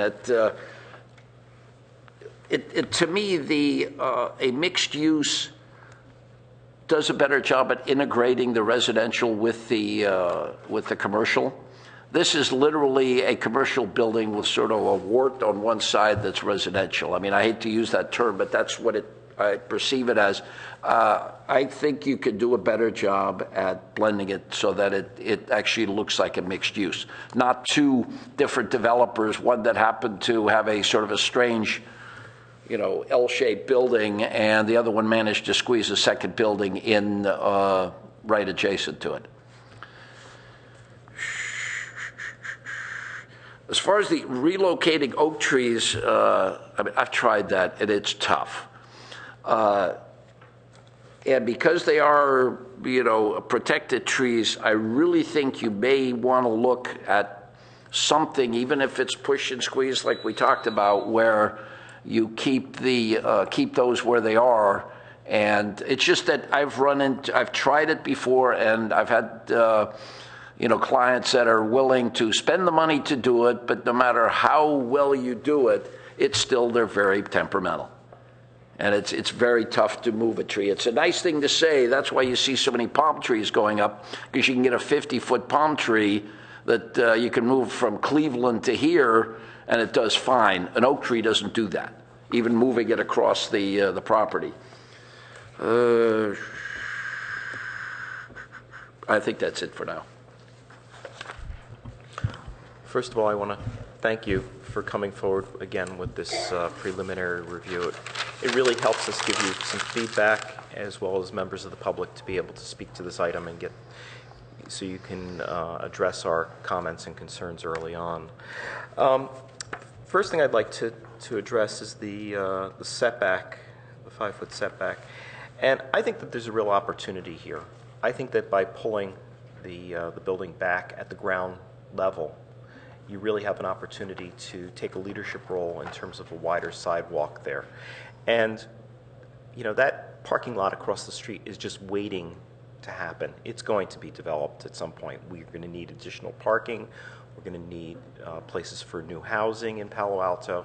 And so it's just a matter of time, and this wider sidewalk is going to be an asset to your building as well as the community. So I would just, at least at the ground floor level, I would look at pulling that back out of the setback. And with that, if a DEE was necessary, I would be the first person to move that forward at that point. With regard to the building height, I think again there's another opportunity here for reducing height, at least in portions of the building. The way you have it, you've bifurcated or you've separated the residential units from the rest of the building. But simply by putting them on the top floor, you don't need the height in the residential units. So you therefore can lower the building. And in fact, I wouldn't have a problem with having a lower height on the side of the building that faces Birch Court and having a 50-foot height, right on Sherman Avenue. I think that there's a way of managing that. And just simply by taking the residential units and looking at that on the top level, looking at more roof deck on the top level. I mean, you saw us earlier looking at, the building over 500 University Avenue. They were taking a lot of those uses and putting them on other floors. And again, with regard to the 5-foot setback at the ground floor, you can make up that square footage somewhere else in the building. So, and then the ramp area, maybe you do build some of the building over the ramp. I think it's a little disconcerting to see this sort of ramp with a deck above it, but maybe having more building leaning onto Sherman Avenue is a way to approach that. So maybe there'd be more facade over on Sherman Avenue, or at least one story over on Sherman Avenue where the ramp is. So look at that. With regard to the design of your building, I think it's handsome. I think it's very clean. It's very clear as to what the building is saying. I would stress that you look at the three elements that are important, which are the base of the building, the body of the building, and then how the building is capped, or what the top part of the building is. And I don't think you do that very successfully here. And there are ways of dealing with that. And so I would definitely look at that a little bit more. I'm not a big fan of having the two different materials, one for the residential building and then one for the commercial building. I think it should be a fully integrated approach. But you could steal elements or pieces of the commercial building and use that in the residential part of the building, thereby, creating a separate, distinct look for residential and still, have a unified design here. And I don't have a problem with variation in materials either. I think it was very clear in the 500 University Avenue project that we all had basically said, hey, go for different variations in that stone, go for a different look on different parts of the building. So again, I'm not opposed to that.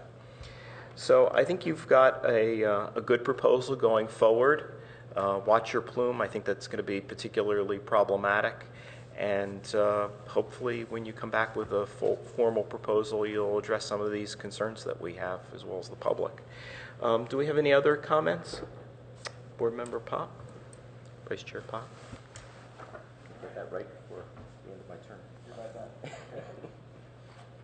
So, what is the roof deck on top of the residential? Is that for the commercial users or is it for the residential? It's going to be for the commercial. The idea of the building is to separate the residential and commercial so that they have separate elevator cores versus having, say, the residential on the top. So this way no one's going in their pajamas and slippers to go get their Sunday newspaper through an office building lobby. Okay, great, thank you. Good, that's good. All right. I'm going to echo some comments that others have said about the residential and the commercial not playing together really well. It's almost like you're building one of these nail houses. It's like there's this thing and you put the commercial building around it and it's different than everything else. It would be really nice to integrate those together. I'm going to caution you a little bit about what I heard Chair Lippert say about the variation in the materials. Don't go too far with that, right? We don't want to see a whole bunch of different materials. I think it's maybe similar, but not the same. Control that palette. I respect your abilities to do this, and I think you'll be careful about it. I understand your design aesthetic, and go ahead, just sort of real quick on that. Somebody had mentioned previously about borrowing elements in the commercial and bringing around. So just so that there's no confusion and maybe there's not confusion, but the idea with the cladding system of the residential portion of the building, which is what Dan was saying is really important at the service of keeping the entries and access points distinct from the office building so they don't share those points. What we're doing with the materiality, we're using the same glass fiber reinforced concrete panelized system, which basically has dowel fasteners on the back clipped onto the side of the building. It's installed similar to other rain screen systems. That actually defines the sort of buff-colored material along Sherman. So it's all the same material and same system. What we're doing between the two sides is varying the size of the panels because this is a panelized system. We can get different panel sizes and express, as you've seen on the residential side, kind of finer grain detail with how it's skinned, the direction of the coursing, so forth and so on, that it's a little bit more of a pedestrian sort of size. Varying to get the variegation in that aesthetic that you see in the renderings and the elevations. Actually, what we're doing is using the same color, but choosing different textured surfaces of the same color to sort of get that out. So it actually is the same system, the same product, just trying to explain the differences through changes in color and materiality, if that makes sense. Yep, that's great. As you're going forward, think about signage for your tenants, where that's going to go on the building, how you're going to identify those folks. I'm looking at some of your door heights here, and you've got, what looks to me like 11-foot high entry doors on the building, which, I think as you go back and you look at your height, some of this may change a little bit. A little bit of discussion earlier about the character of the elevations. I think some discussion, if I remember right, about the north elevation, but it's really the north and the northeast corner that I see are a little bit brutal for the neighbors right now. You've got these big planes that are unarticulated, and I want to make sure that, again, as we're removing visual access in those areas from units that have had it for a very long time, that we don't put something that is unpleasant in its place. So please be cognizant of that and maybe come back to us with some other options. It's not unusual for people to come back with, a couple of different directions and say, we could go either way here. What's the preference of the group? For the landscaping, that broken sort of stepstone paving in the back, I'm really going to recommend you don't do that because, again, for people trying to get to the park with strollers or anybody that's got wheels, anything with a wheelchair, anything like that, somebody that's got a walker, impossible. You just can't get over that stuff. So I'm going to encourage you to think about that in a different way. Maybe it's a pattern of paving if you want to have that going on. If it's to help promote the health of the oaks, I think you got a problem. We got to figure out another way to handle that. I like the overall aesthetic of the building quite a bit. I think the materials you've chosen are great. I think that roof form is a little heavy right now. And if that thinned up a little bit, it might make it feel like it's pulled back a little bit more, and people might not be reacting the same way. I'd like to see if you could get the transformer into the envelope of the building, see if you can suck that in. We've got some precedent in projects we've seen recently where they've been able to do that, and having a discussion with Public Works, I think, would go a long way toward again, making the ash side of the building nice. And as you're thinking about your landscape and things, think about the benches and who occupies those benches and how. Having the wood cubes are great because you can't sleep on top of those. But if you put out the long, easy, comfortable benches, those get occupied in the wrong ways, and it becomes a magnet for the wrong kind of activity. And I'd love you to pick, really interesting bike racks too. We've been seeing really fun stuff on projects, and it's one of those little elements that adds a bunch of character and can be really fun. The last comment that I'll make quickly, wrapping up, is that as I look at L1.5 and I see how you're relocating the trees, it looks like almost half of one of those oak trees. The canopy of that tree is inside the building footprint, and I don't think you're going to be able to limb that tree in the way you're describing and get it to survive.